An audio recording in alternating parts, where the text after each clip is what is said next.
is amazing. It was clash heads again. This is like Chaz Mostert and Cam Water. For the first time here for season 3. Davis on pole, Vandergren in second. It's going to be sprint round action here tonight.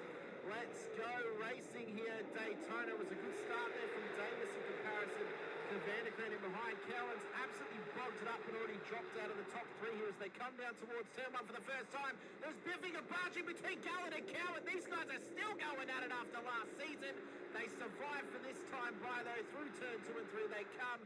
Nice and clean, boys. Keep it up as they come up to...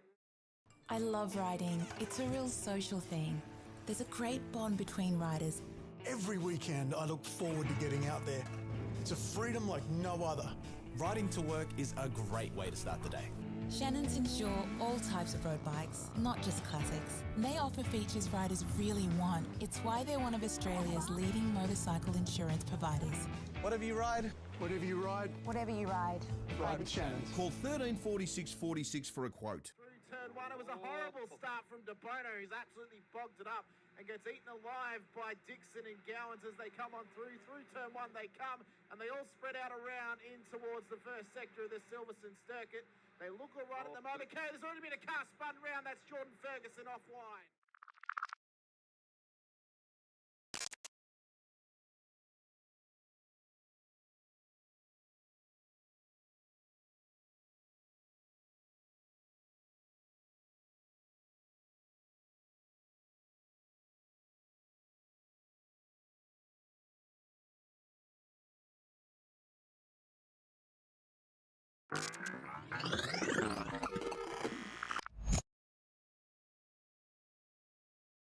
Is green, green, green at Road Atlanta here as well. Faulkner did get away. De Bono is tucked in as well.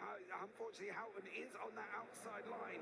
De Bono does want to turn it to turns. He's got the job. De Bono's overtaken. Now can he get Ben Faulkner up through turns 2 and 3? They go round the right-hander, dropping down the hill. Faulkner's out in front. De Bono second. Houghton third. Ratcliffe in fourth. No real dramas going into turn 1. We've always had a few cars. They're all special. The T-Bird. Oh, that's mine. The Combi for when we want to get away. The XR8. It's going to be a classic. They're all insured with Shannons, We've also got Shannon's home and contents cover. which helps protect our automotive collectibles, tools and memorabilia in the home and garage.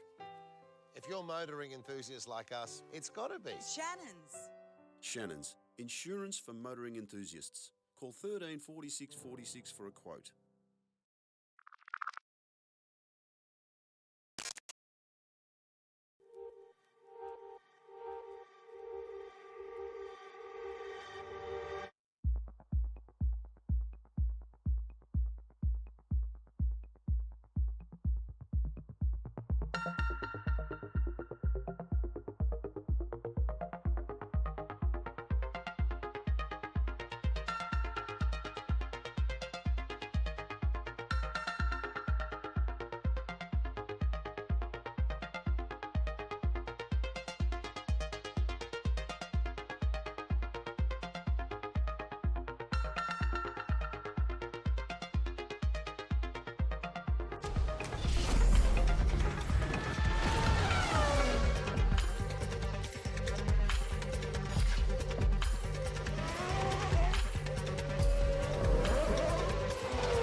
amazing. It was clash heads again. This is like Chaz Mostert and Cam Waters. Almost the same situation. Better contact going down the hill. Sam Noble wants to snip on Dave Coleman now. Sam Noble bottle right now because tell you what, Bruce Tannock and Jamie Dyke just absolutely drove away from us. Hayden trying to go around the outside. This is where he could have just sent it up the inside, but he hasn't committed, which is fair enough. Very scary out there, ladies and gentlemen. Now let's see if we get a good run. Dodds just absolutely think about it. It's a really nice move. Blake Delaney had to move out of the way.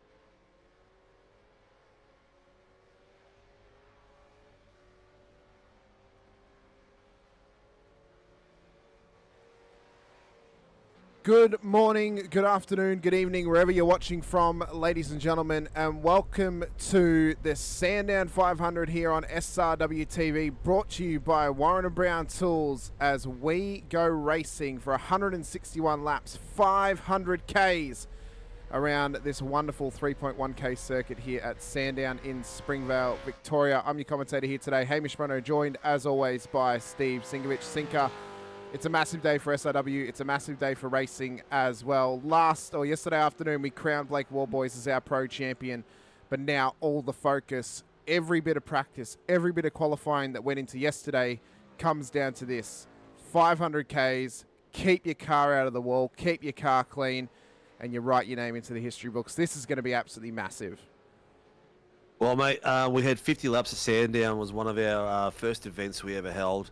And that was going back 2 years now, maybe even 3, and that was a mega day. This, just yesterday alone, to have average of 70 people watching was huge. We're going to break that today. Share, like, subscribe, tell your mates or your family that your drivers, your friends are driving. Get everyone out here. We want to break 150 today. We want to double what we did yesterday. And we have got a lot of prize to give away for drivers and for viewers. We've got about, oh, mate, it's easily over $1,000 worth of giveaways. You know, we're not only what we're doing with Warren Brown gloves, Warren Brown pry bars, some soldering kits from Warren Brown. We're going to give away some drivers membership subscriptions to the viewers, some SRW sim racing gloves, and our mates down at Lake Edge holiday units are giving away a weekend away to the driver of the day. So that's going to be amazing. So I'm super pumped.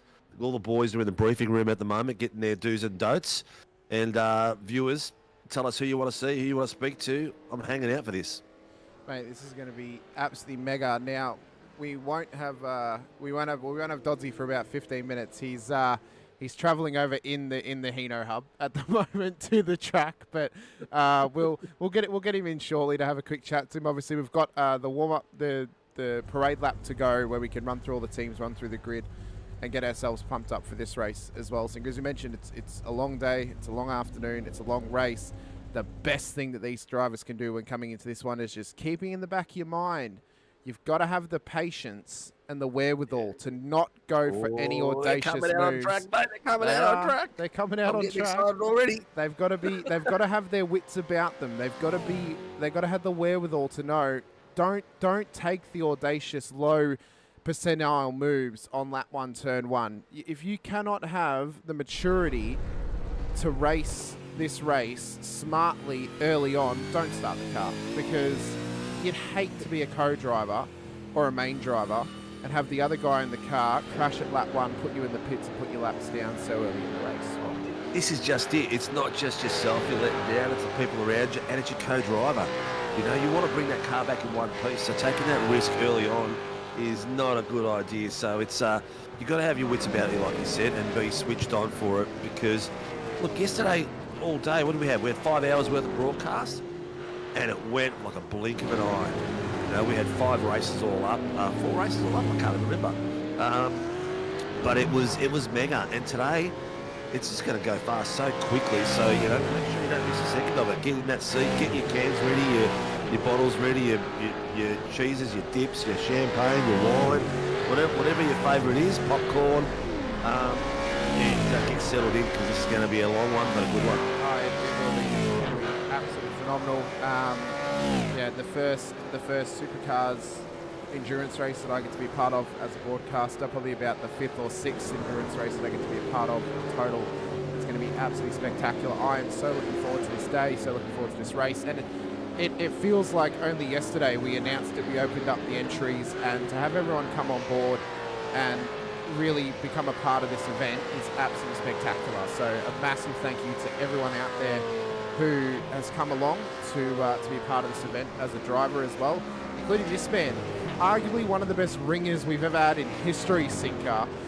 Angus Lawford, in the dying hours, has requested and been approved to have James Scott step into the driver's seat of this Project 36 car to replace Jaden Green, who's unfortunately unable to race today. Could you ask for a better ring-in? Let's not call it a ring-in, but a replacement. Yeah. A replacement, yeah. I mean, apart from maybe Madison 100%. down. I know that. James was looking for a drive round 8. He did say he wanted to have a race, but he didn't have anyone to race with. So it worked out perfect for him, you know. He's Green couldn't make it, so they swapped him out and swapped him in. Look, it's a formidable pair now. They'll go to the bookies at the top of the list for some high money odds there. But you know what? I'm still. My gut is telling me War Boys. I don't know why. My gut is telling me War Boys. I feel like both you and I, no offense to any other drivers, we're going to be absolutely heartbroken if Blake War Boys and Troy Stone Street continue their poor run and have bad luck today. Oh, it's not that he's our favourite or anything like that. We've got some really good underdogs out there. You know, neither of us are part of that team. I mean, you know, your top Yeah, correct. I've got 4 teams in here tonight. Yeah, you know, I've got 2. Jamie Davis and 11, and then Anderson. Not a shortage of SRW cars out there, that's for sure. But you know, it's not about my team. My team will do what they do, and they'll do it as best as they can. They'll have fun. That's the most important thing I tell them out there. But there's things like. Oh, look at the flashing lights. They're already getting picky out there. They are. But you know, you can't go past the underdogs like Scotty Weston and Brett Taylor. You know, these guys are middle pack runners, and I'm going to try not to let that underdog influence affect my drive of the day. That's for sure, because drive of the day is the Lake Edge Holiday Units prize, and that's going to driver today, so that's going to be a pairing, a car, and they can find out who's going to sleep in what bed. But yeah, that's going to be spectacular. But yeah, let us know who you're watching and who you want to see. Oh, well, I mean, you know, fire up Blackout OPR fans. Jake Edwards is on track, and Adam Hughes is in the session, Sinker, so he was late yesterday to the party. Joined in the Sunday Supercars session instead of the qualifying session. He was just late to his own birth, mate. Well, it's like me. I was born. I was due on the 11th of August. I was born 10 days late. I've been late ever since day one. I wouldn't be surprised if Hughesy's the same. Hey, I was my mum's 21st birthday present. Wow. Yeah, there you go. But you know, Wogs back in those days were having kids young. They were already travelling to Australia at 22. Fancy leaving your homegrown country. You're leaving your family behind, everyone behind. No one here in Australia, and come here with your husband at 22 years of age. So just so everyone's aware as well, since we can see it today on the timing tower, this is the first time we can actually show it off. If you're wondering who's the main driver and who's the co-driver whenever they're in the car, keep an eye on the car numbers down the middle of the timing tower. If they're green, it's the co-driver. If it's white, it's the main driver. We'll be constantly updating it through pit stops and stuff like that, so we can stay on top of it as much as possible. It doesn't auto change, so I have to actually specifically click a button and it changes for us, but we'll keep an eye on it throughout the day, and we'll try and track that as possible. One thing we'll need to track, though, is which co-drivers actually start the car and which main drivers start the car. I'm thinking, if you're Lawford, for example, do you start James Scott and have him rocket up the field for you, and then you hop in the car, you keep it clean? Or do you start the car, try not to push too hard early, once the gaps build after the first stint, that's when you unleash Scott to really put down those quick laps and gain time in the second stint?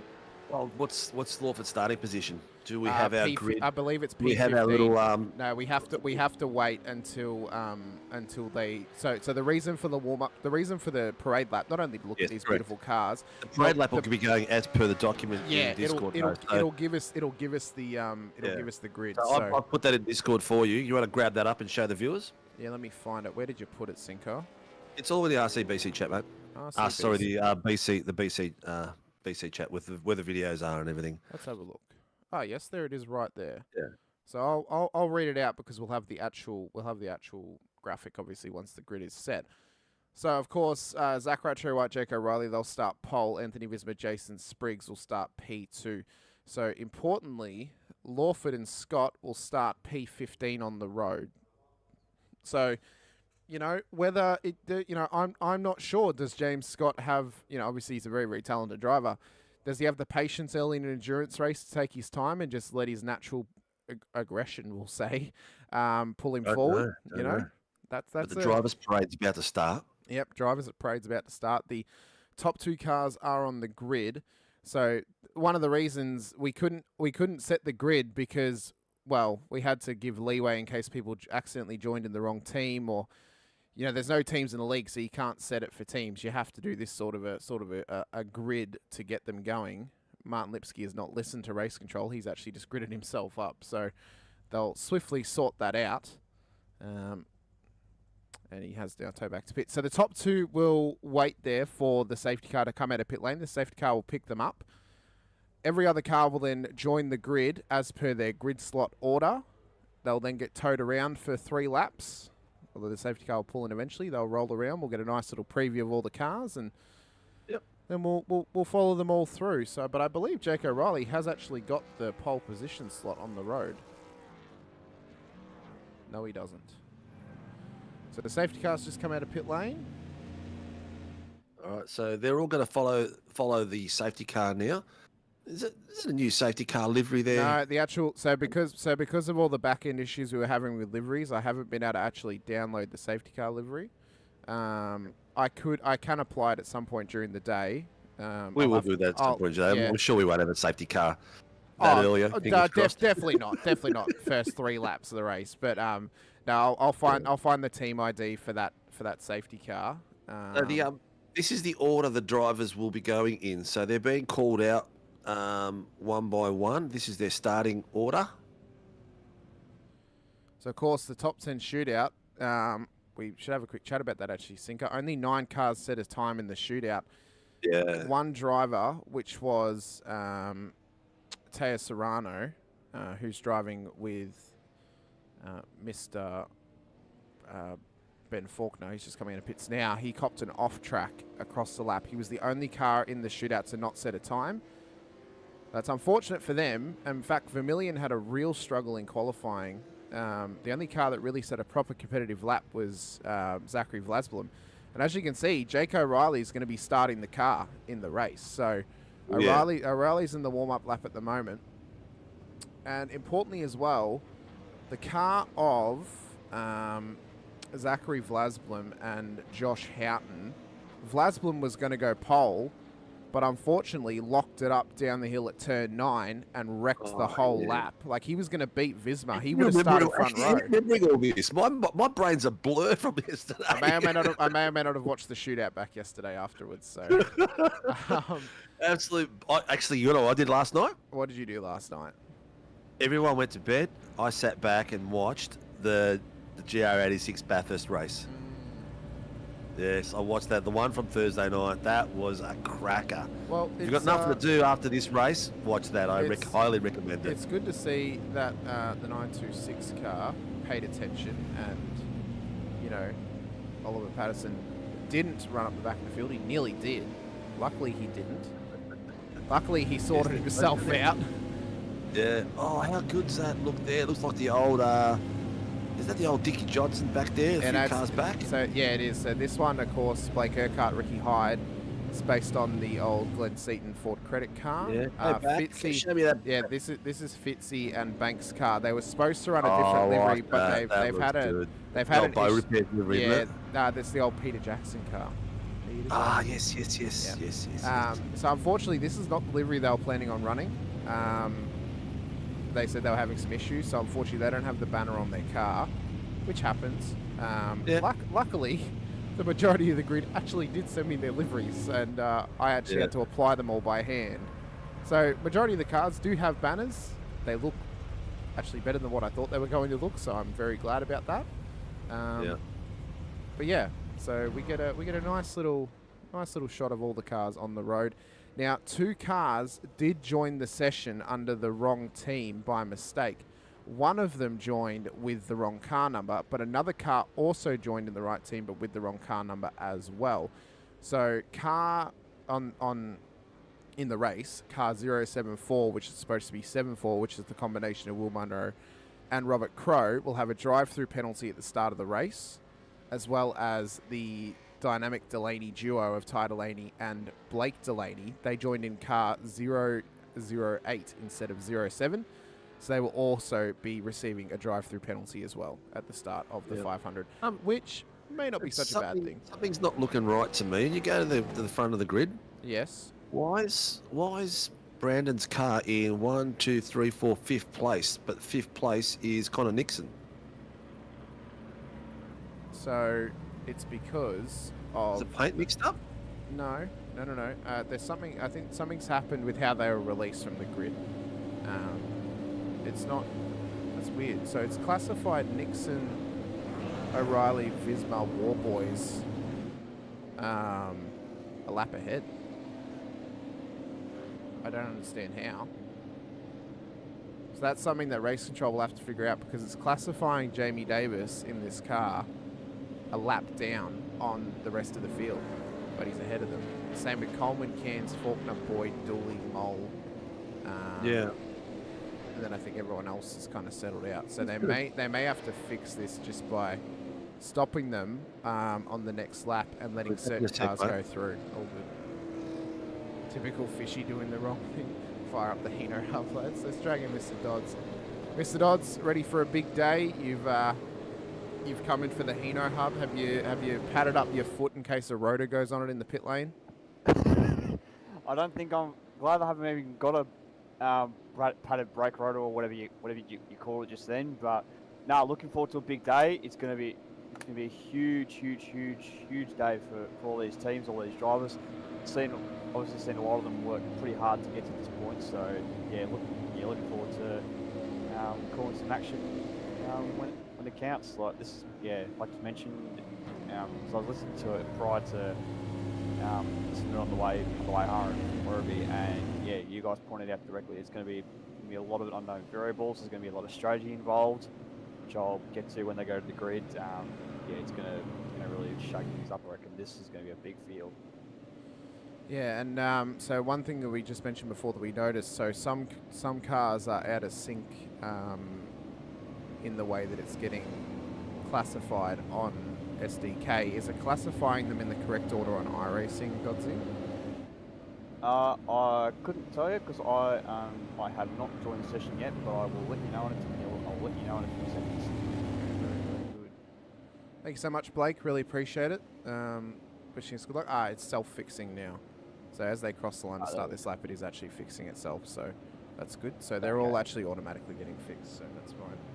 Stream sound is very quiet. I think it's just Dodsy. I have you turned up all the way, Dodsy, but you are a little bit quiet on my end.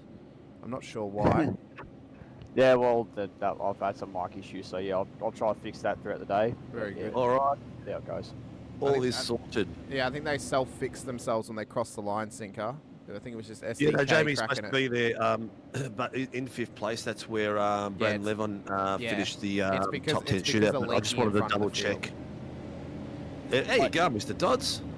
Oh, I'm feeling pretty good, Sinker. Looking forward to calling some shots when they go to the grid. So yeah, it's going to be a big. It's going to be good. Blake, have you tried turning it up on YouTube? Dodds is still the loudest. Dodsy loud? Yeah, that'd be right. Since when is Dodsy loud? Yeah. It's usually mumbling through his teeth. Delaney says, look, watch out for the white knight from 30th on the grid. Yeah, good old Ty Delaney. The ultimate fuel savers, those two. We'll see how that pans out.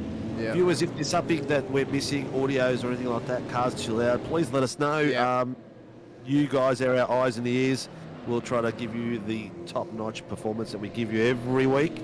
Yep. And there's 72 people watching. We want to double that today. So tell your family, tell your friends. If you're a driver out there, get them all in there and get everyone watching, because we've got over well over $500, over around $1,000 worth of giveaways to give away. So yeah, boys. Yeah, it's gonna be fun. So there are 37 cars, or 36 cars in the lineup today. One car has not made the grid, and wouldn't you know whose team it is? It's Sinkers. No, Brad Wall is got family things to do today. He couldn't make it. Yeah, we knew that. We knew that yesterday. So yeah, so unfortunately, the combination of Brad Wall and Travis Nielsen have not made the grid here for the 500. Everyone else, though, who signed up is on the grid. Look, we didn't really get. We didn't really. I mean, we only went public the last week. We're really happy with the numbers we had with all the drivers within the league. So it's good to see regular drivers out there, and they're going to win the prize money, which is what we really want. Is our guys that are in there 24/7. What is it? 4 times 9, mate. My brain's gone. 36 races, 36 rounds, I should say, for the whole year that come out there. And, it's not an easy thing to do 4 seasons in a year. And they come out in numbers, and it's awesome. Absolutely sensational. So we are also just scrolling through some of the cars on the grid, although they have just chucked us out of it because we're running into the warm-up session. 5-minute warm-up coming your way. Now, because we did apply the liveries in the back end and that didn't get done from trading paints, unfortunately some spec maps are not applied. So we do apologise that some teams' spec maps will not be applied. It was a last-ditch effort to make sure that every car at least had their liveries and were showing off their sponsors for the race. So that's why some cars, you would have noticed, I think it was Josh Houghton, Zachary Vlasblums doesn't have the spec map on it. So it should have had it applied, but we do apologise that we had to do that. 41 laps is the minimum requirement. Yep, 41. 41 laps. They've got a 5-minute warm-up now, and then we're in for the big one. I need a drum machine or something. Coley, the old women's team, you little legend. Can't wait to see how you girls go today. We have a special eye watching you guys all the way through. I hope you guys have an amazing race, and best of luck out there amongst all these brutes. Hopefully they don't get banged up too much out there. Hopefully they can keep it nice and clean on the field. Scotty Rankin returns to SRW for the first time in how many years, Sinker? No idea, mate. No idea. It's a long time, but he's partnering with Peter Baxter today, so that might be a combination to keep an eye on to get a cheeky top 10 finish in this one. There's the Slick Chicks Racing outfit of Stephanie Bacoli and Di Feldman. One of those Frankenstein liveries that we mentioned all day yesterday, Sinker, of the old half and half or the old combinations that some of these drivers will be doing in the field. Another one, of course, is Stacey Boyd and Sean Vandermeulen, as well as Shane Randall and Kurt Nommensen. Plus, I believe there's a few others as well in the field at some point. So it's a big day. It's going to be a big race, and hopefully these drivers can keep their wits about them, keep themselves clean, and have a strong run home to the flag. Yeah, I'm just checking out all the cars out there and see if Brett Taylor's car's just gone all crazy on me. But session will be advanced to 1 p.m. Good. We're about 30 seconds away from that, I reckon. So not too far away. I would say so.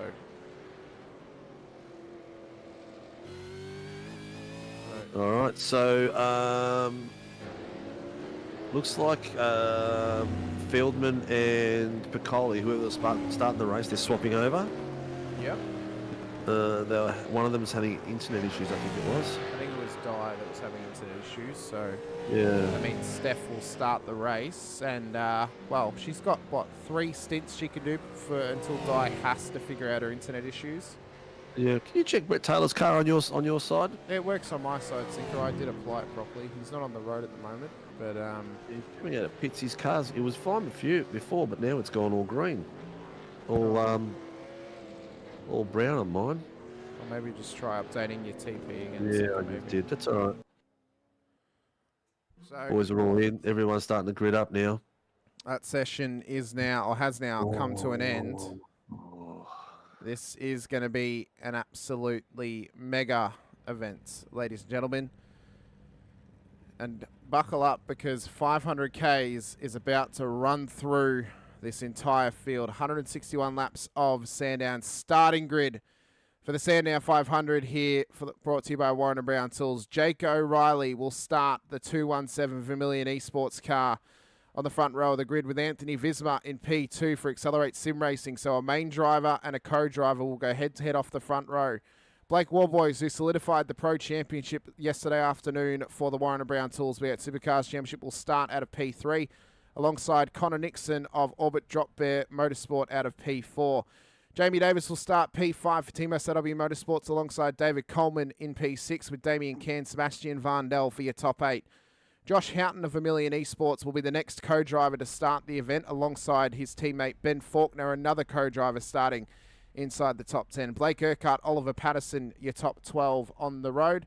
So then move back to Stacey Boyd, Blake Fitzpatrick, Angus Lawford, Troy Dooley, Billy Mole, Ryan Mueller, Jacob Traynor, Russell Uren for your top 20. Traynor, the next co-driver to start the race. Mick Clifton, Adam Hughes will start alongside each other in P21, P22 with Jack Alisi and Scott Rankin for your top 24 on the road. Brad Anderson, Jason Slade, Mitch Muller, Brett Taylor for your top 28 with Ty Delaney, Brad Doble, your top 30. Di Feldman, Tyler Sheaf, Martin Lipsky, Jim Caparonis, Shane Randall and Will Munro at the back end of the field as we then move back to our race controllers, Greg Leake, Matt Keane, Greg Barber and Kyle Gretsch here today for the Warren Brown Tools Sandown 500. This is going to be an absolutely huge event. It all started yesterday with the shootout where this car, piloted by Zach Rattray White, was put into pole position with Jake O'Reilly now at the helm for the start of this race. It was put onto the grid with an incredible time. It was a very, very low 107. And, just a phenomenal effort from Rattray White to put this thing on the front row, Sinker. Yeah, 100%, 100%. I was just checking. I've got 4 liveries that aren't showing up in my system for some reason. All refreshed, all reopened, so it's not a issue at my end because it was working before. Anyway, Di Feldman's having internet issues with satellite. Yeah, it's a tough one. As long as she can finish 41 laps, they will not get DQ'd. So hopefully she'll get some internet going at some point. Yeah, might see that Piccoli will start the race in that car if that happens. So O'Reilly, who did a phenomenal job yesterday in the co-driver session, started the thing on pole, then took it all the way to P1. This car never left pole position across the whole qualifying day. They qualified it in pole, started race 1 in pole, finished in P1, started race 2 in pole, and finished in P1, and then went to the top of the timing sheets in the shootout as well. So the Vermilion Esports have taken home the pole position award for yesterday's 2 races and the shootout as well. We're just awaiting for the green flag to come up, Sinker. What have they won themselves for getting pole position yesterday in the shootout? Remember, mate, we're going to have a look at the notes. We'll have to car check. 008, drive rule penalty, incorrect car number. Yes, so that is for Ty Delaney. So he'll have a drive-through. We also mentioned that car 074 will also have a drive-through for incorrect car number as well. And I've just realised I need to make sure that I have actually fixed Jake Slade's name. It's part of their rules and regulations of coming through. They've got to be on top of that sort of game. No spec mark files is very disappointing. Teams spend a lot of time. Well, former PRA driver, we spend a lot of time putting banners on these cars as well and doing it all for free, and Hamish dedicating all his time. So, it's one of those things that happens. The cars still look amazing. Sorry to cut on you both there. Just while I'm on the grid here, I'm standing right in the middle of the front row between the 217 and the 6 car. We know the 6 is going to be aggressive off the start because we know if the 217 gets off the start ahead, it's going to be gone. O'Reilly will get off to a big lead early, as we know. But if Visma starts this race, we know he'll be aggressive off the start. So as we know, we're going to have a big 500 ahead. Let's go racing. This is going to be tough. It's going to be a big day. Let's go. Not to break your kayfabe there, Dozzy, but I don't see you on the screen right now between those cars. So are you just the size of an ant between them, or? I don't know, it might be. Make sure you got your high-vis vest on, mate. We don't want any cars trapping. The lights are going. Lights are up. 161 laps to come your way of Sandown. Lap 1 about to get underway. Visma and O'Reilly get off the line. Nixon lights it up off the start line. How do we go towards turn 1? First 3Ks of 500 to come. O'Reilly round into the lead through turn 1. Cars running wide in the background up through 1 up towards turn 2. Already a car. There's already a car been rotated up the back. Massive moments already in this one as cars are scrambling for position, but as turn 4 been kept clean. As you can see, Lawford has started the Project 36 car over James Scott. He's had a moment at 4, but he's kept it going. They're just trying to keep it as clean as possible with 500 Ks to go. Looks like everyone's got through it. There's a few cars that have been rotated. Look, Trainer's called something in. I hope he hasn't damaged his car early this. Oh, maybe it's probably better damaging it now because there are no fast repairs. No fast repairs.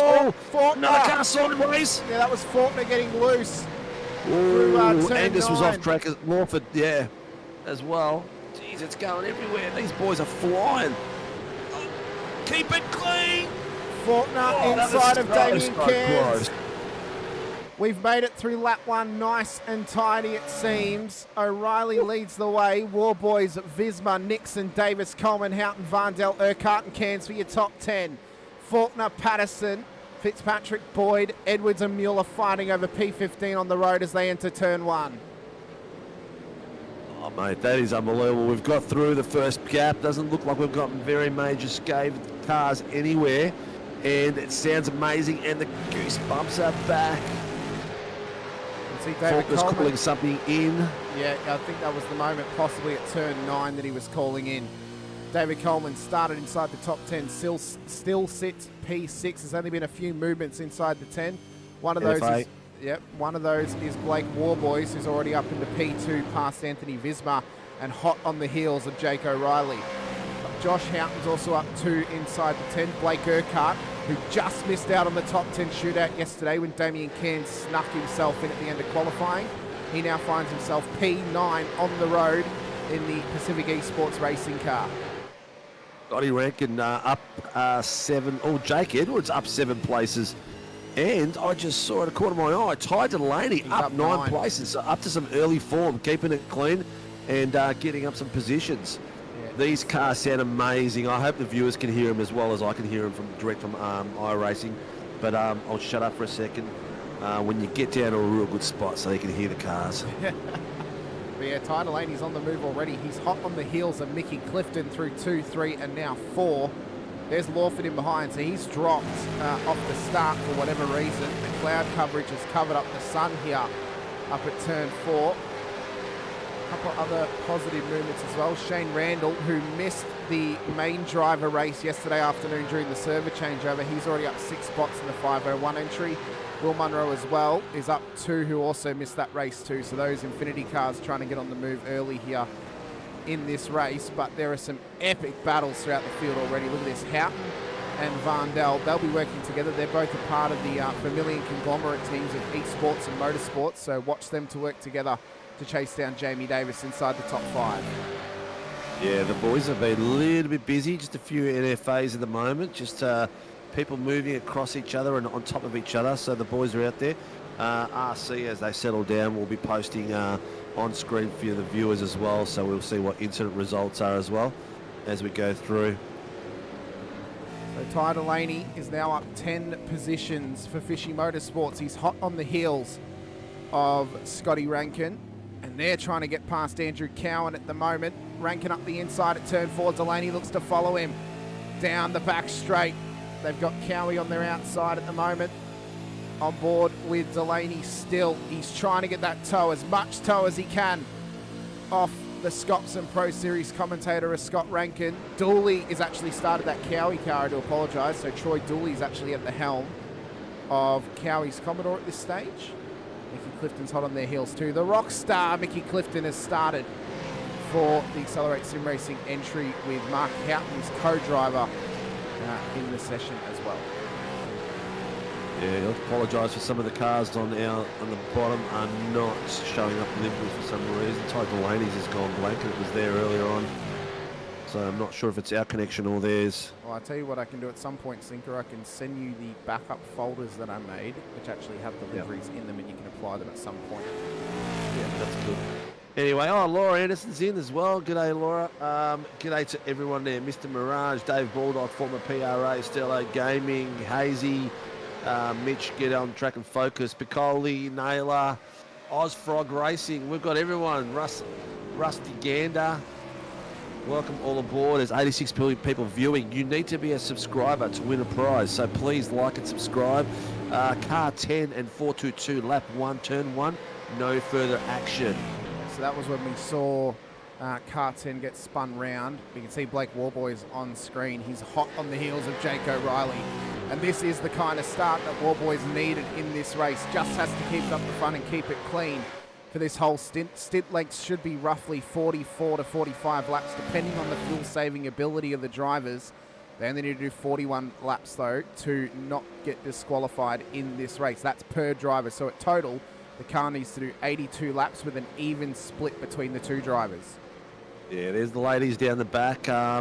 It does say that Dye's in the car. I'm not sure if that's correct or not, but I'm assuming it is because iRacing dictates that. 111, 253, lap 1, turn 1, no further action. She's being chased down by, hang on, drive through. 008 has been given a drive-through penalty for incorrect car number. Yep. So he's imposing that now. Yep. Yep. So they'll be going through. So Delaney's done well. He already made 10 spots, but he's about to lose them all with this drive-through penalty. I'm not sure if car 074 is going to get given a penalty since, well, it's only a 0 in front of the actual number they signed up with. That'll be up to race control, of course, but if they do get a drive-through, they will also head to the back of the field, but we will see Ty Delaney come through the pit lane momentarily as well. Monroe's got Tyler Sheaf just in behind him at Velocity Racing Team. Further back, there's a couple of drivers who dropped spots, including Jacob Traynor, who we saw get spun around at turn 1, Sinker. Jake Slade of Revolution E-Racing has spun it round at turn 12. What has happened to them on that corner? Why are we going slow-mo? Slade's just called something in. So he had Brad Doble on his outside, and then inside the next corner. Ooh, just cut across a little bit. Ooh, a bit of a nose to tail. A bit of net cut, I think, actually. Yeah, I don't know if there's much in that one, to be honest with you, but they've done well to get themselves back going again and on the track. The front, though, O'Reilly and Warboys still lead the way. Nixon P3, so he's done well to get himself up past Anthony Visma. Visma obviously just taking it easy on the race start, just trying to keep up to pace and keep within the top 5 as well. Yeah, there's not a hell of a lot of movement in the top 10. Maybe 2 or 3 positions up and down. The biggest loser in the top 10 at the moment is Vizzy's lost 2 places, and Kansas lost 3 places. Coleman 5, but he's well up in there. There's no losing those sort of positions this early is nothing at the moment. It's all about strategy, fuel saving. Oh, that was close, Brad Anderson. It was. What he done there? Oh, he just clipped the curb. Oh, that car looks like it's broken, actually. It looks like his front left is actually hanging off the car. Yeah, I think he might be struggling trying to get back. Yeah, that car looks a bit poorly. If there's someone out there, peeps, that you're watching and you want to see, let us know. The girls are on the bottom screen at the moment. You can see them there, Rushy. The slick chicks racing. Slick chicks. Yeah, slick chicks racing. I love it. I love it. All the power to them. Wish we had more women racing in iRacing that would come out and join SRW. Oh, wouldn't it be great if we had Emily Jones on the field? Any women out there that are watching or friends that have women watching, send me a DM. Any females that want to race at SRW, you will get, hear this correctly, you will get a 12 months free subscription if you contact me before Christmas. So any female that want to race at SRW, pulling out the sim racing Riz Sinker. Yep. I can get you in with a free year. Like You might get some plates from the men then. I mean, they might, oh, what about the men? Do we get a discount or no? No, we want to build the female population on iRacing and support them, mate. There's not enough out there that are having fun, so we want to have, give them all the power. At the moment, Angus Lawford is trying to chase down Scotty Rankin once again. Lawford, who we mentioned yesterday, looks like the Keanu Reeves of SRW. And right now he's fully focused in chasing down Rankin up ahead of him. He has got James Scott alongside him today in the rig. We'll see how well they do together. A couple of really close battles happening at the moment. I'm just looking, and why can't I see him in bloody iRacing? What are you trying to find? It's really weird. I'm trying to get Jamie because he's having a fight coming up behind him, but He's P5 at the moment. For some reason he's all the way in 28th place on Oh, my your timing SDK. tower. That'll fix itself. That Yeah, might here he is. that Yeah, have might a look at either be Yeah. your drawing or whatever it might be, Sinker. Just how they're spread out, possibly. I'm not sure. Oh, I've got place selected, so it should be at the top, but he's not. Yeah. Hopefully iRacing will sort itself out quick smart. But yeah, there's a battle going on. You can see it in car at the moment. We've got Jamie Davis on screen, and in the bottom screen you've got Jamie being chased down by these boys. We've got some rear tail action and front action. There's an amazing battle. That's probably the closest one we have at the moment. They're like 2 tenths, 3 tenths, but we'll keep looking at them. There's Rankin's having a great bit of time with Lawford at the moment. And, down the back, Brett Taylor, Jake Slade. Jake Slade is all over the back of Brett Taylor, if you want to go to that, Hamish. He's putting a lot of pressure on. He is indeed. He's hot on the heels of Brett Taylor. We mentioned he is moving as a full-time EWT driver next season. So he was running as a privateer, formerly of Valve Esports. Now, this is his first outing for East West Tasmanian Racing, and next season he will be a full-time driver, a part of that team will be Brett Taylor. So those guys will be a mega effort as a team conglomerate as well. So that'll be one to keep an eye on. Slade gets the job done. Delaney's now hot on the heels of him as well. Gets past Taylor into turn 1. So already some hot moves early. We're 11 laps into it. Dodsey, is anything major happened with that drive-through for Delaney? He got that one done. Any others we can speak of? No, so far none that we can speak of at the moment. But I just want to point out to viewers that they're probably going to have to pay attention to 2 things. One, everyone's going to be fuel saving without a doubt. As we know, Warboys is in front of the field behind O'Reilly. He's a big fuel saver too, and the Delaneys. We know they're good on fuel strat. It's probably one of their biggest strengths apart from their race pace. And the second part is the wheel spin coming off the slow speed corners. As you see Delaney making this move done. Yep, he's got that done. So yeah, just going back to that point about the wheel spin. Watch the way that people come off the final corner here off the apex. You want to use as much road as possible and manage your wheel spin. It's all about protecting these rear tyres. If you're not protecting them, you're not really being concerned. You're going too hard too early. Yeah, that looked like then that Delaney was almost having to work the wheel just to get it straightened up off exit, trying to stop that wheel spin from happening, putting more pressure on the fronts than he was on the rears on that moment there. Shane Randall's now hot on the heels of Brett Taylor. In the Infinity Motorsport RER entry, this is the combination, two of our team combination liveries actually on screen at once. The EWT, the combination of Brett Taylor as a privateer in East West Racing, and then of Infinity Motorsports and Revolution E-Racing. So both those Frankenstein liveries on the road together, looking like they're going to be having a great battle. Great battles everywhere at the moment. It's going crazy.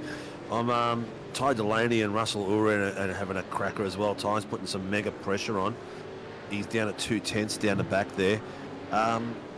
Davis and Horton again. These guys are just going hell for leather too. The Horton is just holding him off, but he's got pressure from Faulkner behind him as well. So Jamie is in the sandwich at the moment. So Randall's now got that job done on Brett Taylor. Got it through on turn 9. We'll see if his teammate Will Munro can also now make the way through as well. Yeah. Coleman's having a sniff down there as well. He's having a great look at the moment in the Accelerate car. See if he's going to make the effort into the final few corners. He's having a look. He's not quite close enough. The pressure is there.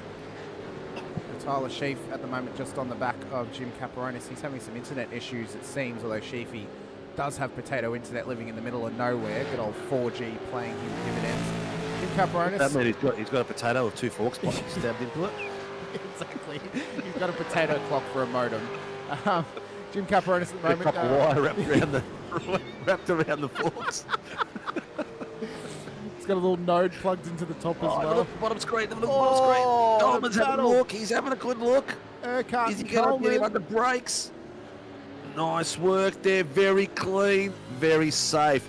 Oh, it looks like his teammate's just about to sneak in as well. So Troy Very Dooley, nice and clean driving. Yeah. Nothing risky about There's that. been some great. I'm actually quite impressed. I was worried after yesterday's co-driver session. Oh, Cairns come around that corner and his rear end was everywhere. So he's pushing real hard to keep up with the boys in front of him. Yeah, I was a little bit worried after the co-driver race yesterday that we might have a bit of chaos early on, but they've actually settled themselves into quite a nice little rhythm here, Cinco. I mean, there's been no major issues. A couple of NFAs, but that's just drivers getting caught out with each other early in the race. But now that we're 15 laps into it, they're actually settling in quite nicely for the long haul, which we love to see. But remember, it's a race of attrition as Scott Rankin runs it off the road at turn 9. A little bit too deep under brakes. Needs to watch the rejoin as he gets passed by Mitch Muller for Performance Sim Racing. Unfortunately, this car has only got Mitch in it. Max Gionigan has not actually accepted his league invite, so this car, unfortunately, will get disqualified at the end of the race if Mitch were to do the whole thing solo. So unfortunately, Max is unable to actually hop in the car. So Mitch is doing an effort to do it on his own. Should he, eh? He should have pulled Tyson in last minute. He should have gotten Tyson in, but... I've got bottom screen. War Boys is starting to put some real pressure on at the moment. He's been sitting around the 2/10s, 2 to 3/10s on the back of O'Reilly. Oh, we've got a rotated car. Is it one of mine? It is one of mine. Brad Anderson. Oh, Braddles. Get it round, mate, when you can safely. There's a big, long race ahead, mate. He's actually been caught out by some lap traffic just in behind him. He's been tapped around. Pushed. Oh, that was Coleman. That was Coleman. That was flashing and everything. Oh, Coleman. I would say, I mean, and nothing against Brad. Obviously, he's one of the drivers in the field with one of the biggest hearts out there, and always gives it a crack. He's just trying to get this thing spun round. I feel like it would have almost been better to have Josh start the car today. Look, you gotta do what you gotta do. It's only one way to learn, and learn it the hard way. Oh my God! No, he's good. He's held his brakes. There's nothing worse. Oh, that was a bad one. He's nearly pulled straight in front of Nixon though, so that might get called in by race control for a poor rejoin from Anderson. Yeah, I think he might be done for that. Yeah. There's nothing worse in society these days where people don't know how to fail and retrieve into their shells because everyone's a participant and trophies are given out for that sort of stuff. Oh, that's right. You know what? You got to have a crack. You got to learn from your failures. Oh, look at that under brakes! Oh, that was a scary move. That's Varndell. Has he made it through? Yeah, Varndell's gotten it done on Visma. Oh, that was a high risk move for lap 16. I'll tell you right now. Oh yeah, 100%. That was very, very audacious from Varndell, but he's looking to move his way up the field. In fact, I think looking at his helmet in his mirror, I reckon he does. He has a Lightning McQueen helmet on, so there's one for you young fella Sinker if he's watching. Bit of... He's dropped him off at my mum and dad's, so he's at his grandparents' house, and he goes, Daddy, you can't stay, you have to go. So I said to him, dude, there's no YouTube here. So he just looked at me funny, like, oh, plan busted. Kick him out the door. Yeah. Unbelievable. So we've had quite a good race of attrition thus far. Biggest mover and shaker at this stage. Biggest mover Jake Edwards up 10. How's O'Reilly and War Boys going to maintain this pace up front? Like Blake is just sitting on him like glue. We're talking the lead sucking blood at the moment. He is that close. He's been sitting between 2/10 and 3/10 on him all the way around, and their lap times are so. We're talking what is it? 7 100s. Yeah, and different from their last lap time. average, they're running 9s at this point, so they are actually fuel saving as well. Yeah. Stella gave me in the chat. My little man just yelled out, "Lightning McQueen!" Oh well, I've got something for I've got something for him. If you give me a moment here, if I can find it. Where is it? There it is. Ready? 3, 2, 1. There you go. There you go. A bit of Lightning McQueen for you. Oh, I love it. Hey, Ty Delaney is having an absolute incredible run. He would have been up above 10 positions gained if not for his drive-through, but he is already back up 5. He's got Jake Slade hot on his heels at the moment as they try and run up through the field. At this stage as well, Will Munro is still hot on the heels of Brett Taylor. Shane Randall not yet breaking away from that EWT car just yet. So they're settling into their rhythm, saving some fuel, just trying to cut some clean, consistent laps. So, you know, race of attrition, these sorts of cars at the back of the field, if you think, oh, well, they're back in P28 to P30, don't be surprised if they find themselves in the top 15 by the end just by keeping it out of the pit lane throughout this race. Yeah, this is true. It's any. Oh, look at that. It's anyone's race. Look how close these boys are still. It's really close everywhere. There really isn't a lot of gapping out at the moment, so it's amazing. What a wow. We're at lap, lap 19 at the moment. Oh, was that a little bit of a knock with Coleman and with Cairns and Urquhart then? Not sure, but how are we looking for pit stops? What did we have pits yesterday? Well, no, it should be lap 40, between lap 41 and lap 44. Oh, there was a little knock then. So Cairns may have a redress on his hands for Urquhart, but Urquhart's all the way back in P13, so don't be surprised if he actually cops a drive-through for that. Ooh. Yeah, so we should see them run all the way out to lap 44 will be the end of the stint as Martin Lipsky has let the whole field past him at turn 4. So he's just trying to keep his car clean and not get in anyone's way at this stage. But yeah, remember, minimum driving effort is 41 laps per driver. So pretty much the co-driver just has to do 41 and then the main driver can do a triple to the end if they want to. But if we get a safety car, don't be surprised if every single car comes into pit lane just to get a bit of a splash of fuel and offset the strategy a little bit as well. Yeah. I'm looking for a question to ask. Yeah. And I'm going to rip it out soon. Well, I've got a good one actually because and I think we can give away a full year for this one. Now, it will take some mathematics for people to do in the chat, so you will have to do some maths. And I will write down the details of it as well. But I want the chat to see if they can figure out what the critical lap is of this race if we give them what the lap burn is, plus, you know, obviously then how many laps the race is, how long the stints normally are, stuff like that. You're hurting my brain, Hamish. I know what it is. I know what it is off the rip. But I want to see if they know. Oh my god. That's all right. I'll leave that to the viewers. My brain's not even going to try anything like that. My question is quite simple, but I'm just doing a bit of fact finding while we do it. Oh, anyone else coming in? There's a cattle in the background.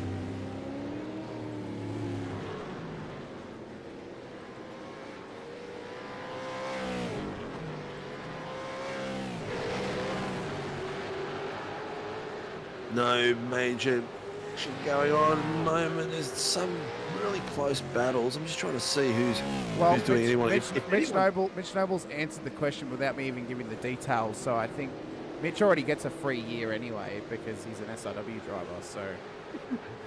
Mitch, don't spoil it for someone else. He just ruined it. He ruined the whole process, but thanks, Mitch. Anyway, it is lap 117, so 117 to get home to 161. If they want to go an extra lap, it needs to be 118, so to give themselves a lap extra fuel at the end. So yeah, 117 is the critical lap. If they pit on lap 117 and fill the car, they can get home from that point. All right, here's my question for some Warren Brown mechanics gloves. What racing number is the fabulous Hudson Hornet? Oh, I like that one. That's a good one. It's on brand. Oh, Jamie Davis, as I think dropping his internet sinker. Has he dropped out of the session possibly? Oh, don't tell me that. He has. Come on, mate. Dodsy, have you got any updates on Jamie? It looks like he's dropped out of the session. Has he dropped due to packet loss?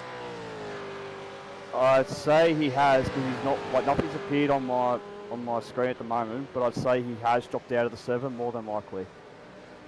Oh, don't tell me that. Don't tell me that. One victim already. Well, I mean, if he's dropped out, he should join back anyway.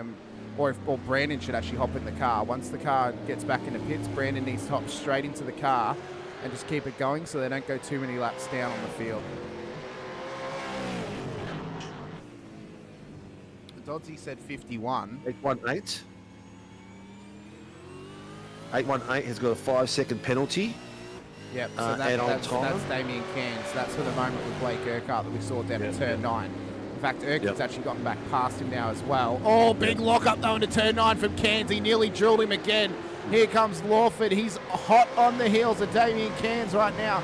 Now, Lawford hasn't gained or lost anything in this race, but what he's done is he's keeping a clean car to hand over to James Scott in the next stint.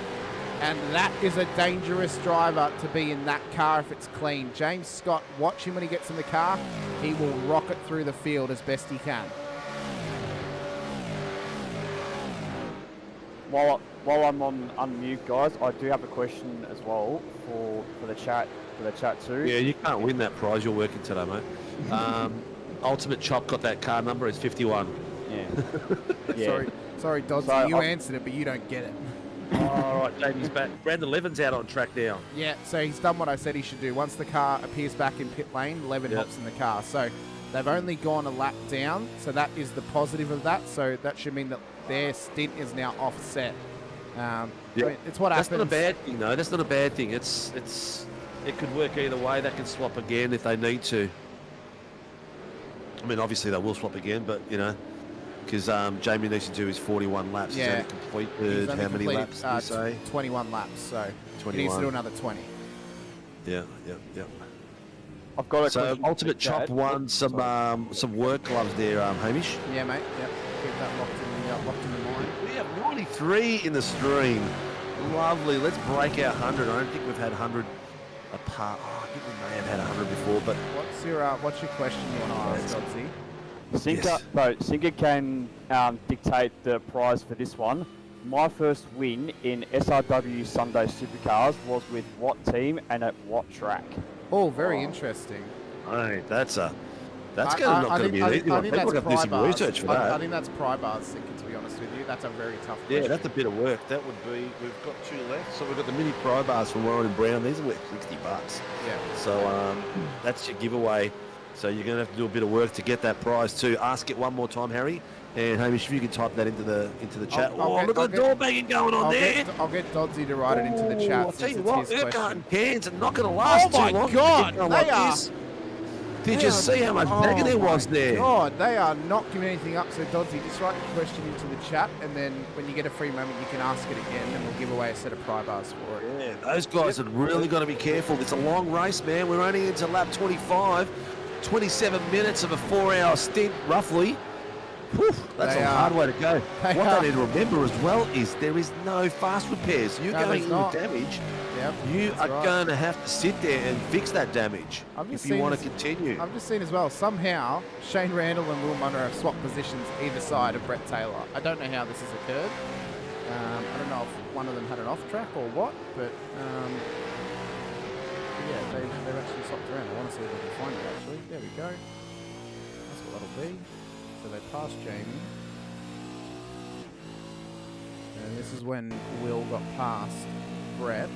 So Shane was already up ahead.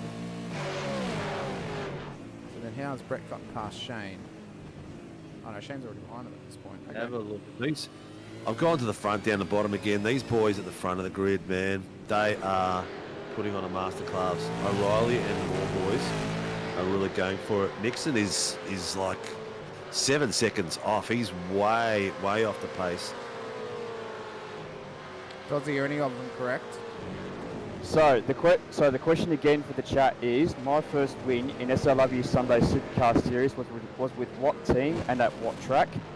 Pete and Ultimate Shop have got it correct. And so far for the team, it was Performance Sim Racing, but their track is incorrect. Pete has guessed Red Bull, which is incorrect, which is Red Bull Ring, and Phillip Island, which is also incorrect. So you got to delve deeper into the chat for that one. So I just give you a hint. Mr. Gretton, you're out there watching the show. We'd love to have a bit of a chat with you in the booth, mate. If you want to come into the green room, I'll drag you in, mate, because you're well versed in these V8 Supercars of Sandown. I'd love to get your perspective for a few minutes, mate. It's been like a year since we've had Mr. Gretton in the booth, and as well, I recall back to last year. Last time we were at Sandown when Peter was in the booth was the special Fishy Motorsports round when we did the parade lap for. Oh yes. It's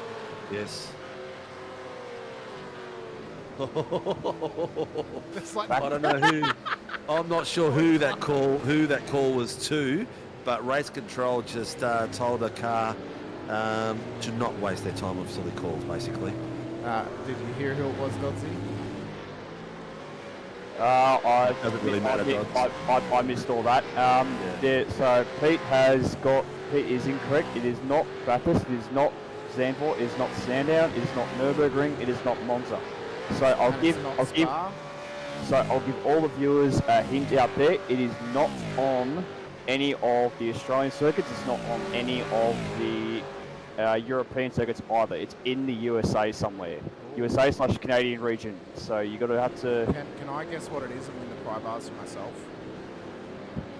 Security allowed to do that? No.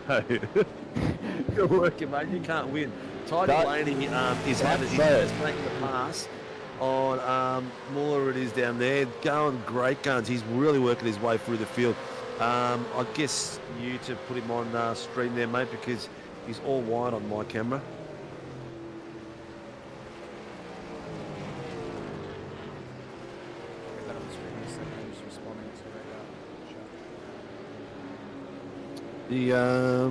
Andrew, it is not Coda. Joel, it is not Long Beach. It is not Royal Springs. It is not Watkins Glen, and it is not Road America.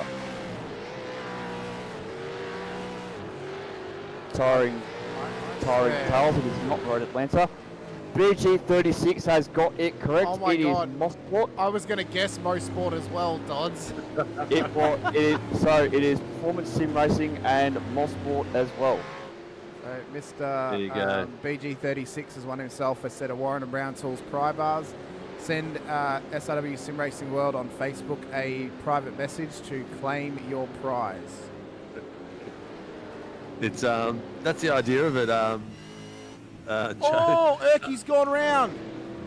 So I have a feeling that battle that we've been watching throughout with Cairns and Urquhart has finally gone nuclear here down at turn 9, because we know that both of them, he ran it way wide. It was a massive run down the hill. Lawford got past. He tried to go back past him again, and they got caught up together. What the hell's going on there? Ooh. We'll try and get a better view for you. How come he dived all the way off track there? There was a reason for it? So we're about to find out. So he'd already gone off track at this point. And there's Cairns up the inside. So he's kind of moved across on Cairns there mid-corner. So it may not be so...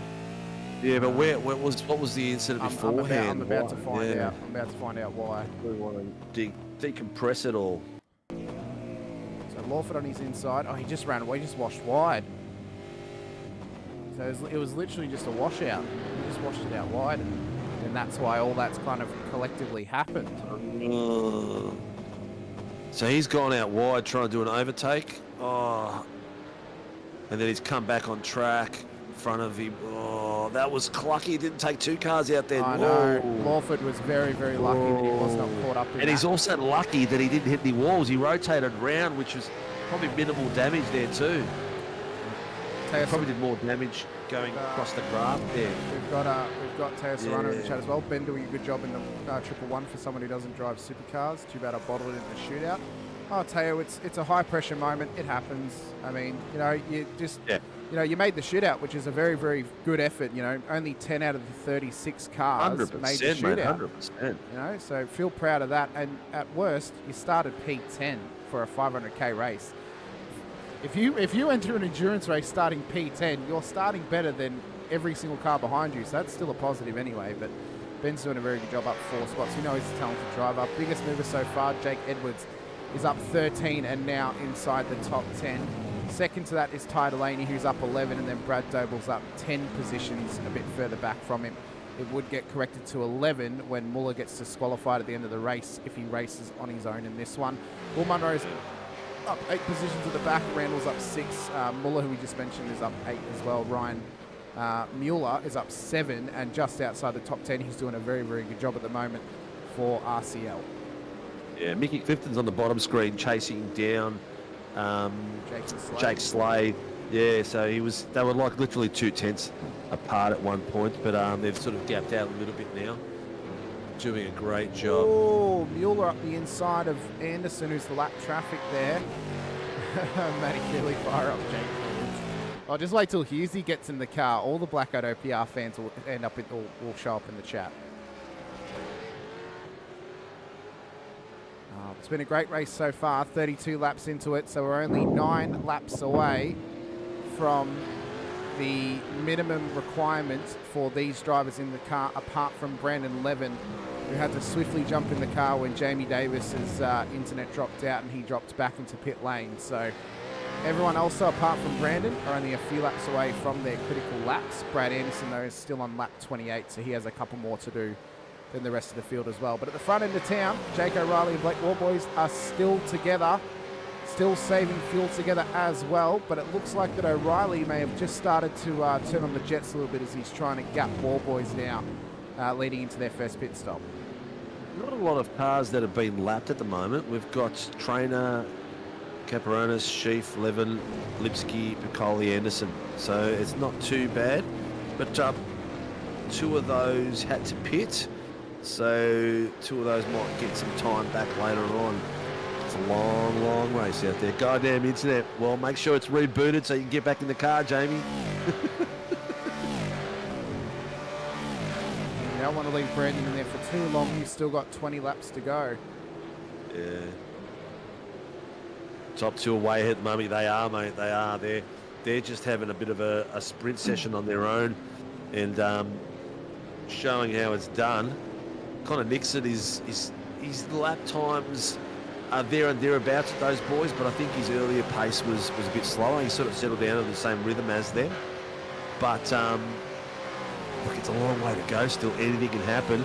We saw a car rotate not too long ago. They've got blue flags that go around, and we know how tricky that can be in some of the corners here, so we never know what's going to happen. Yeah, it's always such a tricky sort of...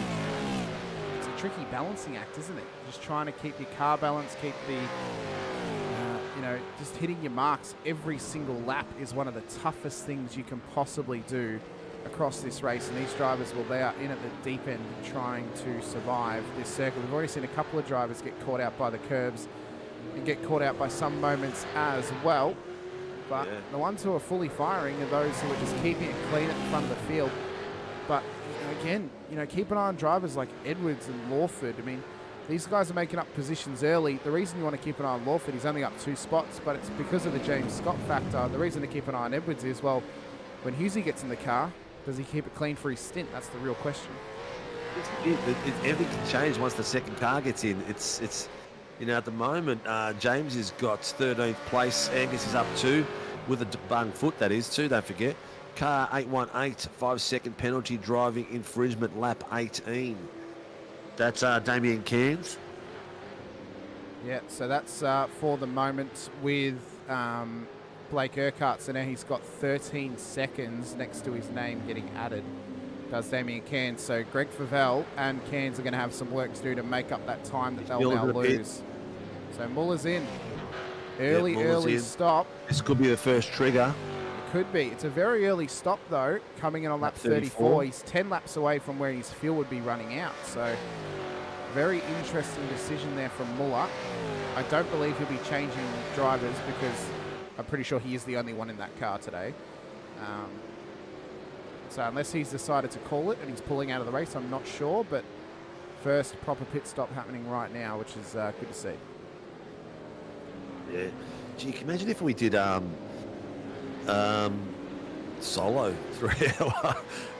We'd have a massive grid today. Do our own Raw for the 24, shall we? 2.4 around Daytona in the LMP3. Oh, God. Let me see who else we got to do. If there's anyone out there you guys supporting and watching, let us know. Everyone is starting to gap out a bit. So we've got Lawford and Fitzpatrick. That's the natural progression of this race, Cinco. You know, it's not like our regular rounds where we're going to have tight battles all throughout. It's a 161 lap race. It's going to go for 3 odd hours. They're all going to spread out. I'm actually surprised we haven't had a safety car to this point. I don't think we're going to go green the whole way, though, just because, again, it's a race of attrition. One mistake can cost you, and if you end up in the wall, your car can be, absolutely crook, and then you need to tow back to pits. Wolford's going for the inside. He's having a look. Oh, nice move. That was beautiful. Very, very close, but great driving by Fitzpatrick as well, letting him through there. Oh, he's got it back. All that hard work. What were you saying? There's no action? This is amazing. There's still some great battles, though. There really is. Faulkner on Visma at the moment as well. That's on your screen? Yeah, it was. We just had a call in to have a look at Kurt Nomans in the 501 car. That's currently being piloted by Shane Randall, who's just in behind Brett Taylor and Will Munro. So he's just started to let Brett gap him a little bit, has Shane, but Kurt's yet to hop into the car. He'll likely hop in the next stints. And then just try and keep that car as clean as possible until Shane hops back in for either the final stint of the race or the second last stint. Yeah. Just this, my STK is going nuts. Everything's in the wrong order. Car's in the wrong order. It's got Connor Mixon as first and Sebastian Vandell second. It's not having a good time, Cinco. I think time. Oh no, it's all right. It's it's just pushing buttons for me. It doesn't really matter. I've changed it across to the battle, across to the other side of the screen with Blake Urquhart. He's been having a ball there with the boys around him, Mickey Clifton and Jake Slade. So he's been chasing Jake Slade down, and all those times have just changed. They were having a great little battle. Your old man, Mr. Munro, is chasing down Urin. He's got Randell behind him. We had that on the screen a few minutes ago. Jim Caparonis is hunting down Jacob Traynor.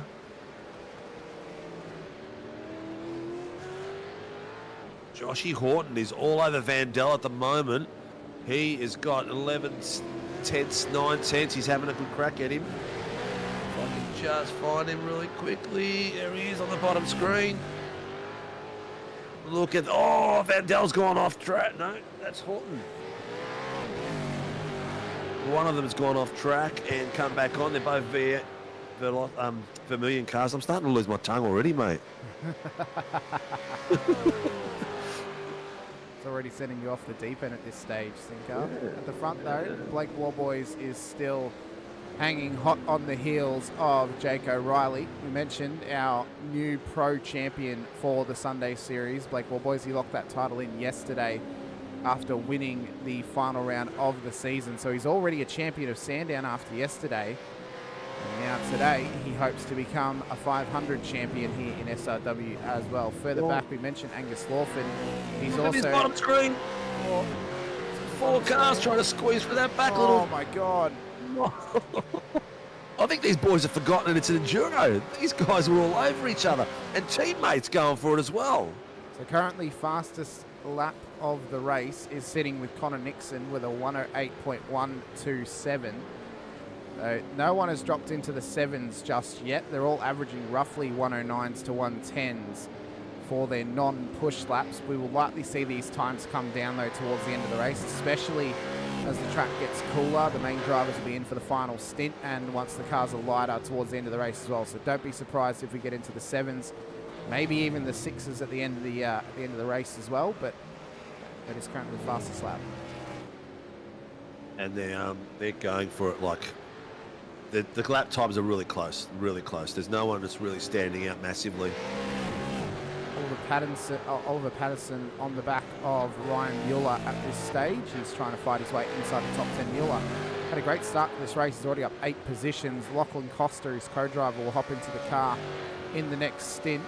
And we should see, well, if Costa can hang, because he really struggled in the co-driver race yesterday. And this is a bit of a difficult spot to put him in, but I think luckily for him, Mueller has actually built up a big gap to the car's back. He's around about 5 seconds back to Fitzpatrick, so hopefully it shouldn't be too hard of a task for Costa when he hops into the car for the next stint of the race. Oh, Urquhart's in. He is indeed. So Urquhart jumps into pit lane. So is this the first proper pit stop? Not a bad lap to come in on. He's hopped out of the car. We should see Ricky Hyde hop in. Once he returns to the grid, he has indeed. So Ricky Hyde hops into the car. So Urquhart has swapped over. He's gone 1 lap less than what would be as required. But we should see Ricky Hyde now push on to try and get this thing far and far up the order. Maybe a bit of an undercut, though, for them at this stage. Look, yeah, I don't think there's anything wrong with it. Try to get some space out there as well. If they've got someone who's spotting, who's been looking at the times and how long it takes for the pits to come through, they can hopefully find an empty part of the track to come out to as well. So nothing wrong with a bit of planning. Josh Horton just off track at the moment. Is that off track? What's going on? Is he just taking liberties of... Yeah, I think he was just taking liberties of track distances. But it's a great little battle going on here with Jake Edwards at the moment and Coleman really putting the pressure on. And Anthony Vismar is just about to take Sebastian Verdell.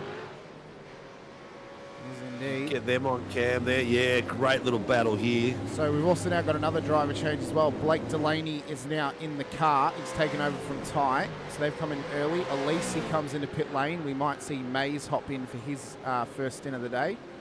Yep. So pit stops are coming in quick and fast. They get to their minimum and they come straight in and, well, get the driver change happening.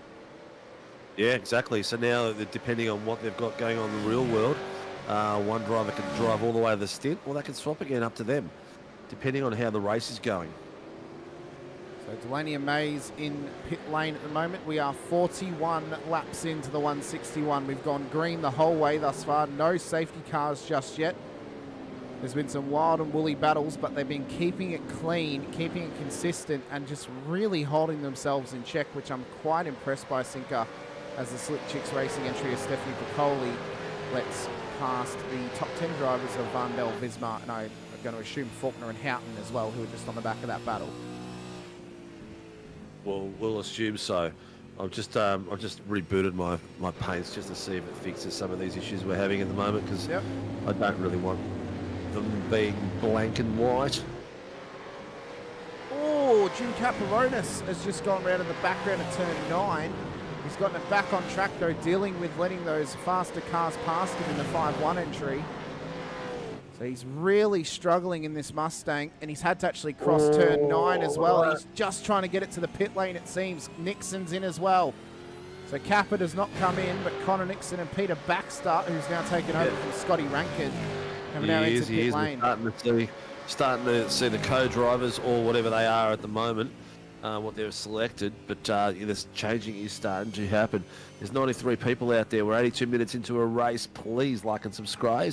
Let us know if you want to see anyone particular, and also hit that notification button so you know when we're on next time for another big show.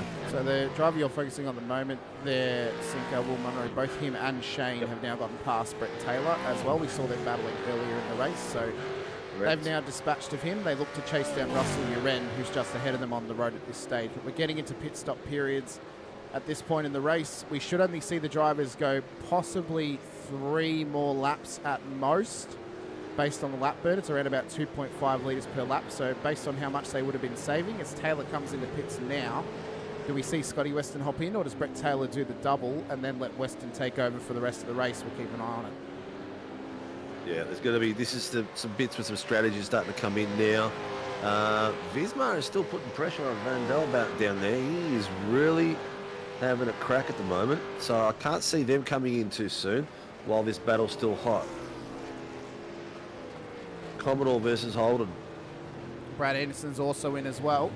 So he's gone to lap 38 until he's come in. So he still needs 3 more laps to get his minimum requirements done.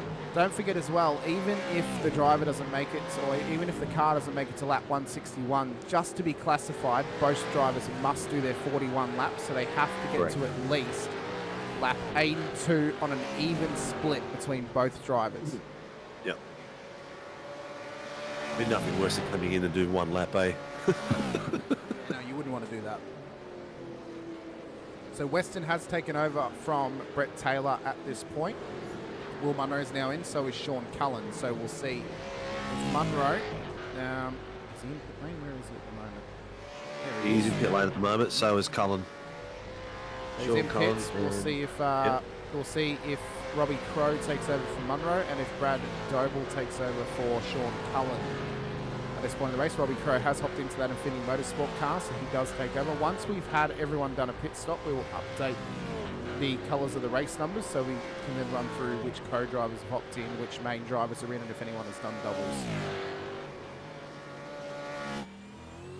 Spriggs, Costa, and Cairns are in, so Costa has taken over from Ryan Mueller. We'll see if Spriggs has taken over from Visma. We'll see if Mr. Favell has taken over. He has from Mr. Cairns. Warboys is in 2 out of P2, so do we see Stone Street hop into the car?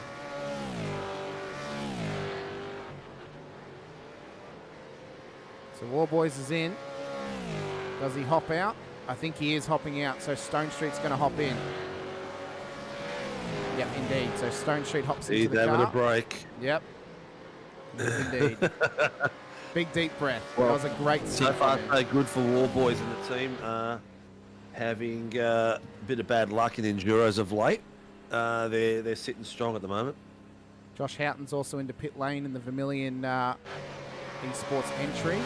Oh, what an absolute strategy. He's lined up the car towards pit exit in the pit box. As Vlasblom hops into that car now as well. So we are well and truly into pit stop periods. Yeah. You got Stone Street, Vlasblom, Patterson, Bennett, Andrews.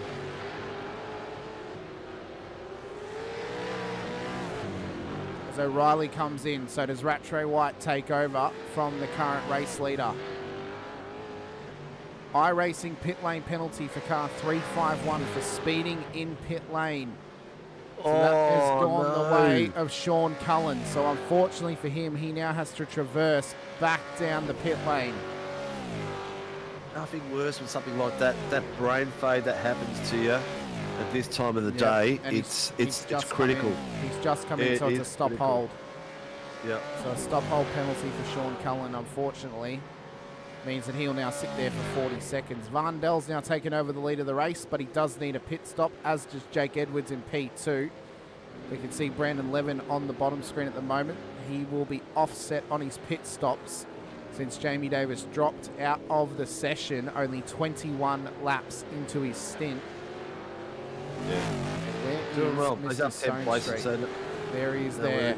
So Stone Street's coming down the main straight. Rattray White's going to come out of pit lane and retake the lead. James Scott is in the Project 36 car, so he's now taken over from Angus Lawford. There is Rattray White ahead of Stone Street. So now it's the battle of the other co-driver versus the main driver of the Vermilion Esports car as the top two meet each other back on the road again for the next stint of the race. He's got a bit of work to do, Mr. Scott. Lawford has put him in a good position, and he's just got to lean with experience now. We've just updated some of those numbers. So majority of the cars on the road are the co-drivers at this stage. Shane Randall's just come in, so we'll see if Kurt Nommensen takes over for him in the 501 entry. Vandermeulen has taken over from Stacey Boyd. Kurt Nommensen has hopped into that 501 car. Traynor is in the pits. We'll see if Mitch Noble takes over for him in the number 10 car. There he is. Mitch is in there now. It's indeed. Aidan Cale Fitzpatrick in the pits as well. So Cale takes over from Bennett. Fitzy will get taken over by Mr. Stephen Banks of Lake Edge Holiday Units, who are giving away a weekend away sinker for the driver of the day award today. Put that commercial down the bottom there while he's out there. I looked at the things you sent me, and neither of them are the commercial. One of them is a Warren Brown Tools commercial, and the other is an AOWN promotion. And up higher. Up higher? I'll size it up. Oh.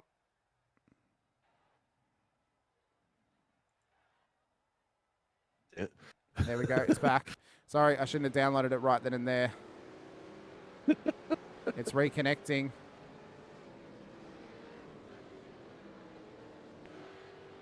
I think we're back. Pretty sure we're back. Sorry, I shouldn't have done that. That was a mistake. We're back though. That's We're right. back. We're going. We're watching the viewers. We're watching the pit of who's that in the pits at the moment? Jake Edwards. But look at this down the straight. Look at this. Delaney's getting pressure. 2 cars going wide, 3 wide there, nearly into each other. That was I think James Scott, and who was the other 2? Greg Favell and Lachlan Costa as well. They've Yes. also got Jack Andrews in behind them as well. So Andrews is now taken over from Billy Mole. Adam Hughes has taken over from Jake Edwards. So fire up Blackout OPR fans. Let's see how long this 422 car lasts on the road with Hughesy at the helm. Yeah, let's see how long it's going to take Hughes to spin it. The chat's gone a bit quiet, mate. So people out there in the chat world, get on top of it. Give us a yell on who you want to see, who you're following today, and we'll endeavour to show them as much as possible. Any questions, reach out to us. Mark Horton and Hughesy is on his way out now. Horton is in. Blake Delaney at the moment is chasing down Corey Bennett. Corey Bennett is the bottleneck. And looks like, oh yeah, Horton's just come out behind that battle pack of James Scott, Blake Delaney, Greg Favell, Lachlan Costa and Jack Andrews. All very capable drivers. R&D, Jordan Ferguson's now taken over from Tyler Sheaf. I just want to mention as well, I've just been delivered snacks by the driver of the 074 car after he's gotten out of the car, so thanks, William. We'll take everything back now, what you said about him. Oh, God almighty. Oh. Yeah, no, I shouldn't have downloaded the ad, but I've got the ad now, so I'll size it up, rush it, and we'll play it in a moment. So just work on that in the background. All right, who's your driver of the day, mate? Because at the moment there's it's really hard to I think at this stage, I'm actually very impressed with Ryan Muller. He did very well to put that car into the top 10. Yes. Yeah. Yep. Not a bad effort at all. Not a bad effort at all. I'll tell you who I'd say driver of the day is so far in a second, but I think we've got to point out the great job that Angus Lawford did in that previous stint. 100%, 100%. Yeah. Towards the back end of his stint, he was matching the leaders in terms of his outright pace. So that car is looking really, really quick at the moment. Look for this car to make some moves. James Scott has set the fastest lap of the race. He has done an excellent effort. I think he was up, what was he, up 10 places at that point where he's, no, he wasn't. Was he up 10 places at that time? He's up 5. He's up I think, 5 yeah, James Scott is now, but I think when Lawford had it, I think he was up something like 10 places at one point. So yeah. He's done very well. He's done very well. So yeah, my driver of the day so far, oh golly, it's hard to tell at this current stage, but I'd say I hate to be biased and say the Delaney's at the moment, because coming back from a drive-through penalty early on in the day for the wrong car number, though Ty drove an excellent first stint, and now he's got the old man in the car. Those guys they were very rushed to get on track. They had something to do this morning as well. Yeah. So they were very rushed to get on track. So I'm not surprised they did that. Yeah. But you know what? Rules are rules. Yeah. And for me, so far, they're my current driver of the day. But you've also got the Blackout OPR boys. They'll be contenders at the back end of the race, I guarantee you. If it's either Hughesy or Edwards step in the car, it does not matter. They'll be quick at the back end of the race. Yeah, it's going to... Oh, we've got a rotation round. Who's that? Who's that? Green Alan Mazzaroli. I just caught that on camera too, boys, and it was James Scott. Watch the wall, dude. You'd have to hit it. James Scott tapped the rear end of that green Mustang that came through. So here we go. 152. Oh no, dude! It's almost an absolute recreation of Brad Anderson's moment at this corner as well. He's just waiting for an opportunity to flick spin the car around. He needs to go reverse and do a J-hook, man. Just plan it, do a J-hook. I think he's just heard you say that, Sinker, but he's just J-hooked Yeah, into but the wall. that's not a J-hook, dude. Oh no, that sucks when you're stuck like that and you're trying to do the right thing and not getting in someone's way. Oh, he's just going too slow through there. Yeah. I don't even know if you can put too much blame on Scott for that one. He didn't expect him to slow right down on the apex. Yeah, he's still there. That sucks. He's still there, is he? Oh. Yeah, he's still there. He's still parked there on the exit 4.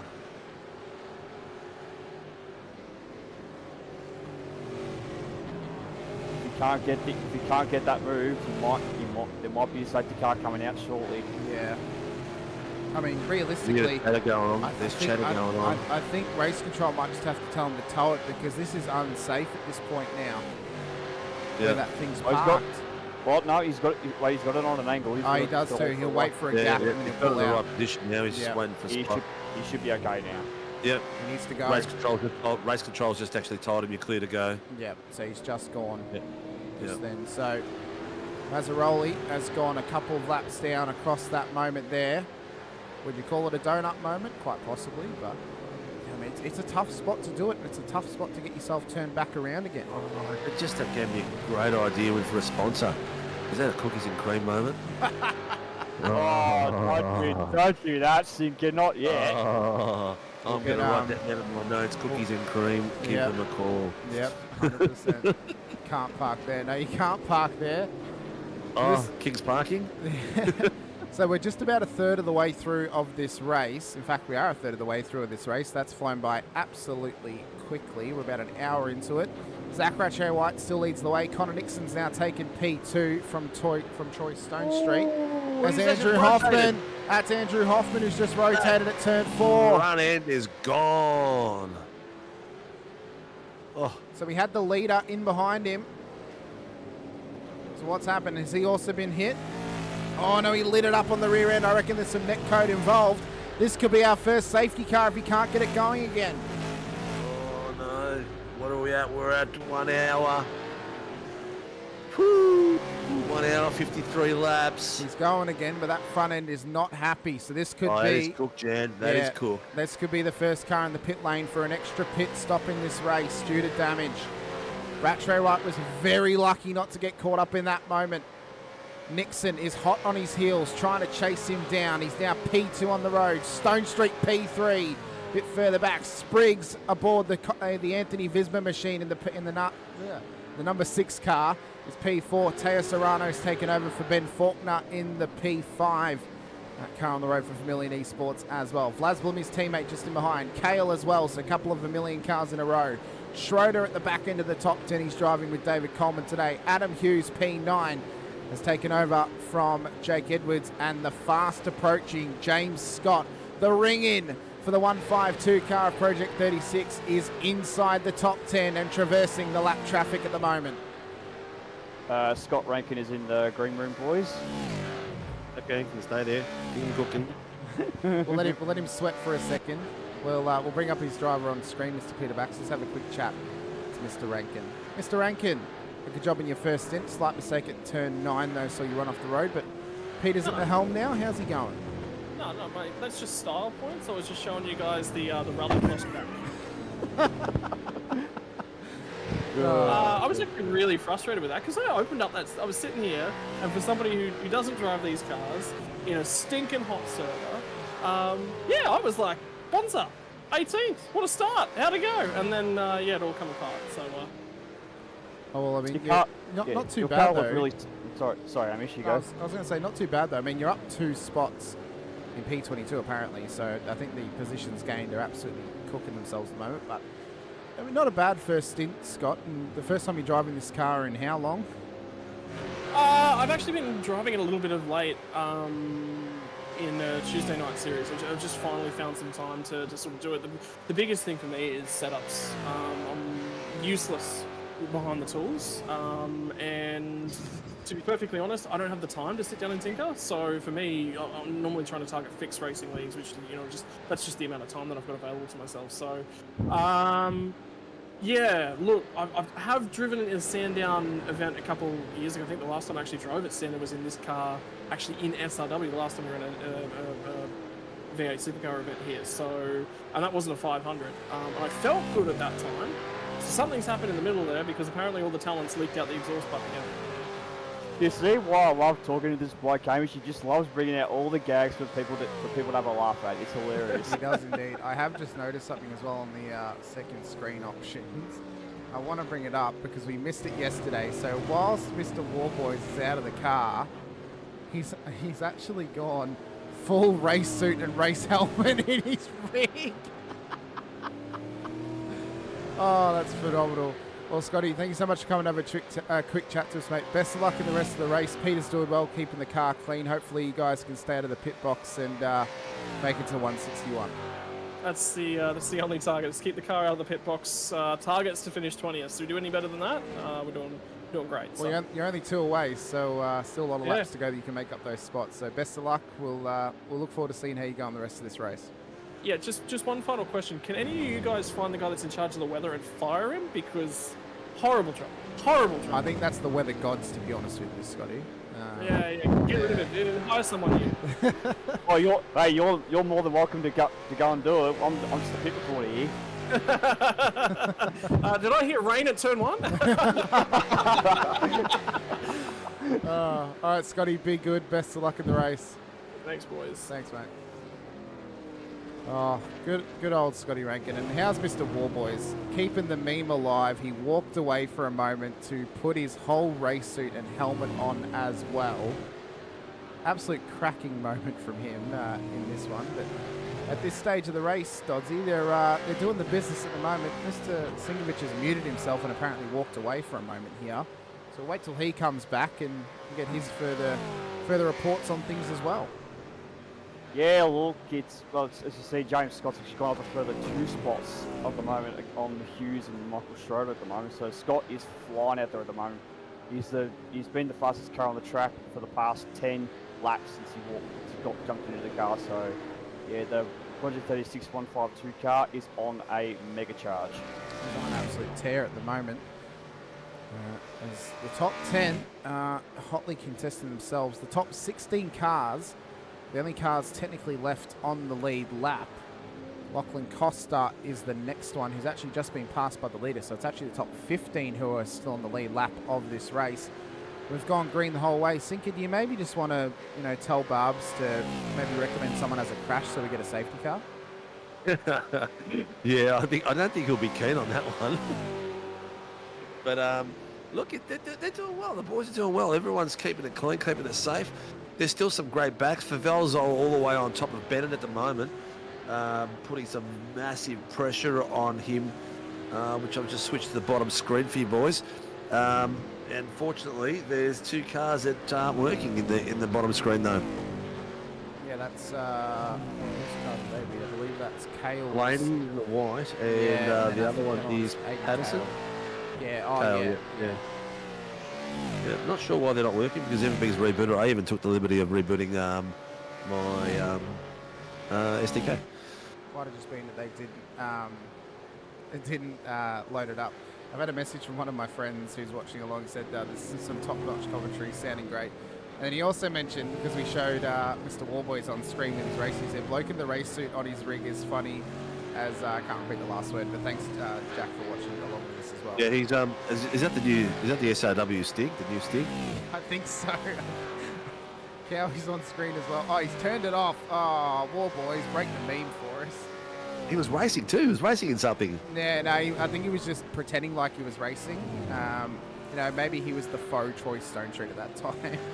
Yeah, Colin reckons they didn't put the paint on. Or maybe Ty can put it on his one and maybe it'll activate both. I don't know. So he'd have to apply it to the team, but I don't know if it will load mid-session. I applied it myself. As I said, if people want to, I can send Sinker the 2 folders, the 2 backup folders that I made. Send me those. No, just send me those 2 cars. I know. I'll give you the backup folders because it has all the cars in them. And then if you don't turn on the trading paints, you just press Control R and it should load them all. So we'll do that. We've got 2 hours, so let's do it. Yeah. Exactly. It's good to see that the boys are all. There's nothing major's going on so far. Oh, at the bottom, your team's Robbie Crow's getting a lot of pressure from Kurt Normanson. We saw Normanson do an amazing drive in the 86s yesterday. He's really pushing him hard.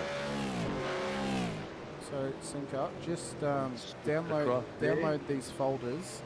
You'll then go into these folders and you'll copy and paste the... And where have you put them for me, my friend? I'll be putting them into SCBC chat. Just give me a sec. Because it can actually let me upload the file, that's the question. Dean Sinkovic has joined the comms box. Oh, what for? He must have... You know what? Call a pretend. No, someone's just woken up, bro. Haven't you? Listen to your voice, dude. You sound like a woken up ashtray. Pretend racer, I think it's... Sorry, mate. You're gonna have to step back from the mic. Say it again. I said, did I hear pretend racer? No. Who's pretend racer? You? No. Who else? Oh, dearie me. Dearie me. No, War Boy said it was way too hot for that. He took it off. Oh, fair enough. Yeah, Kurt's doing really well at the moment. Tiring Tails. Getting really stuck in. He's driving really well. It surprised me yesterday. He's actually really... Oh, I didn't realise that the thing was on. He's actually really good in the 86. I think he's a bit of a natural for the 86. I reckon. I spoke to him yesterday about it. He's going to race it next season, I reckon. Like, he did very well. Oh, Mitch Muller. Oh, another fight going on. Really crazy. Mitch Muller, Ricky Hyde. Where is that going on my bit? Have we made decisions on... what do you mean decisions on liveries there, Brendan? Do you mean as in how we're going to do it? I'm going to have to somehow upload it to Google Drive to send Singer the folder, but I don't think that's the smartest decision I can make at the moment. So, look, these people else they haven't loaded it in properly in their system. It is what it is. We'll do the best we can at our end. But anyway, lots of fun. James Scott has just set the fastest lap of 1:07.993. So not too shabby at all. What is going on with the weather? Why? Dean's asked a question. I forgot he was still here. What's up, bro? I said, why is it so hot? Oh, Scotty asked the question. Oh, it's so hot. What? It's a beautiful day, mate. It's never hot. What are you talking about? It's 54 degrees is what it is, so... I hope the drivers brought their eggs with them. They can fry them on the track. Well, since Scotty Rankin's not wanted someone to give everyone a weather update, I'll be glad to do that. We've got a 27-degree air temp with the 12 kilometre southwesterly breeze. So that I don't know which direction that would be for going to southern circuit.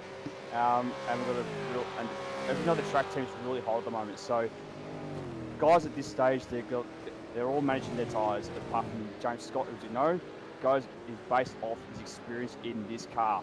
So Scott is still making his point of why he is the current king of this era of car. So did you say southwest, Dodsy? Southwesterly, yeah. So that's towards turn 4. Yeah, well, there you go. From Dandenong Road across to the main straight. Southwest would be up towards Dandenong Road because it's from the main straight directly across to the back straight is north. So there you go. That's what I meant. Yeah. But yeah, to go back to the point on James Scott, boys. For all the viewers out there, this bloke has won everything. He's won Bathurst 1000 with Jared Philsell. He drives for probably one of the top teams that has real life connections in Lobs Esports. So if anyone doubts the experience and capability of this bloke, go back and watch some of his previous races at the Prime Invitational and V8 Scots. He's a weapon, this bloke, and these guys with big threats at the end to Rattray White and Jacob O'Reilly. Oh, you know what the problem is? You've won nothing till you've won at SRW. It's very narcissistic of you there, Stephen, I must admit. But we've got Mr. Coleman in the green room as well, so we'll have a quick chat to him in a moment. He's driving with Michael Schroeder from Accelerate Sim Racing. Coleman, have you got your flask ready and able? I've been drinking it all day, mate. Oh, very, very good. I'm so nice, mate. Is it glad. nice and cold? I was just listening to Harry's fanboy speech, and I thought I'll raise a glass for that. We're going to pit for it. What else would you expect me to do? Everything, mate. Now I use it. That was nearly as good as Hamish's fanboy speech in the Formula Superlights this season to Dylan De Bono and just putting the moz on him for the rest of the season. Yeah, I've heard a few mods this weekend, but I'm holding it off from you guys, so I'm trying to keep it on the black stuff. You're doing well, mate. Actually, you're doing it. Hamish is pushing for you to change teams at the moment. I said to him, once a fish, always a fish, mate. Yeah, I'll just help it out. I offered to drive with Mark Lipsky because it was a bit short, and then Greg snapped me up because all the boys in the pond are a bit endured out, so... Yeah. And I didn't obviously do much, and, you know, all honestly, I actually needed this to do me confidence because I'm actually starting to enjoy it again, so... yeah, it's been good fun. Well, mate, you know what? There is a bit of a hint, mate, and you're one of the people that come to mind. You will be able to race on a Tuesday night next season. Oh, beautiful. Love it, boys. More, I need to do... I'll be honest, I've been helping the V8 Vets League, and it takes a bit out. It probably sacrifices some racing, so... but, you know, as I say, everyone needs to probably chip into the community and help out race control here and there. Yeah. So, you know, I'm doing my bit, and hopefully a few other boys, maybe put a call out if anyone's interested in race control in SRW or V8 Vets, contact me. There you go. Well, we've been pretty fortunate the last few weeks. We've got a few people in. Kyle Gresh, Matty Keane have joined the team, which has been awesome because we're going to miss Stefan for season 1 next year. He's going to be busy with real world life and stuff like that. So we've bolstered the team up for next season, which is good. And we're always looking to open the door for more people to come in as well. But yes, we're going to slight change. We're going to add the pro class to Tuesday night as well. We've got a rotation going down there, bottom there. That was elite camera work by me. I'm just going to point it out. That was Lachlan Costa and Ricky Hyde. Oh, we want to see that again. Oh, okay. Costa moved across who then? But it looks like Costa might be copping himself a drive-through off that one, I think. But yeah, actually, that's ask King Race Control himself, Mr. Coleman. Who do you reckon's at fault for that one, Coleman? If we play it again, oh, mate. Look at it, man. Mate, I don't know if I should comment. I've been in a couple myself today, and none of them have been intentional. Yeah, it's bloody tough hard out there, isn't it? You know, I will admit, you know, like I honestly wouldn't have thought we'd get 66 laps in with the amount of incidents we've had. Like they've been pretty low for. Like especially for this field, because we've got people that are beginners, people that are novice, and then you've got the pros in the air, and it's actually working quite well. So kudos to everyone. So yeah, you know what? Massive respect for even like you see in the Tuesday night racing, the two different classes. Such big respect between the drivers. They're going to have 3 classes now on Tuesday nights. We're going to have Am, Pro-Am, and Pro. So. We're going to do that. We're still going to keep Sundays on, but Sundays. You sneakily revealed that on stream. Yep, I'm just revealing it now, mate. I'm just letting you. I'm giving, mate. Don't you watch TVs and series? There's always a little nibble you got to give out. That means Scott Campbell can race on Tuesday. This is true. He's just asked then, can I race Tuesday night? ASR won't let him. I didn't see that chat there. But the championship, V8 championship, will still go on Sundays, but it's going to be a slightly different format. Love it, boys. Love everything that you do. What I'll do is I'll let you go. And if you can give a shout out to SRW Motorsports 91, and big apologies for turning them around too. So just send that. They're all right, mate. Beautiful. All right, boys. You're a legend, Coleman. Come back for a chat later on. Tell us how bad it went. Yeah, exactly. If I don't come back, it's gone bad. It's my first thing, boys. So I told you, Hamish, you got to just let some nibbles out, some fish bait, you know, and just get them on the hook. Yeah, but you just said that like it was nothing. You built this up for so long, and then you just randomly say it on a Sunday. That's not the big thing. That's not the big thing. That's not the big thing, mate. There's still more to come. I'm here to supporting Shane van der Meulen. Love high Macca coffees. Good on Don't you, mind Scotty. coffee Great to have every you now in the chat. I look forward to calling round 1 of Vets with him in 2 weeks' time. That's going to be fun. First Gen 3 race against Paul. Great old time. A lot of these drivers in the field racing the Vets as well. You know, Peter Baxter, who we mentioned, Ricky Hyde, van der Meulen, Boyd, Delaney. Favel's a race controller there. Michael Schroeder races, Spriggs. Crow, Munro, Weston, Taylor, Reg James, and the list goes on in this whole field. So that, you know, the average age of the field, I reckon at this point, is very likely at least 40 years old. We may need to open up a prepubescent series.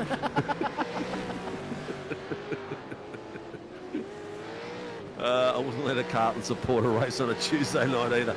Yeah, you know what? You got a point there. I didn't see the logo. I'm a very old Collingwood supporter, and we go way back. Oh well, it's been a good 2 years for you and I then, Singer. Both our teams have won a grand final. Yeah, well, there's a bit of smoke there. What's going on? Actually, make that Someone's gone off the first corner. Make that 3, Hamish. Yeah, make that 3 years, yeah, because the Cats won in 2021. Yeah, 2022. 22, actually. sorry, yeah, 22. So Mitch Noble's gone off the road. His teammate has just come out of the pits. That's Jamie Davis is back in the session. They've actually made inter-team contact, Sinker. What are you doing, Mitch? You've got words to have with your own team. All I can say is... You're buying Macca's for everyone. All I can say is sucked in. Uber Eats, Macca's, Mitch Noble's, Team SRW, boys, Mitch's shout. Anyone from Uber Eats out there watching, send me a link. We would love to have you as a sponsor. Actually, while we're talking about sponsors, I'd really like to thank Warren Brown, Shunt Sceneries, Grim Industries, Shannon's, DSL Rail. Who else am I missing? I'm missing someone. I just know I am. NeuroPower. For really coming on board and looking after us and supporting us all the way through. We are going to lose maybe a couple over the break, so we are actually looking for a new lead sponsor for the Formula Superlights for season 225. That's going to be a hot topic for discussion. We are talking to someone, trying to get someone across, but if you are out there, you want to be a stream sponsor, you want to get involved in SRW, support us. Really, we don't make money. It goes to pay for broadcast and our race control and all our bits and pieces that we have to subscribe to. So we do need some support to broaden our racing and to keep developing and getting bigger and better as far as our streams and racing can offer. We are capped out at the moment, so we need to get more racing. We need more sponsors, basically. So Brandon in the chat said only one car out at this point, 69 laps in. That's Andrew Hoffman and Jim Caperonis in the 5-1 entry. They are out of the race at this stage after making contact with the wall earlier on. So they obviously just decided they weren't going to try and fix the car. They decided they want to spend the rest of their Sunday afternoon watching the race. So fair play to them.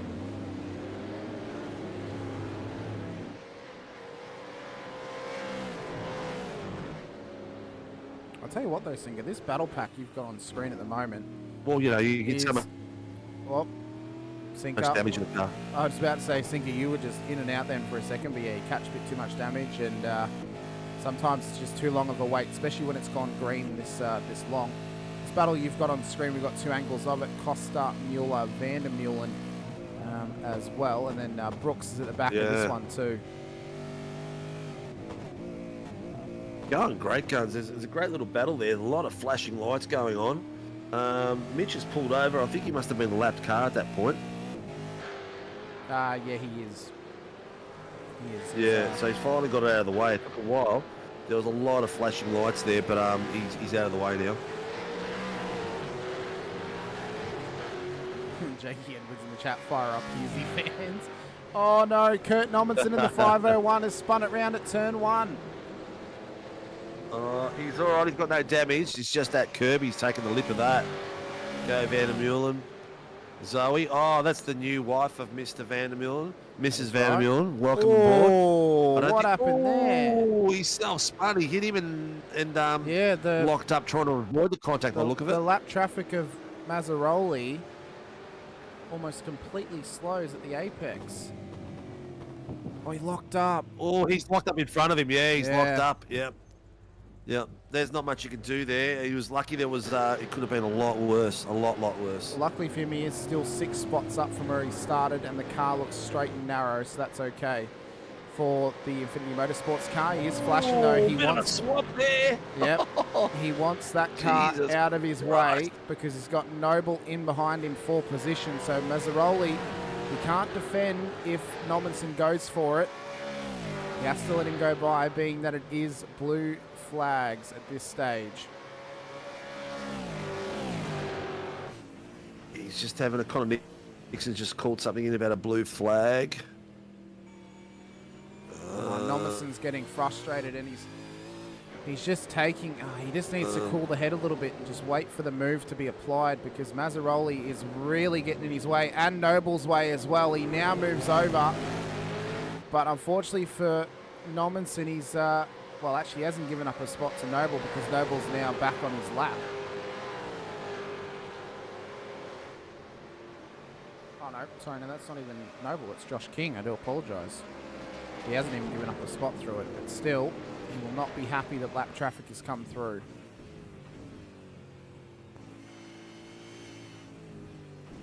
As this battle continues on, Yeah, it's Muller, getting Costa, hot out Dobson, there. and This is the Daniel. time of day where...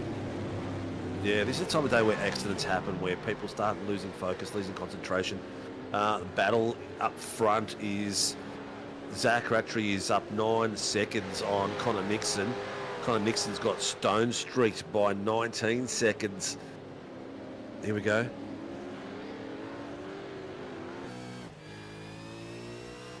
.686, black and white warning flag. That's one of my cars. Yeah, it's Blake Fitzpatrick.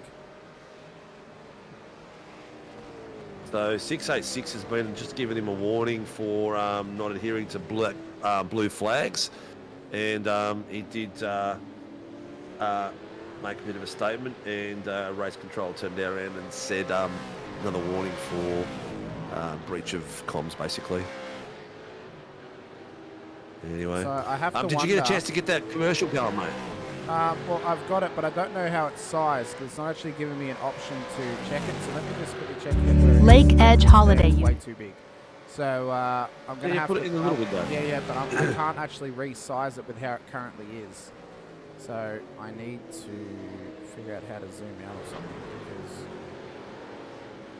because Project 36, calm down, Kurt.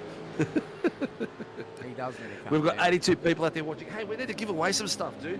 We've got another pitch mini proof. Lake Edge Holiday We've got some Units. bags to give away. Your We've ul- been focusing on the racing and forgetting about everything else. Just resize it. Can you hear the audio? No, Will they be able to hear the I audio? muted it because I'm resizing it very quickly. Oh, okay, cool. Because cool, I couldn't do We'll it give whilst you it was some- invisible. We'll let you try to get through it, mate, and do it. Don't worry. I'll keep the pressure off you. All right, now that I've resized it, I can put it behind the thing and I can actually play it. Good boy. Great work there, Hamish. Nothing like putting the pressure on you. I know. Jack Andrews is still the last car not to be lapped at the point, so we've got it down to car 13. How long is that going to last? How long till they creep into 10? I'm not sure, so I've got that ad playing now. So it's just playing in the bottom corner at the moment. Did the people hear it? Yeah, I've unmuted it. I've got it though. I had to mute it because it was way too loud when I loaded it in. So I'm so sorry, but yeah, we fixed that up now.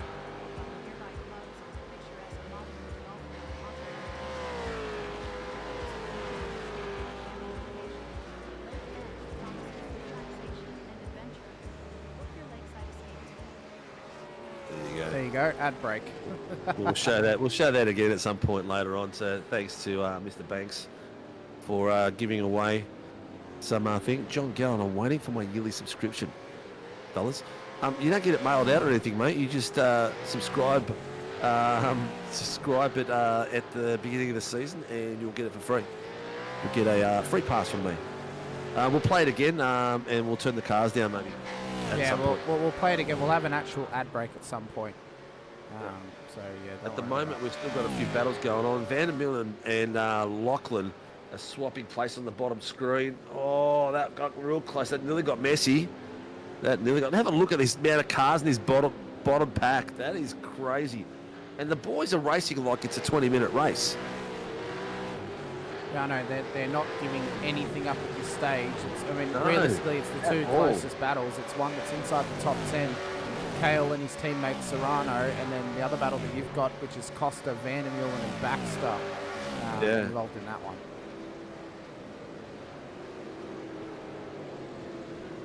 Brandon's saying, I think Jamie had a punch on with his internet after his dropout. Well, it seems to be working better now, Brandon, which is good.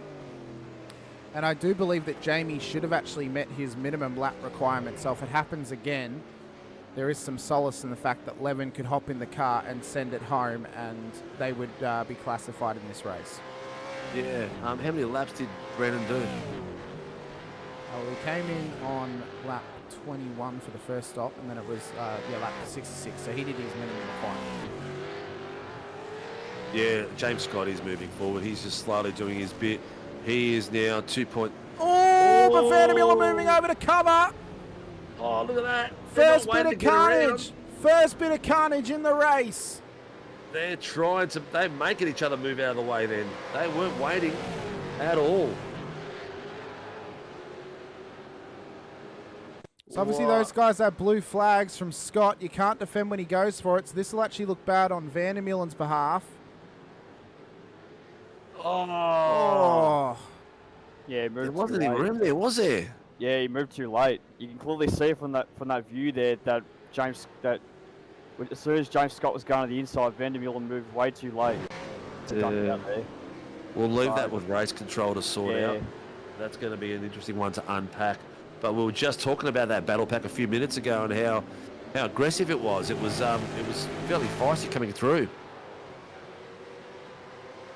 It was incredibly interesting stuff. feisty. But James Scott has set the fastest lap, 107.993. Oh, were you even surprised? It's James Scott. No, not at all. Not at all. Blake Delaney as well is now up 18 positions in the race, and he's in behind Jason Spriggs. So Blake and Ty have managed to fight their way out just outside the top 10 after copping a drive-through penalty early in the race and starting right at the back of the field as well. So this has been an incredible run from them. Yeah, 100%. 100%.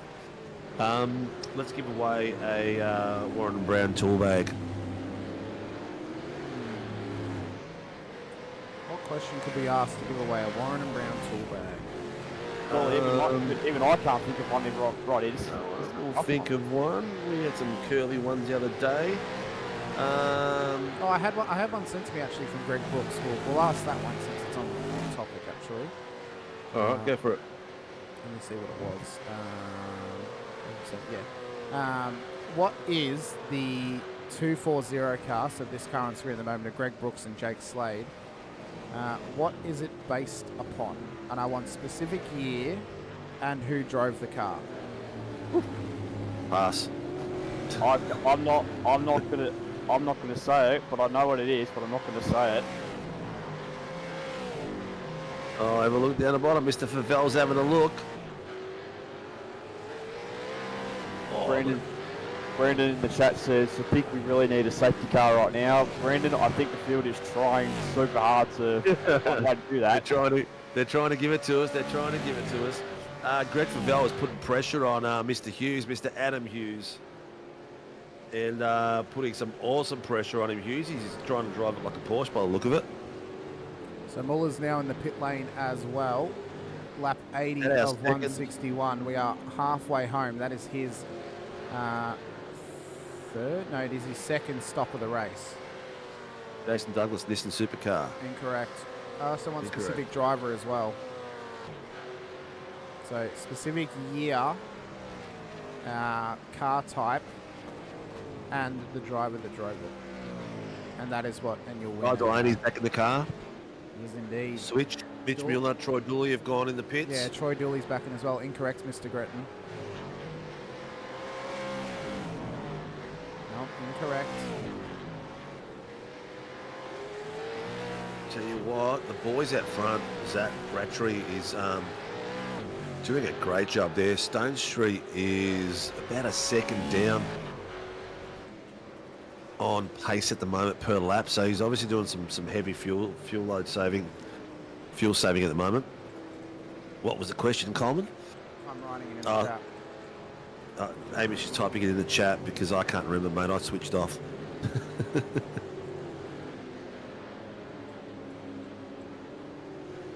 For all you amazing viewers out there that haven't liked and subscribed yet, please like and subscribe and hit that notification button. And if you're a sports fan, reach out to me at admin@simracingworld.com.au and let's see if we can get you down as a sponsor. A stream sponsor will do. DC Shades stream sponsor, that sounds good. Oh, here we go. What ATC or Supercar livery is the 240 Revolution e-racing Commodore based on? We want specific year, the driver, who was in the car. David Lawler, Jim Richards, Coleman, Nissan Skyline.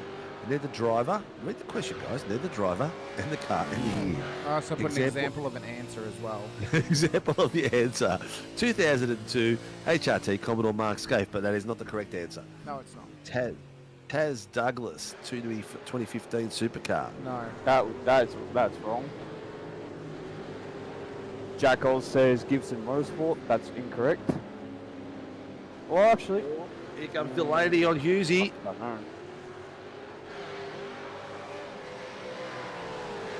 Nice move. Incorrect, Mr. Clifton. Connor Nixon's in pit lane for his next stop of the race. I believe we should see Sam Blacklock hop into the car. Steph McCauley's now hopped out of the car as well, saying tough, it's bloody tough out there. It is indeed, Steph. No, it's not Glenn Seaton. Read the example of an answer. We need the year, the either sponsor or team with the car type, so HRT Commodore, and the driver. The example I gave was Mark Scaife. So it was how the answer was given to me, so that's how I want the answer given. Not that exactly. You should have been a school teacher, mate. I probably should have been, to be honest with you, but yeah. I'll put what the actual answer is inside of our RC. Could you make it a little bit harder? Possibly. I'll put it in. Where am I going to put it? I'll put it in series info for PC, so at least Sinker knows what it is. Oh, I haven't got that on at the moment, mate, but it's all right. It's on your Discord. Oh, bit of. Oh, nearly lost it in the back there, the boys. One of mine. No, we still have not had the correct answer guessed just yet. Greg Brooks, FB Commodore. Oh my God. Well, Brad Hayes would have got that would have been a retro remake from the 2015 race, but yeah, that's an okay guess. It's the original, not any actual retros that have happened. It's based on the original one. You need the actual original livery that's based upon.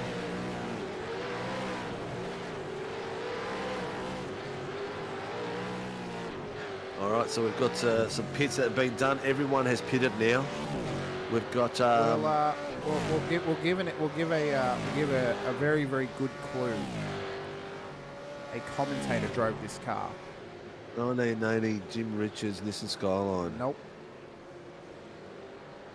So the clue is a commentator drove this car or raced this car. It's based on.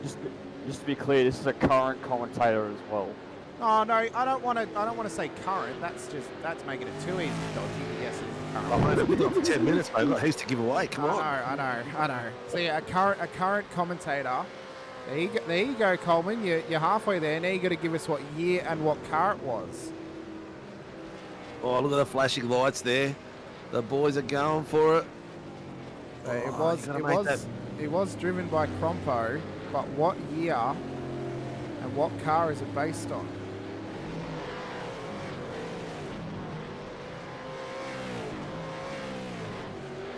Like Darrell Eastland.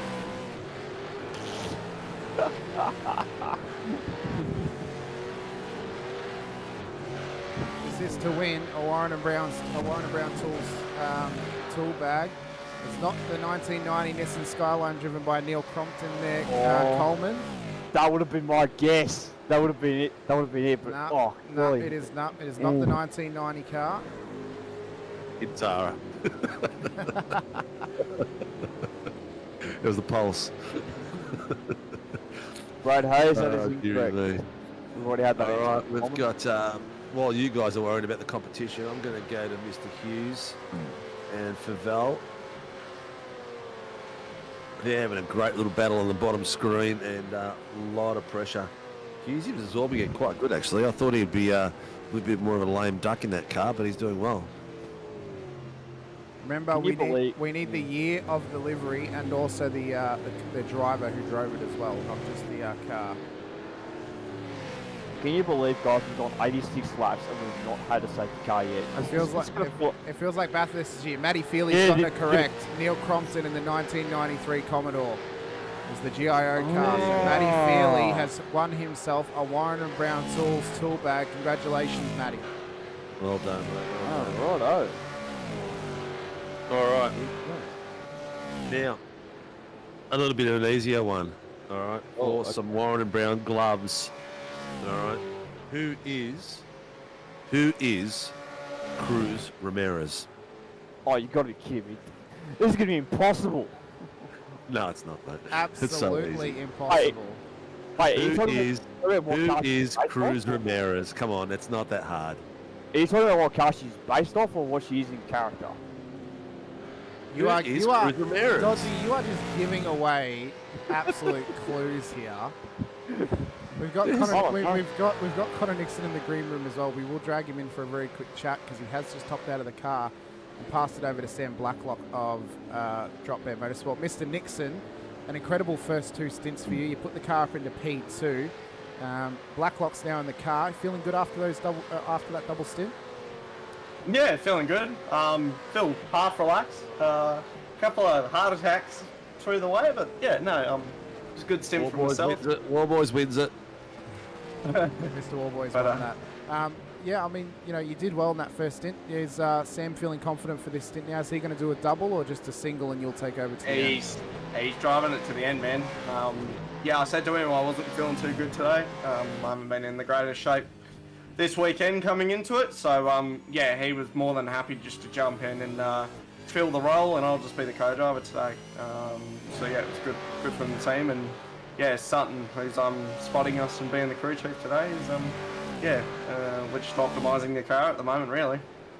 Well, mate, we're halfway home. You did an incredible job in the first half. Hopefully Sam can keep it nice and clean the rest of the way. Are you surprised, just before we let you go, you surprised we haven't actually had a safety car yet? Yeah, I joked to the boys, it feels like the 1000 with Gen 3 this year. So, yeah, hopefully something gets thrown, to be honest. It's, a bit boring out there. I just felt like Scotty Pye, just doing laps. And, yeah, being on the strategy. So, yeah, look, we had a little bit of a hiccup in the pit stop. But, yeah, we'll see how that plays out, to be honest. Yeah, it should be quite interesting. Well, mate, hopefully... straight in, guys. Looks like Warboy's coming back out. He is. So, what were you going to say? Sorry, Dodsy? So what's the plan from here out, Connor? Is Sam going to run to the finish, or are you going to plan to get back in the car for the final run home? Oh, he's just going to run to the end, bro. I'm going to trust him in the car. He's a ex-esports driver for when the E-Series was driving for the V8. So, yeah, I'm going to trust him that he can get it home. I'm the wobbler in the team today, so, yeah, trust in him, and, yeah, he should do a good job. Oh, well, Connor, best of luck in the rest of this race, mate. Thanks for coming to have a quick chat to us. Hopefully Sam can keep it nice and clean and you guys can get a podium out of this finish. Well done. Yeah, it'll be good. We're going to keep that money for a Gold Coast trip. So, yeah, yeah, should be good. Very good, mate. Spend it wisely if you make it there. So, mate, yeah, we're not going to spend it wisely. I'll tell you off air what we're doing. But, yeah, no, Jane Green, Mr. Blacklock going to do a Gold Coast trip, so yeah, yeah, should be good. Very good, mate. All right, best luck the rest of the race. Thanks, pass man. Our best wishes on to Sam, and yeah, hopefully he can keep it clean for you. Yeah, 100%. Thank you so much, guys. Appreciate the event highly. Thank you. No worries, mate. Thank you. Coleman and Cairns have just got back in the car. They're both getting back out on track. Yep. Neil is also coming out as well, taking over from Costa too. So. Couple of changes happening at this point in the race. Rattray White still leads, yet to take his second stop.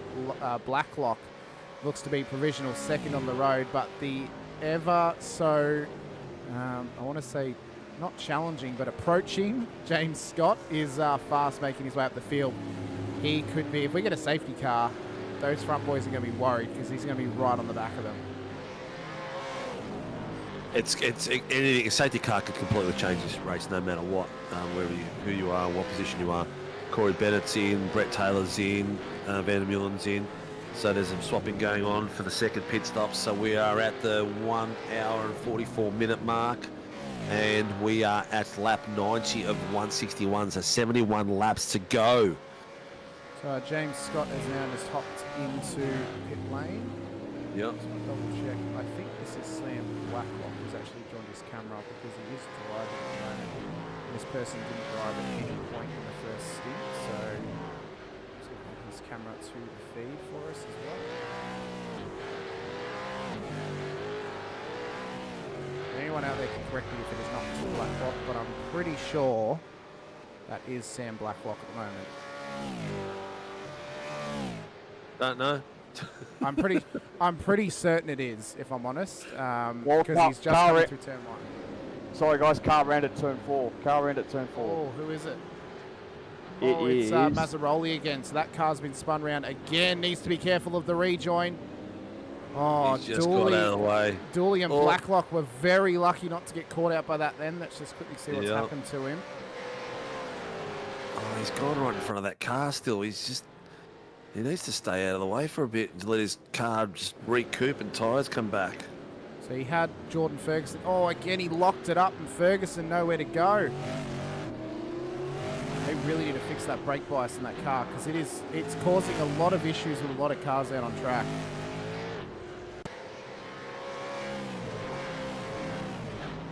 Nominson's in, so is Rattray White. So we should see Randall hop back in the car into the 501. Do we see O'Reilly hop back into the Vermilion Esports car of Rattray White as well? He's just parked it up. So Sam Blacklock gets back onto the lead lap and is provisional P2 on the road on board the Drop Bear Motorsports car at this stage. Well, this has been an incredible race thus far. A real race of attrition, a real race of fantastic strategy. No safety cars just yet. We're 92 laps into it. I feel like we almost have to spin a wheel to see if we get a safety car sync up. Well, yeah, with not a lucky dip, a joker lap or something like that. Yeah, a bit of a lucky dip. We throw it in. Di Feldman has dropped out of the session, unfortunately, so that either means that Piccoli has to hop back straight into the car, or Feldman has to try and get her internet sorted and hop back in as well. That's so unfortunate for the Slick Chicks racing. How many laps have I done so far? I'm not sure on the breakdown of what she's done. I'd have to double check. So it looked like Steph would have done the first stint, which was... Have a look at his battle on the bottom screen. Oh, it's still... Have a look at him. It's absolutely insane. The fact that we can get a battle like that happening at the moment. Yeah. Although it's 3 teammates in a row putting the pressure on, on, I believe it's... Is it Husey ahead of them? It is Husey ahead of them, who's in P2. So those 3 Accelerate cars are a lap down on Husey, but he still needs to stop, so they will get their lap back. But all 3, Visma, Coleman and Houghton, having to work together for Accelerate Sim Racing. Remembering Visma started P2 on the road today. He has dropped a couple of spots in the relative order. As Cale now exits pits. Here comes James Scott, trying to get it done past him towards turn 1. Straight past comes stop. Fastest lap of the race, 107.79. And he is inside the top 6. He'll be P5 on corrected order when Adam Hughes comes into pit lane. That was pretty quick. That was very quick. Ty Delaney's doing extremely well, mate. They're the biggest movers so far. They're 19 places. Greg Brooks, 17 places. Yep. Adam Hughes up 20. Yeah, both Brooks and Hughes, though, need a stop. So correct, that needs to still happen. Mark Houghton is now in pit lane for his second stop of the race. Yep. How good are these cars sounding, man? I'm just hearing this. They'll sound even better next week. Hey, quick update from the pit lane, boys. We're now entering the final phase of the race. We've probably 1, maybe 2 more stops left. I can guarantee you, if we get a late safety car, this will be a flat chat sprint, no matter what goes on. I can still say it. I can just sniff it coming at this current rate. I reckon James Scott or Angus Lawford, whoever's in that car at the moment, is going to be mighty quick at the end of the race. Yeah, it's Scott who's in there right now, so he's pulling a double stint in the middle of the race. Remembering critical lap is lap 117 to get home, so don't be surprised if we see some drivers jump in early. just to put their fuel in their car to make sure they make it to the checkered flag. We are currently 23 laps away from the critical lap point in this race. If they want to guarantee they get home, then they wait another lap and they come in at the end of 1:18, and that is for sure going to get them an extra lap of fuel at the end. Common's going to have a crack here. He's got right behind him right now. There's virtually nothing between them. He's got 3/10. He's going to have a crack real soon because he's getting slowed down as well. Mazzaroli's just gone off the road trying to stay out the way of the faster cars coming past him. Teo Serrano has got a fast approaching James Scott hot on his tail. 1.4 seconds is the gap. So Scott is only a few moments away possibly from making it into the top 5. It'll be corrected P4. And Adam Hughes brings the car into pit lane. And then here next on his sights will be Blake Warboys at WKMP Sim Sports, who is 8 seconds up the road from Teo Serrano in P4 at the moment, corrected P3 coming into turn 4. He's had a great run though, this race has Blake and Troy. Interesting to see if Troy ends the race or if Blake does a double to the end.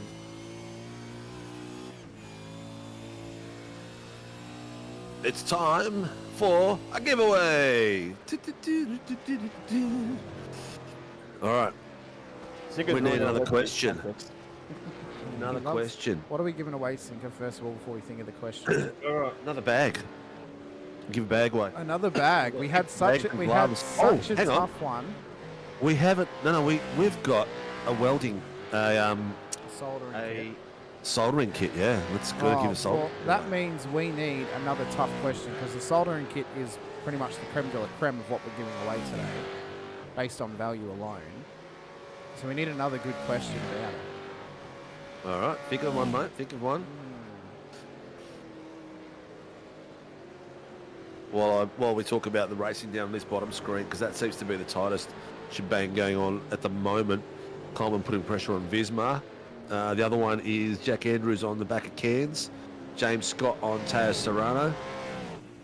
And Mitch Muller on Blake Urquhart. I might go down to Mr. Urquhart for a bit, only because my mouse is right there. And he's gapped it a little bit now. But he has got some pressure coming up on him big time by Mitch Muller. How's the one-handed duo going, Jackals? They're doing quite well. They have not crashed just yet. Jordan got caught out by a lapped car braking or locking up right on apex, so he ran up his rear end, but the 8 entry is doing well. We had to load up Sheafy's livery on the car because Trading Paints was not playing friendly, so unfortunately my screen does not have the beautiful FPR car that you made, but Sinkers does. So if you see Fergo on the screen or Sheafy on the screen in the bottom, it will have their proper livery on it. So yeah, very sorry about that. As Hughes is in. So corrected orders now happening, Sinker. We are... Yeah, everyone's trying to fall into place, and we've got unlapped cars that are unlapped. They're only down to 13th place. Common's the last one. Everyone else has been lapped, and a couple are down 2 laps. So, but, Steph, just quickly, so Dice just back in. Steph, what I would have recommended you should have done is you should have just hopped straight in the car as soon as it got into pit lane. That way you wouldn't have dropped as many laps. So instead of waiting for Di to fix her internet, it's similar to what happened with Jamie Davis and Brandon Levin earlier. As soon as Jamie's car was in the pits, Brandon just hopped straight in and just got it back out on track to mitigate how much of a loss they were getting from the internet dropout. So Moore just called something in. Yeah. I'm not sure what. Feldman had ended up off track, but I don't see anywhere in which he was around her. Andrews is still hot on the tail of Damien Cairns at this stage. Adam Hughes has stayed in the car for this stint, Sinker, so he's going for a double in the Blackout OPR entry. Yeah. James Scott putting pressure on Teo Serrano in the bottom screen like crazy here. He's putting pressure. He's going to get him in the next few corners. He's been getting closer and closer. He's now 3/10 on him.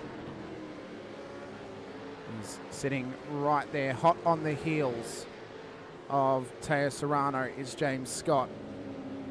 So we are 2 laps away from lap 100. We've gone green the whole way thus far. It feels like the Bathurst 1000 this year at this point.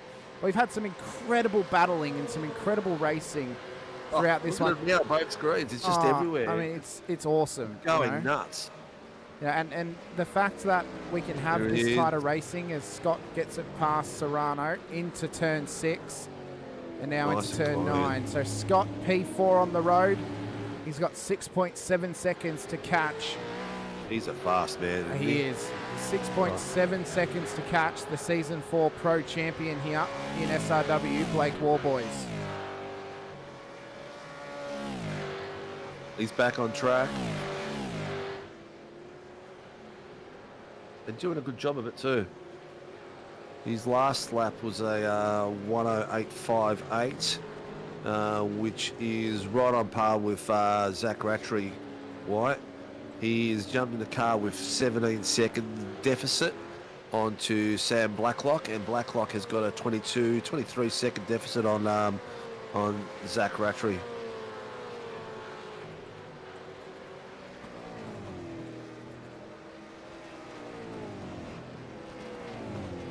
Bottom screen has got Coleman fighting it out with Vismar at the moment and putting some pressure on.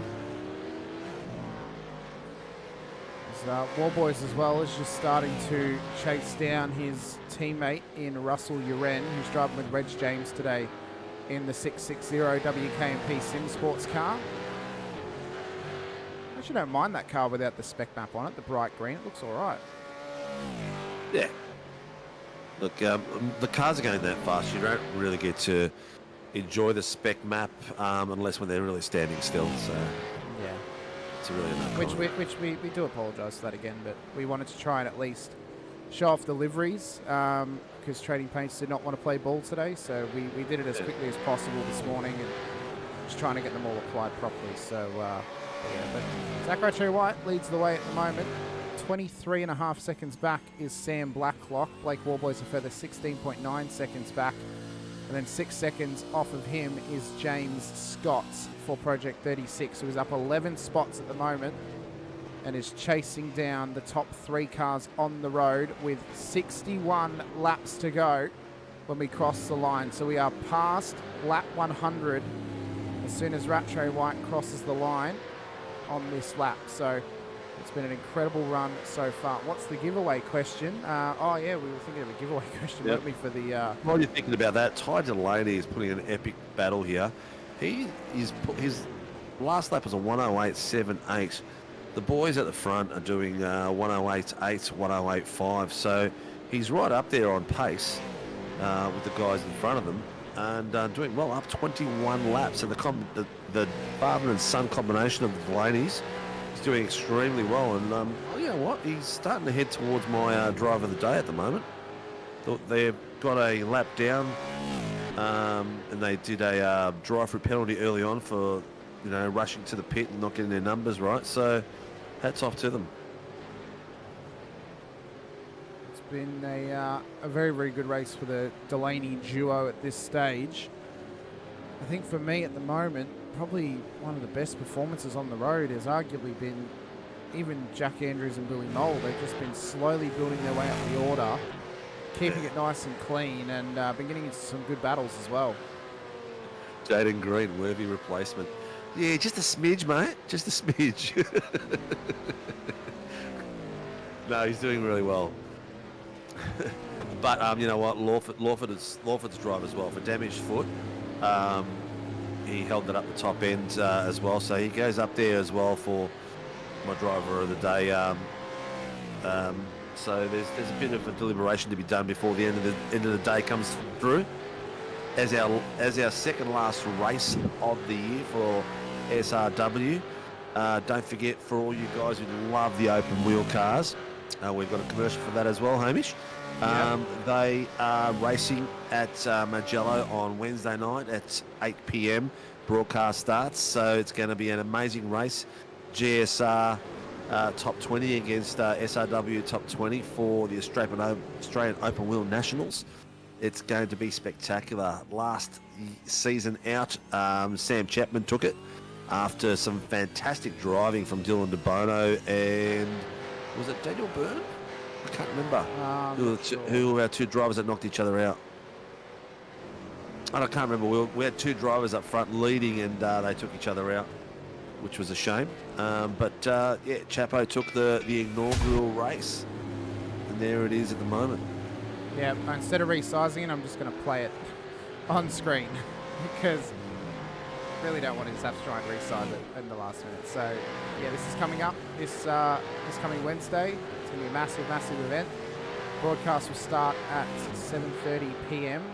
And yeah, we'll be going racing at 8 o'clock. So it'll be a phenomenal event. It'll be broadcast here on the SRW channel and as well on the GSRC channel as well. It'll be myself and Zach Caban in the booth alongside Brad Hudson doing the second screen for us as well. So that'll be a phenomenal show.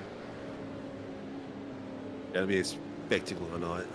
The only massive fight at the moment is this one on the lower screen. Coleman is really pressing. You know what?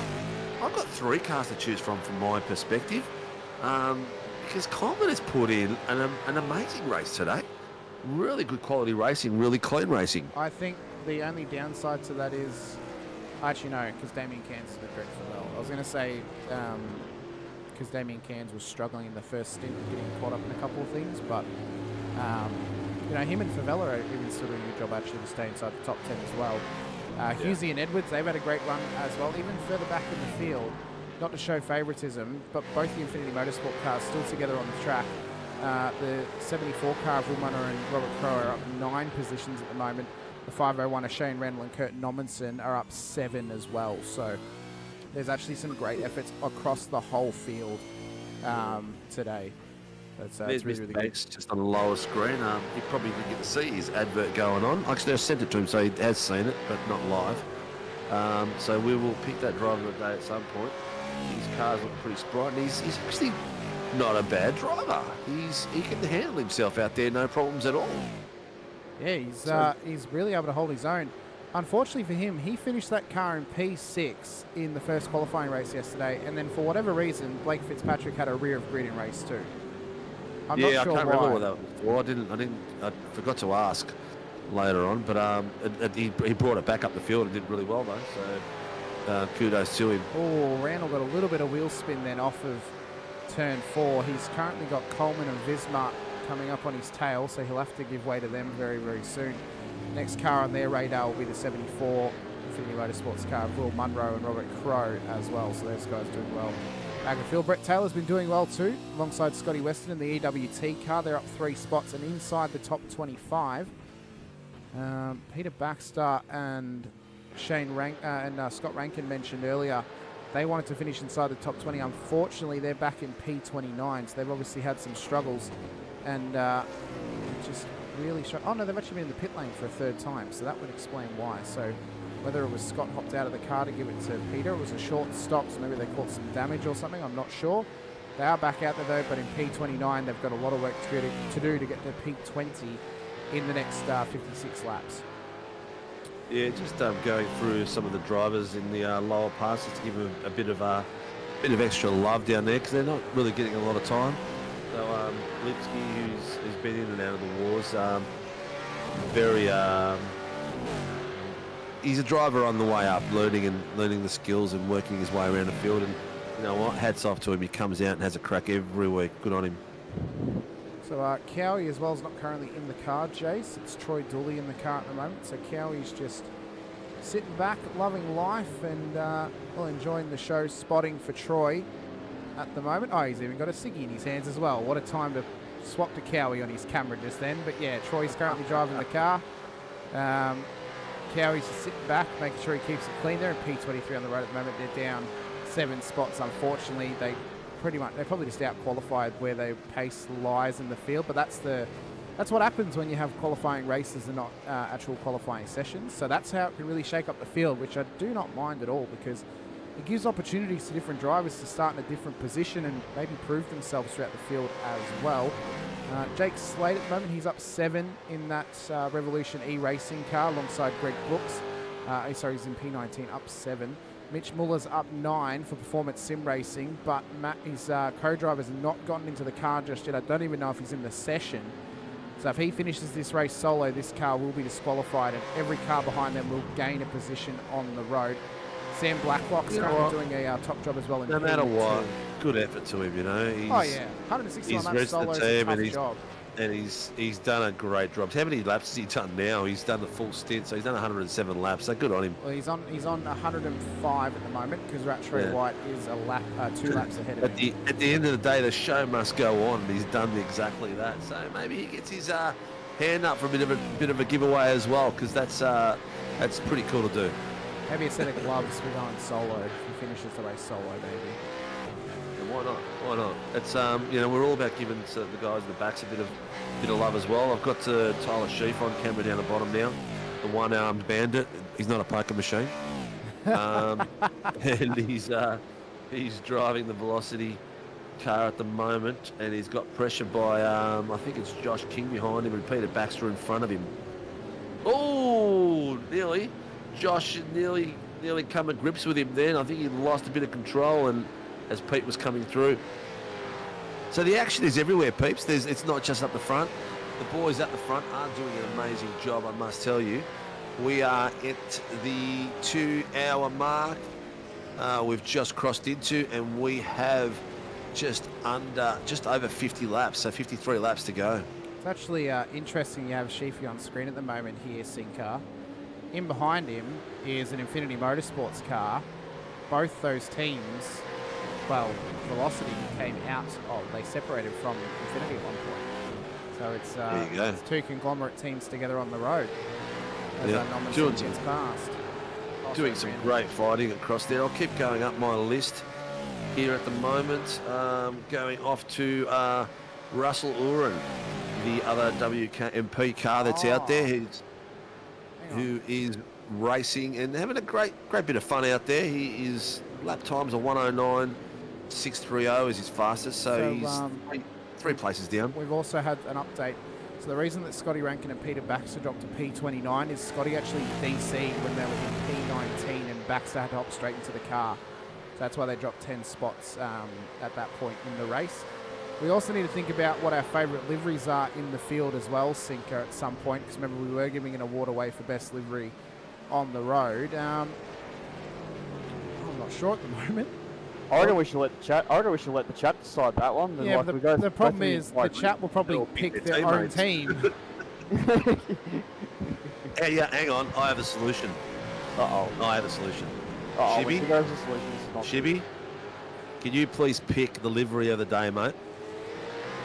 You'll have to pay attention. You'll have to pay attention to what liveries there are. All he's got to do is go through the cars. He's probably playing with his little one and his little baby as well at the same time, and sitting there watching it. But that's it, mate. Shibby, it's your job. Brent Wasson in the chat saying if old mate does 161 laps solo, give him drive for the day 100%. I don't know about that. I think a pair of gloves maybe if he does it solo, but yeah. He could have had his co-driver. We picked that position before with Uren, and he's got Cowan's partner in there going crazy right behind him. How about best retro livery from Mr. Brooks in the chat? Should be saying, is there a Glen Seat one? There is actually. It's Blake Fitzpatrick and Stephen Banks. Where are they on the track? There they are there in the Peter Jackson car. Yeah, you know what? That is a very good choice. That was the one that stood out to me early in the race. I feel like though that one would also come down into if we had best retro. Yeah, I'm a bit surprised. Like, have you just been kicked out of the session, Sinker? I think he has, because his second screen just disappeared off my screen then, so... Yeah. We'll see. Going back to the point there about best retro, I'm just very surprised that not many teams have also gone that direction, because when this last race for the Gen 2 been to be broadcasted, I'm very surprised that not many teams have gone retro paints. Like, you got the 686 there who have gone it, you got the 778 or 788, and then you got the 240 is all I've seen. Well, the WKMP cars are technically retros. They're team retros for the WKMP Sim Sports. Yeah, that was so that's a retro. It's one of their original ones. Yeah, OG. What else we got a retro? I think Mitch Muller has a retro Erebus car in the 053. Would you call that retro? It is. Though? It has Erebus. It has Erebus on the side of it. It's based on one of the first Erebus Commodore liveries. Yeah, right. I didn't actually know that. Yeah. Yeah, right. There you go. Yeah, it's No, based- that looks good. Yeah, it's not too bad. Good, that one. Peter Baxter's is also a retro as well. It's the old HDT car from the early 90s when it actually decides to show it on screen in a moment. I reckon Sinker's internet's actually just gone. Yeah, I reckon. No, mate, power. Oh, power! Your power went out. Yeah, power just disappeared in the whole house. Like, everything Wow. just went boom. Okay. It just stopped, and Oh, well, hop back in the session, and join went back back to the on Ninja, and- and we'll get going again. yeah, that's pretty much it, mate. Start fresh, and maybe hopefully my SDK, maybe my SDK just booked it in to reset itself. But what did we say? What did I miss? So Shibby asked about the seat and livery. He then claimed it's the winner, but I think we should actually have that in the class of retros because there are some retros out there. There's not many though. If Shibby's picking best retro, then well, that one's already won because he picked that as the winner. So it has won something today. I forgot that you just had it on the screen there for a few seconds there, Hamish. It's the Scott Rankin Peter Baxter card. That HRT retro from 1990 or 2000, I'm pretty sure. That thing was my favorite retro paint at the moment. Oh well, I'm a bit disappointed I think the other one at that. I'm a bit disappointed no one's running the 96 car, which was the all blue with the white cutouts. That thing was a thing of beauty. Well, go back. Yeah, If you so- go back and watch the Invitational, it's Brenton Hobson ran that paint for the Thanks Holden. He delivery, did, yes. yeah. So Shibby, so you picked Banks' car, Banks and Fitzpatrick as the best retro livery of the day. So what do they win because of that Sinker? We're going to give them away some a pair of Warren Brown gloves each. Okay, so 2 pairs of gloves going to that car. Then we also need best regular livery as well. So for the regulars in the field, Andrew Hoffman also had a retro, but he's out of the race. So the best regulars, there's Martin Lipsky, who's just trying to let some of the faster boys through. This is that's one of the toughest points as well. So Yeah, yeah. Harry, can you cause the safety car? What are we at? We're at the 2 hours 11 minutes. We've got how many laps? That's got all blurry on me. That's 113. 113 out of 60. No safety car. Mate, this is ridiculous. We've also got the best Frankenstein liveries as well to give away, which we can just pick that. Oh, we'll let Dodsey pick it actually because his team doesn't have a Frankenstein livery. So there's Di Feldman and Steph Piccoli in the half and half of the Apex Esports and the iDrive Sim car. So wait, by Frankenstein liveries, you mean the ones that are merged together? Yeah, or- so it's either 2 teams that have come together, or it's like a Frankenstein of 2 drivers from the same team. So, for example, Sean Vandermillen and Stacey Boyd have gone half and half on their personal liveries for Nova Sim Sports. Well, straight up, I'm going to go with that one. I'm sorry, but to mix a good, to me that's a good mix of colour. That one, like that Nova Sim Sport have gone to that. Can I make a case for the combination of Infinity Motorsports and Revolution E-Racing? You just saying that because you want your own team to win this one? No, I just wanted to put it on screen, to be honest with you, and make a case I for reckon it as well. Shibby's made a good pick there for car of the day. He hasn't even seen the rest of the liveries. It's just he's seen a half-finished SRW car. That is not half finished. What are you talking about? That is a great looking car. Look at that. That looks like a real car. You'd think that was on track at every event. Shibby, you can't be biased, mate. Don't do that. Don't inflate Sinker's ego. It's the last thing you want to do. He's bumping up the sponsors. That's what he's bumping up. Warren and Brown vehicle. It's got to be the Warren and Brown vehicle. No, they can't win it anyway because that's my team. And they've got enough prizes already. But thank you for the pick, Jimmy. Yeah, I'm going to say the Nova Sim Sport car wins this one. The Vanderbilt and Stacey Boyd one. Okay, so what have they also won a set of gloves? How many sets of gloves did you actually have to give away, Sinko? Because 10 sets. 10 sets? Well, you probably picked the worst one to give away because now he has to mail a pair to the US to give it to Stacey Boyd. That's all right. We'll do it. We'll do it. It might take a bit longer. They don't work as hard over there, the posties. yeah, and then there's also like regular liveries as well. So yeah, Infinity Motorsports, OMFG Racing if it decides to show it instead of being inside the car. You got Vermilion, Blackout OPR. Yeah, Vermilion. EWT, that was another one of the Frankenstein cars. I reckon well. that to me. I really like that. Yeah, the that Tassie to me, whether it's Frankenstein or not, that to me is the delivery of the day. I like it out of all. Yeah, the Tassie Devil looks good on that one. Frankenstein or not, I think it's a sensational. Well, you know what? How about we just make the decision that they win best livery of the event? That one for it, because it looks awesome. It's not an easy one to do, and it looks sensational. None of us are a part of that team. Oh my God. Okay, so that's why. So Kyle, one of the race stewards, oh bloody Grayson, his kid turned his computer off. Oh. I'm just wondering if one of my cats is hit the power board. Okay, so Brett Taylor and Scotty Weston have won themselves each a pair of gloves for the best livery on the road. I think we've just come to that decision. So yep. yeah, it does look good. So even Shibby agrees. So I think well deserved. None of us are a part of that team. It's an incredible looking car out on track as well. So it's very good. Yeah, we already showed you were up for the Frankenstein livery there, Steph, and unfortunately Dodsey picked Vandermeulen and Boyd for the best Frankenstein one, which is the combination of their two personal liveries for Nova Sim Sports, the nice half and half, the green on one side, the grey on the other. I don't think there's any black and gold cars out there. No, there is one. It's not so much gold though, but very close to it. Where is it? Are you thinking of Jackalisi, this one with the... Oh, yes, that's got a bit of gold at the front and the chrome. I think you're just seeing the khaki camo as gold there, possibly. Yeah, that's got more camo than gold on it. All right, my camera is back. Oh, very good. He feels part of the broadcast team again. Great to have you back in there, guys, battle for third going on. James Scott's putting pressure on Blake Warboys at the moment. He's not far off him. He's applying the pressure to the absolute maximum for P3. He's just gotten the job done on Blake Warboys.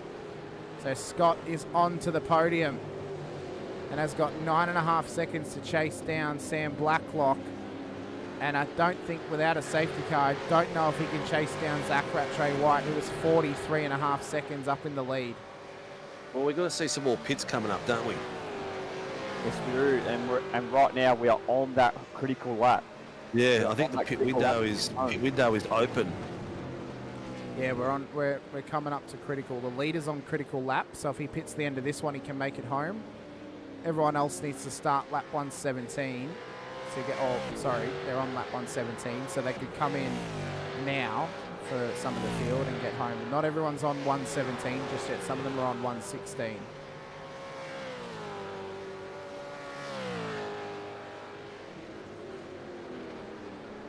Maybe we should have the chat decide who's going to cause the first safety car of the race, since we've gone 118 laps without it. Mate, it's Lipsky all the way. Sinko, actually make that one a giveaway. The first one to call the safety car. Whoever causes it gets the giveaway. Dodsy's going to hop straight out there and cause it. Whoever causes the first safety car, that's a tool bag. You know what? Yeah, the last tool bag. We were trying to think of a question for that one. That's a tool bag. And we still can't think of one. What have we only one tool bag left? No, we can't. We've got more. Oh, okay. How many are we giving away today? I don't know. We've only given away one because we never actually thought of the question to get rid of the... okay, so whoever causes the safety car is going to win a tool bag, because it's a tool bag moment. The Dutch plumber, Harry Will. Oh God! Where was I up to as I was going through my drivers? I was up to Jacob Trainer, because we were talking about the one-armed bandit of Tyler Sheaf. Jacob Trainer is plugging along, enjoying the life. So I'm gonna go through the small camera through all the drivers to give them all a bit of screen time and all a bit of a plug, while Hamish goes through the battles. The battle of the moment that I'm seeing, which is the highlight, is Adam Hughes, Anthony Vismar, David Coleman. Again, Coleman in the action. So Coleman's getting up there for my driver of the day, mate. He's putting a great battle in there. Your second string's spawned again, so what happened? Did you run out of power? No. Or did you get kicked from the IRacing session? shut down. You dropped through the packet loss. Kicked from the session.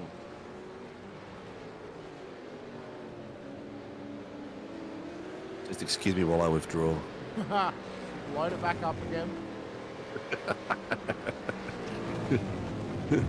We're loading, mate. We're loading. Don't you worry about that. We live for the show, mate. We live for the show. AMG, and off we go. Watch, and session is reloading and going. But I tell you what, Delaney is having a cracker as well. He's up 21 place, up into 8th place.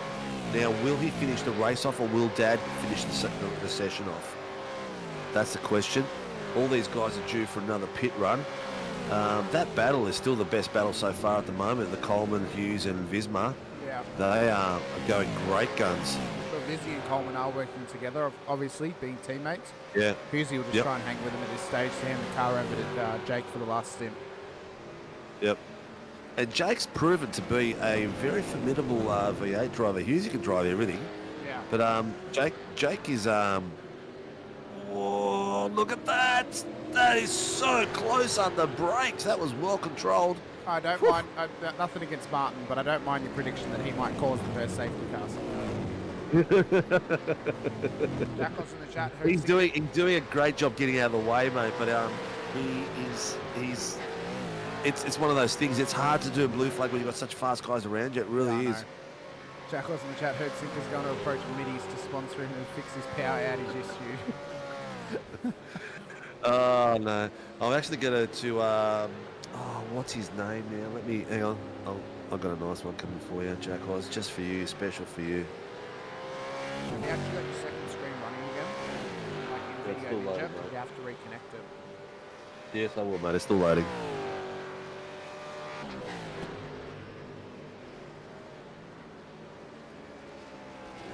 Billy Mole in the chat. Jack's killing his stints. Andrews is doing a phenomenal job here, Billy. You've had a great co-driver coming into your car, piloting it very, very well. Yes. So, Jack, I'm having I just had to confirm who I'm talking to regarding sponsorship, and me and James Cameron are having a bit of a chat, see if we can revive our Titanic sponsorship for one of our series. You would definitely not redirect Titanic. Yeah, I was. I couldn't remember his full name. I remember it was Scott, but I couldn't remember the first name. And then I looked at the screen. There's another James Scott just racing here as well. So James Cameron. I knew it was there somewhere in this little brain of mine. Spielberg. Nah, Spielberg got nothing to do with it. Billy Mole, Jack's killing his stint. He is definitely, mate. He is definitely. Doing a great job. But he has got a fast approaching Anthony Mr. David Coleman and Adam Hughes, who have not let go of each other throughout this last two stints. They're still battling it out. Yeah. Well, James Scott's got himself in the podium position now. Blake Warboys, he's got his time down to 3 seconds, nearly 4. Loading error. Yeah, he wants the just put your iRacing completely and then reopen it. Yeah. Have a look at Warboys, Lawford's camera. Lawford's camera, man. He's just got his foot up. He's in relax mode. Let's bring him up as Warboys is just trying to get past Martin Lipsky. Oh, he's not happy with Warboys. He's shaking his head. No, he's not. He wanted to get let past. There's Lawford.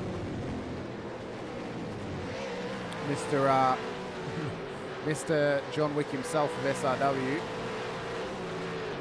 He's not. I'm telling you, he's D'Artagnan. He's even got the. He looks like he's got the fleur de lis on his arm too. The Warboys is full focused. He has to try and chase down James Scott. Sam Blacklock into pit lane out of P2 takes his final pit stop of the race. He will see that car to the end. We're past critical laps, so only one stop to get home at this point. As Ryan Jack Black's Mueller. in there.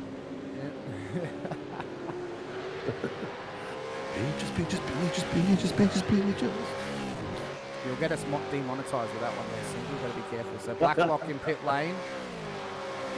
Getting his car set up for the final run home. Zach Rattray White still leads the way. Will Jake O'Reilly hop into the car on the run home as Blacklock exits pit lane now. Andrews in. We should see Mole hop back into the car.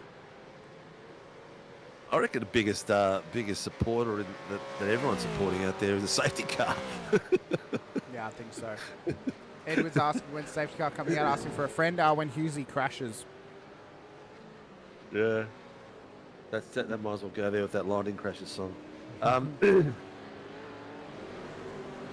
See what's going on here. Hughesy is still on the rear of Anthony Visma. Did you actually close the UI down completely and reopen it, Cinco? Everything, mate. Everything. Very good. Sam Blacklock. Billy P9 on the Moles, road. he's out. Yep. So Blacklock is corrected P2 on the road, but has a lot to gain if he hopes to chase down Zach Rattray White and Jake O'Reilly at the front of the field. I think we're like 11 laps away from actually going as long in this race as what they did in the Bathurst 1000 without a safety car. So we are pushing on forward as Rattray White is well in the lead. What did it get to, about lap 130, and then like Matt Payne put it in the fence at the cutting, or was it like? Yeah, it was like lap 36, I think. Yeah, 136. Yeah. I've had someone like message me through my DMs on Instagram, and he's like Hayden Cooper, who works for Tickford Racing's Super 2 outfit, and he says he's very keen to join the Tuesday splits when Gen 3 comes out. So you got to message Hayden. He's watching the broadcast. Oh, yeah, come for it, mate. Go for it. We've got all welcomes, that's for sure. We've got, what's Hayden's surname? Hayden Cupid. Hayden Cupid, yeah. Tell him to reach out to me and we'll organise something for him. So, yeah, Hayden, as that you would have just heard his voice said, that was Stephen Sinkovic, who's the host of SRW. Just reach out to him through Discord or through Facebook. Admin at simracingworld.com.au. There you go. That's another way to get in touch with him, and he'll fill you in with all the details. A couple more chats we've gotten as well. Edwards in the chat saying if Hughesy crashes, we're loading up hardcore Nuketown. Very fair, Jake. Steph Piccoli, wouldn't give all your laps back, would give us one lol. Any truth to Will Munro running his Winton setup? No, he's not. He's running a Sandown setup there, Pato, as Robert Crow hops back into that 74 car. Exiting pit lane now, and Jack Rod's doing us a massive service. If you're enjoying the stream, be sure to give it a like and subscribe. Keep up to date with future SRW races. We've got a massive 2025 coming your way. We've got one more event for this year on the channel. It's Wednesday night, the 11th of December, the Australian Open Wheel Nationals, where SRW and GSRC go head-to-head in the Super Formula Lights. Our top 20 drivers versus their top 20 drivers. Myself, Zach Cave, and Brad Hudson in the booth for that race. Next season, Sinker mentioned it earlier, Tuesday night Supercars, the pros will be involved. So it'll be all three classes of Supercars on Tuesday nights, just like it is on Sundays, but the classes will be separated on Tuesdays, so there'll be separate champions. Sundays will remain open at this stage. And there's so much more content coming. The Shannon's Insurance Toyota 86 Nationals continue on next season, as well as the Super Formula Championship as well. As they look to continue a lot to of things in the pipeline that we're working about and talking about, and people we're talking to. So keep, press that like button, because we like to release things through YouTube. We love our Facebook, so make sure you like the Facebook, get all the notifications through there as well. Have a look at these boys; they're going great guns in there. That was a great little jump across those curbs. A little bit of air time as well as TV time. James Scott is now P2 on the road. He does need a pit stop though. Sam Blacklock is still the corrected P2 on the road. He pitted on lap 122. Just chasing down at Russell Uren as well. When is the first Gen 3 race scheduled? Tuesday, January the 28th is the first Gen 3 race for the stream. Next Sunday, we will have an unstreamed fun event in the Gen 3 car that'll be open to anyone. We'll be putting it up in Hosted. So anyone can come and join and come race in Gen 3. Have a bit of fun. Hamish or I might have our SDK open on on action or something like that, and just having a bit of fun, talking to each other through the lounge or something, just something casual, no race control or anything like that, just a bit of fun, and come in there and punt an admin, maybe we should call it. Or if you want to target me, you're more than welcome to, but just know I will straight line you at the chase, so be warned. No, you can't do that, mate, because you can break someone's wrist. We do not condone wrecking each other because we've seen people get hurt. No, exactly right. I know one of our drivers, Matty Keane, broke his hand on the rig this season, actually. He didn't let go of the wheel when he was getting hit, and he fractured his wrist, so very, very easy to do. Teo Serrano into the pit lane now. We'll see Ben Faulkner hop back into that car after Teo's done a double stint. So we should see Ben finish the 1-1-1 or the 1-1-1 all the way home as his teammate Rattray White still leads the way. We've gone safety carless for 128 laps. Lap 129 has just begun. We are in the dying embers and into the final stint of the race. But Rattray White still needs one more pit stop to get home. It's looking good, man. We're at the pointy end of the race, and things are going to start happening now. So fingers crossed, it all just keeps getting crazier and crazier and faster. Maybe a safety car. I don't know if I really want to see a safety car, but you know what? I do. Whatever's going to make that actually happen. Look at this. Let him go. I want a safety car. As Varndell at the inside of Husey in towards turn one gets the job done that time by. Now I want to see a safety car just to compress the whole field and make the last 130 laps absolutely pointless as it's then a sprint home. It's always Johnny Rowe's fault, Jackals. It's always his fault. Well, Varndell, though, having some blinking issues. They're coming up on a little bit of traffic. They've got Teo Serrano just ahead of them. This is for position. Warboys in the pit. He is. So will Stone Street hop in, or will Warboys stay into the very end? I think he might be going all the way to the end doing a double. I reckon too. I think he is, because the stop's happening and he hasn't hopped out of the car yet. Vlasblom's just come past. He needs a second stop, though, as does James Scott, as we mentioned, as does Rattray White. Blacklock, though, gets back past Blake Warboys, so the corrected P2 on the road continues on. And if there was a safety car called now, it would really throw things into contention. It wouldn't Almonds give in the up. pit as well. He is. It wouldn't give up Rattray White the lead to the race, but it would put pressure on him from Blacklock and Scott right on the back of him with Warboys there as well. It would really spice things up. While I was gone, I must have missed Blake's in the pit in the car now. He must be driving the final stint home. Yeah, They're up he's doing a 16 double. places. They're still the biggest movers and shakers today. They've done an exceptional job. They have. Starting with a driver as well. That's cost them, you know, how many positions? That could be well and truly in the top 10. I think they're easily front runners for driver pairing of the day thus far. I mean, they've done an incredible 100%. job. We'll have to get Barb's thoughts on it as well at the end of the race. So we'll get Barb's to come in at the end to give us his thoughts on who he thought was driver of the day. But these guys have done an exceptional job. No one has had to come in apart from one car for an extra pit stop. That was the 5-1 entry of Hoffman and Caperonis. Unfortunately, have been out of the race since lap 50 as Lipsky is letting past lap traffic once again. So it's been a tough see my second screen? Let's have a look in the video ninja. I can see it there. Let's get the link and put it on. Nice. Oh, two SOW cars racing each other. It's going to be carnage. Well, the two of them had a bit of a kiss together earlier at turn one, so I wouldn't be laughing at that sinker. I saw that one, mate. My heart did stop for a bit. Ryan Mueller's in the pits, going for his pit stop. Who needs pit still? We've got a couple that still have got to do their third pit stop. Uren, Slade, Clifton. We've got Banksy. Anyone on two stops needs to do another one to get home. Hughes, yep.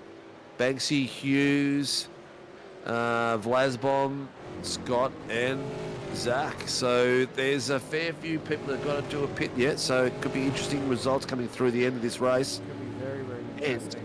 And we've got less than 30 laps. I know, we are on the run home. No, we've got about 30 minutes left. What the hell? I know, it's gone by absolutely. See what happens when you have no safety cars? Oh, yeah. How much fun can we have and not catch anything? This is unreal.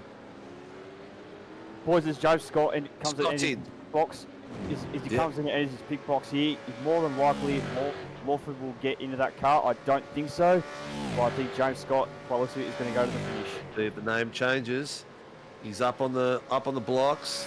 All the tyres drop. He hasn't prepped himself to get in the car, so Scott is running this car home. How many have we got? All the laps completed by? Yeah, Lawford did his required. Yep, nice. So this is the fitter of the two is continuing. Here he comes. He's coming out. James Scott is coming out of the pits now. Vlasblom's Where in as well. is he related to everyone else? He's past Blacklock. Oh my God. Blacklock, he's coming in. James Scott is P2 on the road. He got past Blacklock. He got past him by going long. That is some pace. That is the difference between Blacklock and James Scott. So Scott up to P2, but so Rattray White is 1 minute and 30 seconds ahead of him, so he's a lap ahead, but he needs his final stop of the race. I don't think Scott's going to get past. I don't know. This is going to be one hell of an effort from James Scott to chase down Rattray White in the final stint of this race, but we're still waiting for Rattray White to come into pit lane for the final stop. He's an absolute weapon, isn't he? The question I want to throw to you from the pit bunker here, Hamish, is would you keep Rattray White in for the final stint of the race? He's done a double stint. Yeah. He's exhausted about now, and Jacob O'Reilly is fresh off the bat. I think O'Reilly can match his pace. The problem is, so Scott would have to lap a second faster than O'Reilly every single lap to the end. I don't think that's going to happen, so I think they can get away with changing into Jacob O'Reilly. He's done his required. But and by the better to have the fresh driver. Yeah. And by the numbers I crunched here, it's very, very unlikely James Scott will catch him if O'Reilly is in the car. It's very, very unlikely. This car went round. Did you have to mention it, Rushy? Which team has had the most spins? Easily the one owned by the Spinoviches.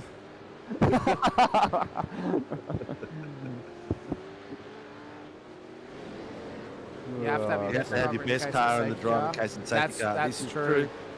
Yeah. That's true. Even though the odds against a safety car at the moment are not looking good. But you never know. We have got 20-something odd laps to go. That would be why Scott stayed in, and like why Blacklock's ending, why Warboys is still in, why Serrano stayed in. You know, so they've definitely gone for who is more competitive at this level. Husey hasn't come in yet, so we still haven't had Edwards back out on track. Tell you what, and how long's Zach going to stay out there for? 91 laps. He pitted at 91. He could go to 130. He could probably come in this lap or next. He could probably go 45 laps. Yep, he's going to be in there any second. I might switch my camera to him, so we've got him ready for the pit, so we can see him in the pit and the impact it's going to have with James Scott and Sam Blacklock. So don't get this mixed up. Even though Rattray White's coming into turn 9 and Scott's coming down the back straight, you've got to take into consideration that gap plus a whole lap, because Rattray White has yet to come in for his third stop. So Scott has to come past him and then try and just mitigate however much that gap is. The last lap for Rattray White was an 8.8. What is this lap for James Scott? Because he has to be lapping faster than him if he hopes to catch him, but it's not looking likely at the moment. Was at 8.02. Yeah. So he's done really well. I'll crunch the number here, boys. This is going to be another fastest lap here for James Scott if he keeps this up here. Across the line for James Scott, 107.3. That's exactly what he's got to do. 1.5 seconds gained on that lap. He is on fire. We're talking the Speedy Gonzalez here. He has to do... He has to do qualifying laps at this point, and that's what he's doing. He has to cut qualifying laps every single lap to chase down Zach Rattray. He is, mate. Look at the way he's attacking those curbs and attacking those apexes. He is going hell for leather.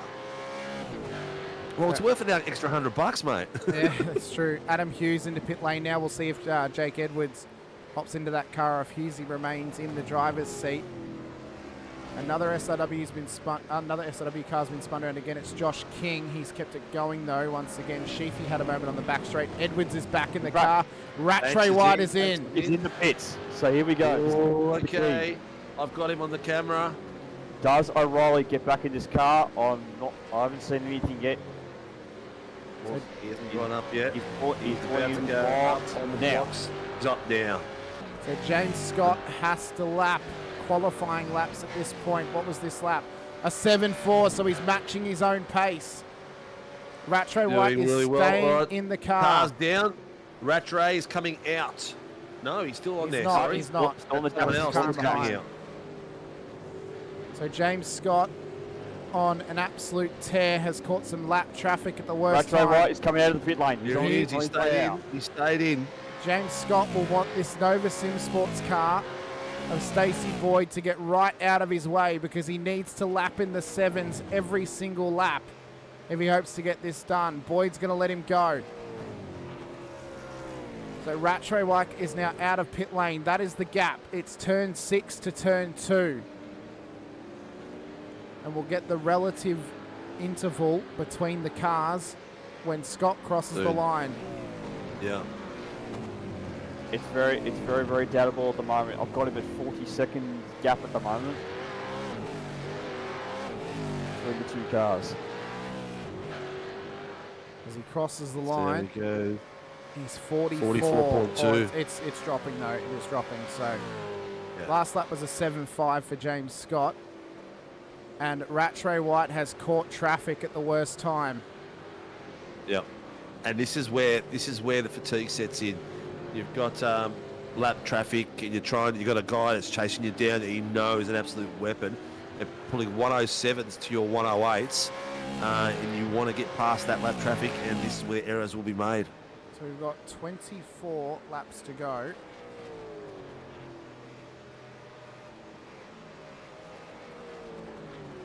So James Scott, if he were to lap a 1.5 seconds faster every single lap than Rattray White, would only gain 36 or 35 seconds. Yeah. So there would need to be an incident moment. Yeah, he needs a safety car. Yeah. But the fights aren't not just there either. You've got Blake Warboys chasing down Sam Black. So Blake's at a 1.4 seconds. He's fighting for that third place. He's fighting for the final podium position. There's Blacklock, and Warboys is hot on his heels. So P3 is still on the line. Look at these pack of cars, man. That is unbelievable, isn't it? Absolutely unbelievable. 2 hours, 40 minutes, and these guys are driving like hell still. There's, it's crazy. It is unbelievable the way these guys can do it. Mate, an hour tops for me. I don't know about you boys, hour tops. Brad May's off the road at turn 9. Oh, he's very lucky not to hit the wall. Needs to be careful. The rejoin does well. That was close. Those walls do kick up a bunch of pain. So I don't think there was contact with Rankin. No, he just locked it up and ran it wide. Yep. Rankin was nowhere near him. No, he wasn't. Good half a car length back, so still rocking and rolling together. Battle points. I'm going to go down to the back of the pack because there's some fun happening down there with Mr. Hyde and Jekyll behind him. Have a look at these boys in the bottom. So just quickly You got Mitch Mueller chasing down Mr. Hyde like crazy, flashing his lights. Yeah, Blacklock's trying to get past. It's Blacklock. Yep. Letting them know that I'm going to come in here. Just quickly as well, Rattray White has started to match the times of Scott. He did a 107.96 last lap. Scott was a 107.65. Yep. So it's looking a little bit out of sorts for James Scott to catch him without a safety car. 140 laps in though. Oh, boys, we've got a tow request. We do. It's Kurt Normanson. That race safety car that we've been waiting for. It's Kurt Normanson in the 501 Infinity Motorsports RER car. He's hit the wall at turn 9. Safety car. All of a sudden. Been called. That is a legitimate one too. He is in a dangerous spot. They called yellow flags at turn number. He is a spinner and gone. Right, we are in yellow mode. We are no yellow. This is exactly what Rattray White did not need. Oh, guys, viewers, everyone out there. Everyone behind, Rattray White can get a free pit stop in right now. I don't know if you need a free pit stop, but I tell you what, this is a sprint to the finish. Rattray White's This is it. We're going in. Everyone's going for fresh tyres. Yeah, they're going for fresh tyres. Email your friends. Email your friends. Share your friends. Notify your friends that this endurance race has turned into a sprint. We have got how many laps left, Hamish? I can't see it now because it's covering it. So we're on lap 141. So we've got 21 laps to go. 21 We've laps. got a 20-lap sprint on our hands. This could change everything. This will change everything. This is bringing everyone into it. War Boys, Bollock, Serrano, Scott, Rattray. This is a sprint to the end. Blake Delaney in 20 places up, sitting in 9th now. What a way to go. This is unreal. So we're probably going to get, I would say, 17, maybe 18 laps of racing, because they'll have to get everyone behind the safety car. Plus, as well, they'll have to do the wave rounds. Who's in the safety car? Is it Matty Coon? It's Greg Leake. So Leake, he's out there in the safety car. He's down the back straight, so he's about to pick up Rattray White. Safety car. Here he goes. All right, safety car. Wow, it was like down the pit lane. It was like a firecracker went off in here. Like so many cars in the pit lane, it was ridiculous. The amount of people coming for fresh tyres has gone bananas. Like the leaders came in, Orbit dropped their motorsport with the first appeal in out of the lead bunch. They are on the back of these guys like no means business. Connor Nixon. Maybe my safety car's got the right paints on it. Yeah, it's because I don't have trading paints open. That's why. That's all right. So you can put mine on the bottom and also like people around. Just as well, Kurt Nommanson's just won himself a tool bag for causing the first safety car of the race. We forgot about that. He has too. Tool bag of the day, Kurt Nommanson. Well done. Thank you for reminding us about that. Your heart has to break though for both Kurt and Shane. They drove an incredibly clean race. Kurt struggled in that qualifying race yesterday. He had just run such a clean, consistent race thus far. This is his second stint, and to put it in the wall this late would be absolutely heartbreaking for him. So it has to go out to both of them. Yeah. Oh, look at this. Coleman's behind Delaney as well. This is good. This is unreal. So we've got Zachary Rattray White first place, James Scott second, Sam Blacklock in third, Blake Warboys in fourth, Teo Serrano fifth, Josh Horton in sixth, Sebastian Vandal in seventh, Greg Favell in eighth, Anthony Vismar ninth, Jake Edwards in 10th, Blake Delaney 11th, Dave Coleman in 12th, Fitzpatrick in 13, Mole in 14, Davis 15, Patterson 16, Slade 17, Mauler 18, Hyde 19, Horton 20. I'm not going the rest of the way because my voice is going. Well, we must say, out of the whole top 10, it's anyone's game for the win in this race. All of a sudden, Rattray White and Jake O'Reilly, who worked so hard to build their lead, it has been taken away in a matter of moments. The first safety car of the race, 141 laps into it. We went further without a safety car than the Bathurst 1000 did in terms of lap count. Wave around starting to happen, and sooner rather than later, James Scott is going to be right on the back of Zachary Rattray White in P1 on the road. This is main event level stuff. The pressure that'll be applied now to Rattray White, the pressure that Scott will have to get past him, but also to defend against former E-Series driver Sam Blacklock. Our Sunday Series champion Blake Warboys is in the fight. Teo Serrano, who's often a Scops and Pro Series driver as well. All of them are within a chance. Josh Houghton, Vandel, Favell, Visma, Edwards, all of them could be on for a chance of a podium or even the win if it goes their way. Forget the taking your time. Forget, endurance race mentality. It's a 20-lap sprint to the end. Elbows are going to be out. This is going to be chaos to the checkered flag.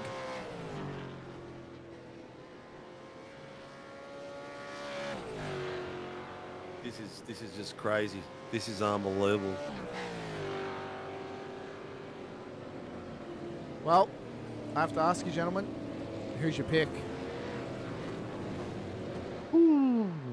Oh god, it's hard to call now at the moment, but I'm still backing Rattray White in. We obviously know how quick James Scott is, but looking at the totem for how for how much James Scott was catching Retro White, it's going to be a tough ask. You know what? I'm going to stick with my prediction that I made at the start. Blake Warboys and Troy Stonestreet are going to win the race. That's what we said, didn't it? I'm going to That's stick. what we said. I'm going to stick with it. I don't know how it's going to happen, but I'm going to stick with it. And no matter who wins, they've earned it because they have to battle with some of Australia's best drivers around one of the toughest circuits that you can battle on. This race has been flipped on its head massively. I feel horrible that it was my car that caused the safety car. But, you know, it happens. I had 2 cars in the field. Sinker, you have, what, 3 cars in the field? Yes, I do, mate. Doddsy has 2 out there as well. Could have happened to any of us, so just so happens. This is true. Mr. Dobinson is in the the green room. We'll have a quick chat to him. Kurt, absolute heartbreak, putting it into the wall, causing our first safety car. But luckily for you, you've got a Warren Brown Tools tool bag coming your way for causing the first safety car of the race. So congratulations at least for that. Well, that's the one after the one yesterday too, so I might have to give that to someone else. Oh, maybe we'll swap it around for something else, mate. Don't worry about that. Give it to Shane if you wanted to. Yeah, probably. He deserves it. He raced so well, and yeah, the car just snapped really weird and went sideways into the fence. So not much we can do about that. Well, I mean, mate, your level of driving has been on a constant uphill, improving week in, week out, and you surprised the pants out of us yesterday, driving those 86s. Yeah, I just thought a winner. I'll jump in for a bit of fun, and yeah, add a bit of pace. Wasn't expecting to have that kind of pace. I don't normally drive the car at all, to be honest. A lot of fun, though, isn't it? Ah, it was great fun. I had a great time. Well, it's how is it out there? Tell me what's the stress levels like? Trying to not, get in the way of the leaders, but still sort of keep up chasing Robbie and Will, because we've been running with them the whole race. It's been pretty stressful because you don't want to ruin a race, but you don't want to go driving off the track and put it in a fence. In that sense of just trying to get out of the way too quickly and hitting the grass or something. Yeah, I know that feeling, being a back marker myself. Hamish knows it as well.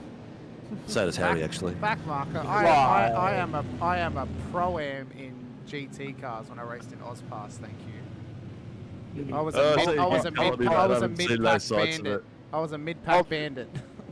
I was a pro driver in both GT3 and GT3 Porsche Cup and Supercars with mate. So yeah, you just wait, Sinker. They're talking themselves up. You wait till we run the Pro 2s on Friday next season. You'll see how much of a pro I am then. But Kurt, you drove absolutely amazing, mate. You kept it nice and clean. That's all I could have ever asked for as a team owner. So you're more than welcome to race the car again at any point if ever you want to. So. Commiserations, you guys had a great run today. Unfortunate that it ended late, but you did very, very well to make it 130 odd laps without coming in the pits for an extra stop. So that's an incredible effort, and you should hold your head high. Yeah, and big thanks to you getting us in, Hamish. But yeah, it was really nice to run with Shane. We both liked a similar car setup, so it made it pretty easy to get it going, and car felt planted. Wasn't sort of tail happy or anything, which helped us stay consistent through the whole run. So a lot of fun, and definitely look forward to doing things like these again. Well, mate, we'll be planning across December to hold another endurance event like this at the end of season 1, and hopefully we'll see you and Shane out there together again, trying to reclaim or at least make the checkered flag next time out on track together when you are together as an endurance pairing again. So good job. Thanks for coming to have a quick chat to us. Enjoy the rest of your afternoon watching the race, and hopefully enjoy the show that's about to happen. Yeah, definitely should be a good spectacle. All right, mate. Thanks so much. All right, how many laps we got left, mate? So we're on lap 145. I believe wave rounds they're being completed. Yeah, they're nearly done. Almost complete.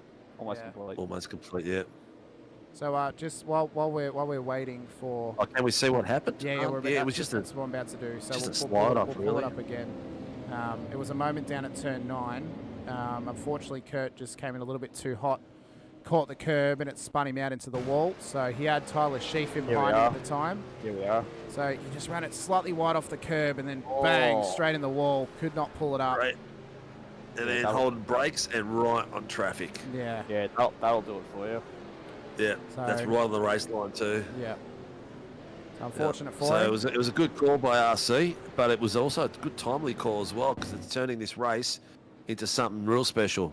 Waiver rounds are complete. Safety car will be coming in. So that was quick and efficient. Get your popcorn, get your drinks as well. Make sure you got a heart monitor running because this is about to be the highest piece of pressure racing we've had all day, all year, in fact, in SRW. The win for the Sandown 500 comes down to only 16 laps on the road. Zach Rattray White, who's led the entire way since his teammate Jake O'Reilly started on pole position. James Scott, who partnered with Angus Lawford, has made their way up 13 positions onto the podium. Blacklock and Nixon, Warboys and Stone Street, Serrano and Fortney are top 5. This is about to be as intense as it gets for the highest prize in SRW, the Sandown 500 win, and it's about to go green. Lads, I've just had eyes on Jamie Davis, who came into the pit lane late for another fresh set of tyres. Watch out for this guy because he will be quick on the restart. Another one I want to point out as well is car number 4, Sebastian Vandel, who's a real life, as we know, is one of the many drivers in this field who races in real life as well. He is one aggressive young talent. He'll be fast off this restart, and as we know, the front two are going to be duking out very, very hard to the end. It's going to be elbows out, so we'll be going green next lap.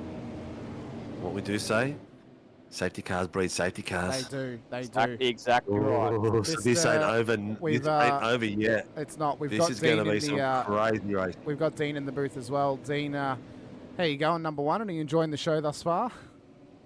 No, I heard something about a call of a professional driver, so I thought I'd jump in. Sorry, mate. That was wrong number. I'm very sorry about that, Dean. So. Yeah. Did someone call the cleaner? I'm sorry. You're a bit late, Dean. The safety car's already been caused. Someone else took your job for you. Well, let's hope Leaky doesn't blow the engine up. I know. Well, the safety car is pulling away from the field right now. Yep, lights are out on the safety car, boys. We are going to get a restart. Cool. Enjoying the race, mate. No worries, All Dean. right, Thank see you, you, bro. All right, here we go.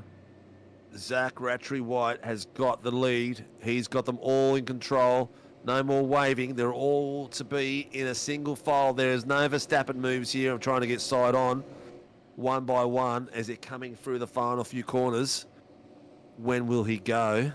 Mind you, I just want to point out this completely shifts the mentality for Rattray White. He's got to hold off the fastest bloke in Australia, plus a 2-time and now reigning Scots champion in James Scott. So this is going to be a full-on flat track finish. Don't forget about Blacklock and Warboys as well. He'll go last minute. Lap 147 coming your way. He goes early. 15 laps to go. We are underway once again. Gone. Sandown 500. Green. Rattray White and James Scott, front of the field, separated by less than a second as they rocket down towards turn number 1. Rattray White had a great jump on Scott, but the pressure is on up towards 2 and 3 and 4. Does Warboys go for an early move? Does Blacklock go for one as well? What about the other end of the top 10 when drivers are just trying to find any piece of positioning that they can towards the checkered flag? They're already gapping. The top 8 have already taken off on Favell. Favell has dropped back 3 seconds. So the top 7 are pulling away. So we can see the top 7 all together. Teo Serrano, Blake Warboys, they're swapping and changing positions for P4 on the road. There's Houghton in behind as well. Houghton's trying to send it. He gets the job done. Vantel's right there. Oh, that was very close. Vantel's right there as well. So the Vermilion cars looking to work together to pick off Blake Warboys. They'll then try and pick off Sam Blacklock as well. But James Scott is all over the back of Zach Rattray White. Lap 148. He's going to have a crack on the inside here for sure. He's done a 6. He's just leaving enough of a mirror. James Scott just did a 106.79. Rattray White covers the inside into turn number 1. Scott is all over the back of him in the Project 36 car. Blacklock's there if they come together to pick up the crumbs as well into turn 2 and 3. Pressure is on Rattray White from James Scott as he rides the curbs as hard as he can. And now he's going to try and line it up at turn 9 if he can get it alongside. We have got 13 laps to go. This is going to be the final minutes of everyone that's been racing for the last 3 hours. The last 140 odd laps have now meant nothing because it's come down to a sprint to the end, a sprint to the checkered flag. It's elbows out time.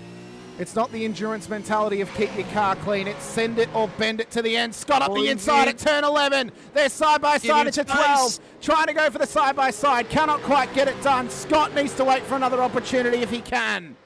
Look at the Marines in the back there. You've got Blacklock all over these two.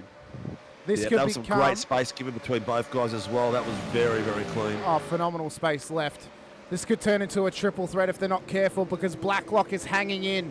He's hanging into them. If these guys tangle, he's going to be right there to pounce on the opportunity. Turn 2 and 3 once again.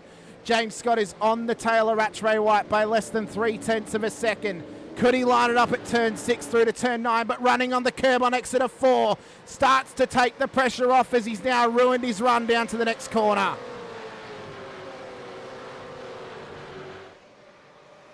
Here we go. Who's that? That's Mark Horton Houghton called or something in Josh for the last couple corners. Not sure what it is, but I tell you what, these boys are not letting up. It's going to keep going and going. Through turn 9, James Scott is still right there with Rattray White. Blacklock's in it as well. We'll sit on board with him to see the kind of pressure that Scott is applying to Rattray White ahead. This is how the pressure is. Cars from 4th place all the way to 7th. Serrano, Horton, Warboys and Vandell have all set personal best laps in the last lap. That's how fast they are going, how close they're going to each other. So Sam Blacklock just trying to hit his marks, keep it nice and clean and keep this car in P3 on the road. He'd love to get the win for Drop Bear Motorsport if James Scott and Rattray White come together at the front of the field. But it's massive pressure on the leader at the moment. James Scott is not letting up on the back of Zach Rattray White. He wants the win. He was the late ring-in for Jaden Green out of the Project 36 car to partner with Angus Lawford. And who would have thought starting P15 on the day, they could be in with a chance for a race win right in the dying embers.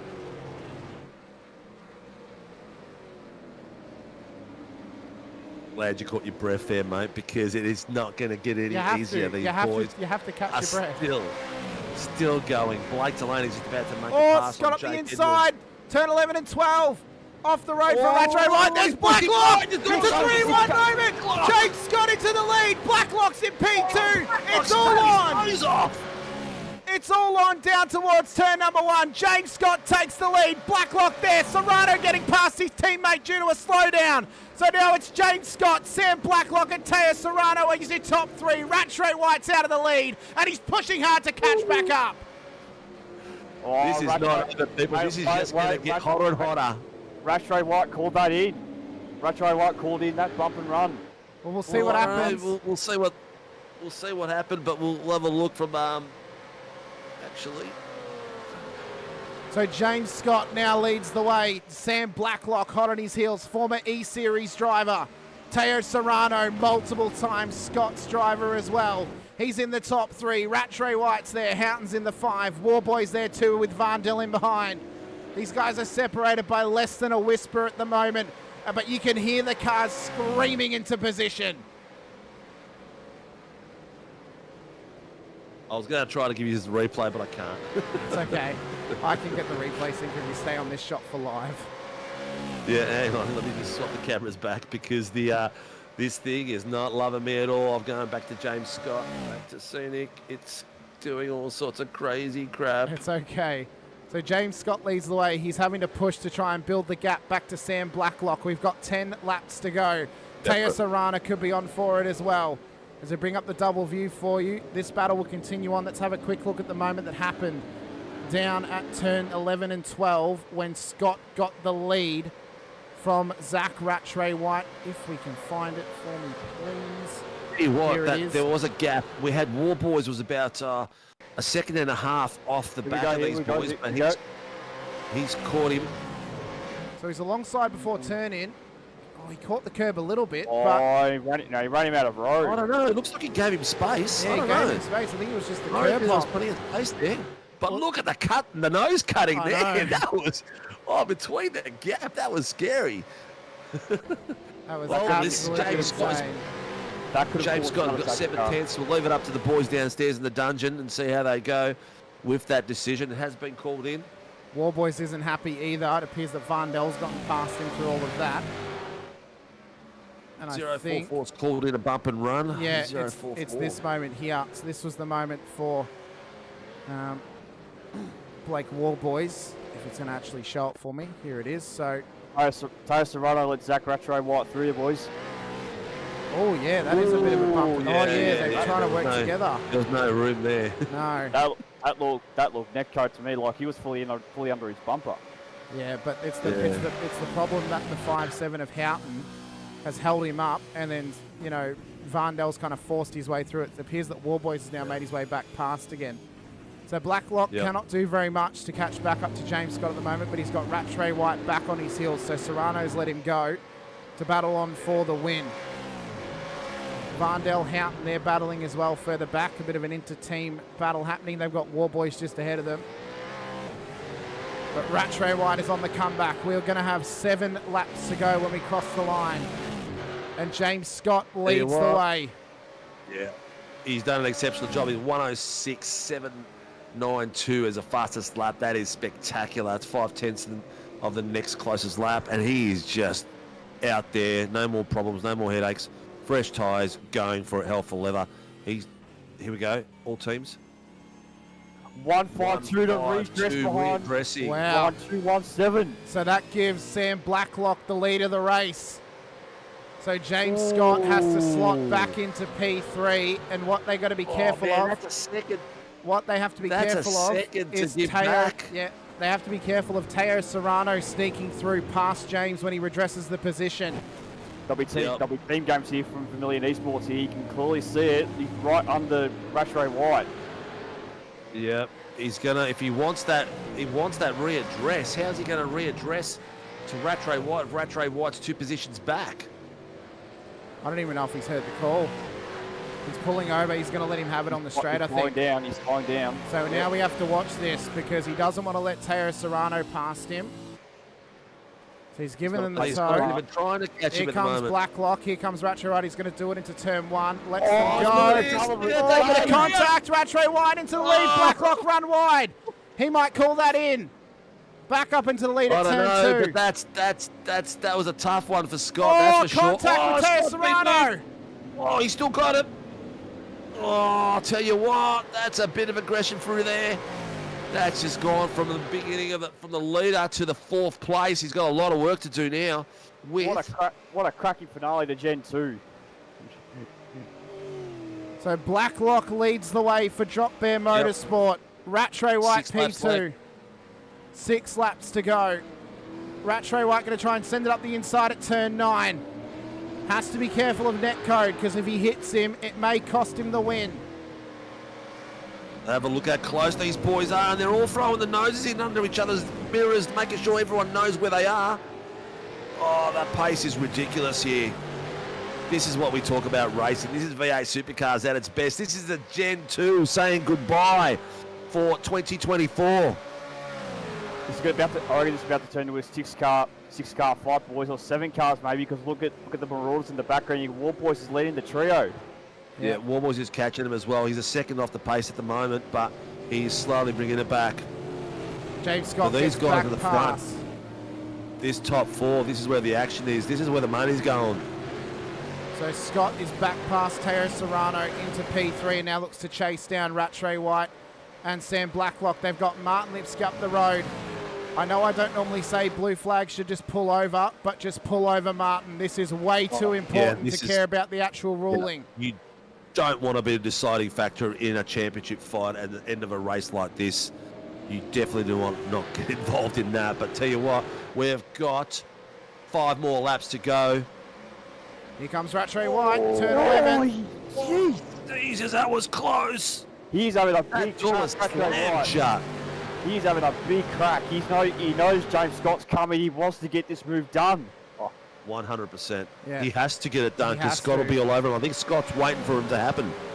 waiting for one of them to miss their brake marker. One's going out wide, coming in late. Oh, he's got him side by side. He's got overlap, but not enough. Door to door between Blacklock and Rattray White. 2 and 3, they slot back into position. James Scott is just sitting back, waiting, sniffing for an opportunity at Rattray White for P2. He's hot on his heels now towards turn 6. Blacklock leads the way. Rattray White is right there. James Scott is lurking in the shadows, waiting to pounce on the opportunity to get the position. As they come into turn 6 at Dandenong Road, down the hill. Need to be careful of slowdowns. That'll cost you into turn 9. And Blacklock still leads. Rattray White does not get the run off it. And Blacklock is just praying, hoping that Scott puts the pressure on so he can try and run away in the lead of the race. Got 4 tenths between the top 5 cars. They've got 4 tenths between each other, and now Vandel's going to catch him as well, and he's going to be in there too. This could still be anyone's race. All it takes is one error after a 2.5, 3 hour drive. This is where it's going to come down to the attrition of these guys, the mental fatigue. As they still keeping it clean. Oh, they are somehow. You know, they got interlocked with each other. There was a couple little heart in your mouth moments, but they've somehow sorted themselves out as they come through turn 4. Blacklock still leads the way. Rattray White, who started the car on pole. O'Reilly was in it from the beginning. He's done a triple stint to the end. James Scott has done a triple stint to the end after taking over from Angus Lawford. And then you got Teo Serrano and Blake Warboys hot on the heels, ready to pick up the crumbs if any were to fall. Into turn 9. Rattray White sends it up the inside. Doors him off the road. That's going to be a redress. Scott's going to take him on the inside. Rattray White has doored Sam Blacklock out of the lead. That's going to be a redress for sure. James Scott up the inside, back into the lead. 3 laps left to run. There's 3 laps left to go in this race. Rattray White may have just cost himself because dooring Sam Blacklock off the road might mean that he has to redress as Scott covers the inside line. Teo Serrano's right there. Warboys is there too, as is Vandel. As they run through turn number 1, James Scott still leads. Rattray White is right there. Serrano, Blacklock, Vandel, Warboys, all of them are in with a shout, as well as Josh Houghton on the back of the train. Blacklock called that incident at Dandenong Road, so there's investigation gone up to 217. There's been 3 lead changes in the last 6 laps. We are down to lap 159, 2 laps to go. We are going to get the white flag. James Scott has got himself back in that position where he had to readdress and drop back to 4th.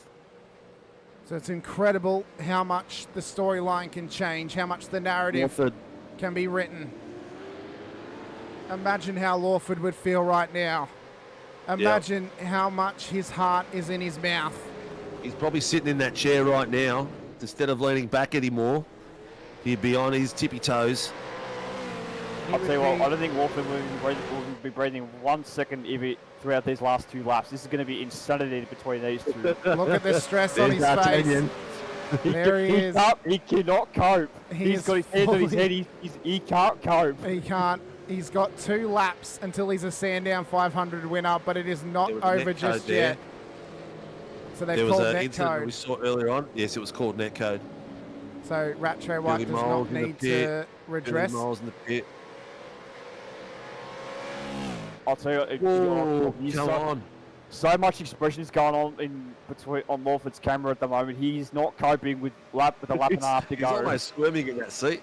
He is. He can't cope. Clearly, Look at Warboys. He's in the middle of it as well. He is full focused at the moment, as is Sam Blacklock. At least he hasn't crashed out. Warboys hasn't crashed out, so he's had a good race today. He's had nothing but bad luck in Enduros lately. He's had a fantastic race. So James Scott, who's just started to gap Rattray White. 1 lap to go. White flag. We've done 497 kilometres around Sandown. 3.1 to go. The white flag, it comes down to this. James Scott P1, Rattray White P2, Teo Serrano in P3. Blacklock, Vandel and Warboys will be hoping to get up onto the podium if they can. As we come through turn 1, the car that started in P15 on the road leads the way as we rocket up through 2 and 3. It's been chaos and controversy in the last 20 laps. Multiple penalties happening as Blacklock's been spun round at turn 3. That's Blacklock gone round. As we come up towards Dandenong Road, We'll get a quick preview of what happened, but we'll break it down after the race. What happened here with Blacklock? He had Van Dellen in behind him up towards the final or the start of the lap. Or he caught the curb and that's what spun him round. So that's why Blacklock's look off at this. the road. We're starting to lose our cookies. We're starting to lose it. We're starting to smell the blood. We really are. Warboys is in behind. He's got Houghton hot on his heels, but final 2 corners for James Scott. After 500 kilometres, after 500 Ks, starting in P15 on the road, James Scott and Angus Lawford and Project 36 win the Sandown 500. Zach Rattray White, Teo Serrano on your podium. Blake Warboys comes home P4. Josh Houghton P5. Greg Favell in your top 6. Blacklock nurses the car home.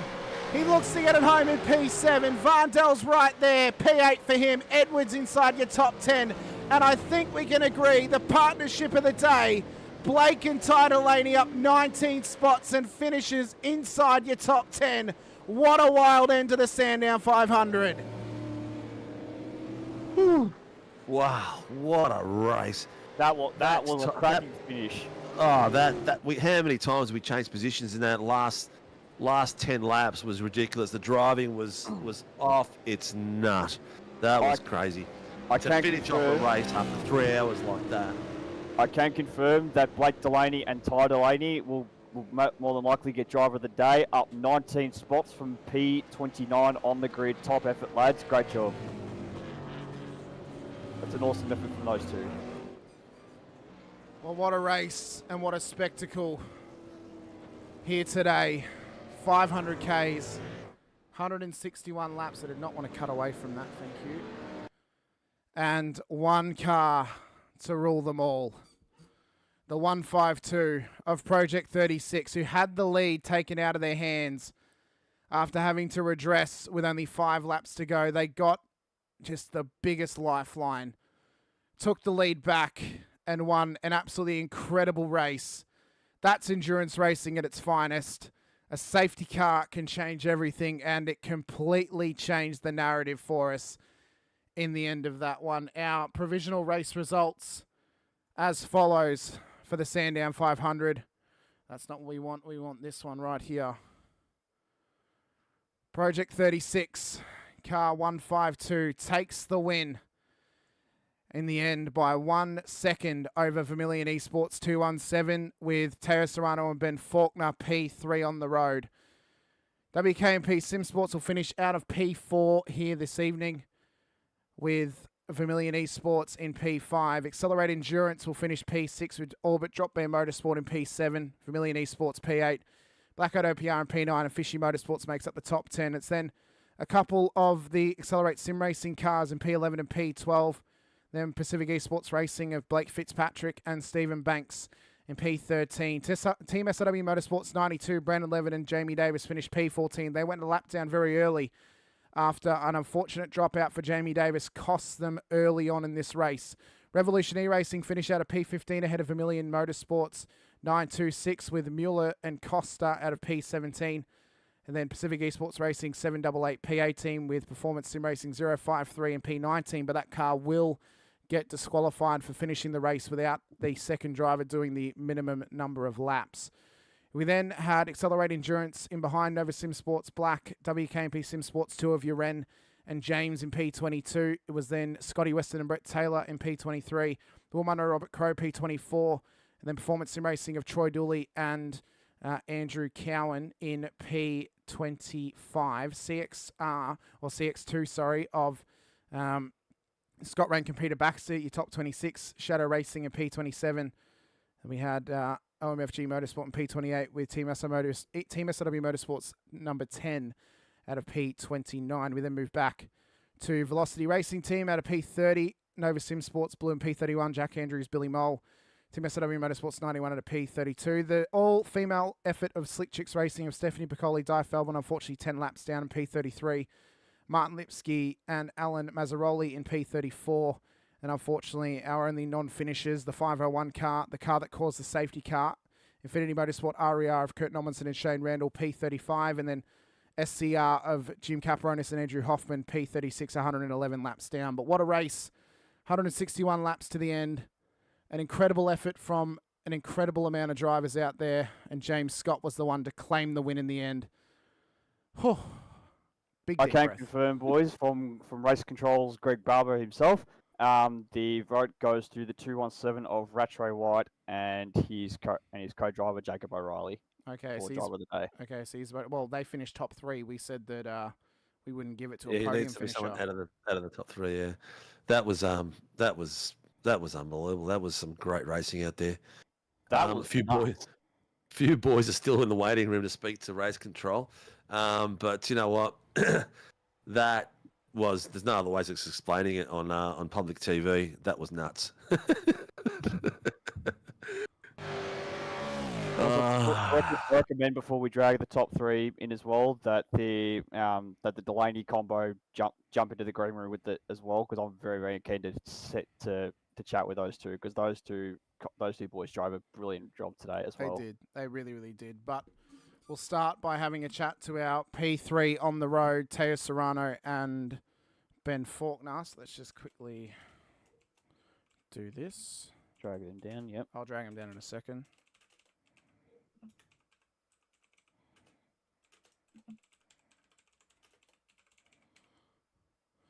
Let's drag him down for a quick chat. Unfortunately, Ben is showing them something. He's about to get cut off by us. Mr. Teo Serrano and Mr. Ben Faulkner, P3 on the road after starting P10. Teo, you unfortunately didn't get the best shootout yesterday, but it's all worth it when you finish on the podium. Yeah, don't push talk. Yeah, no, it was good. Car was quick.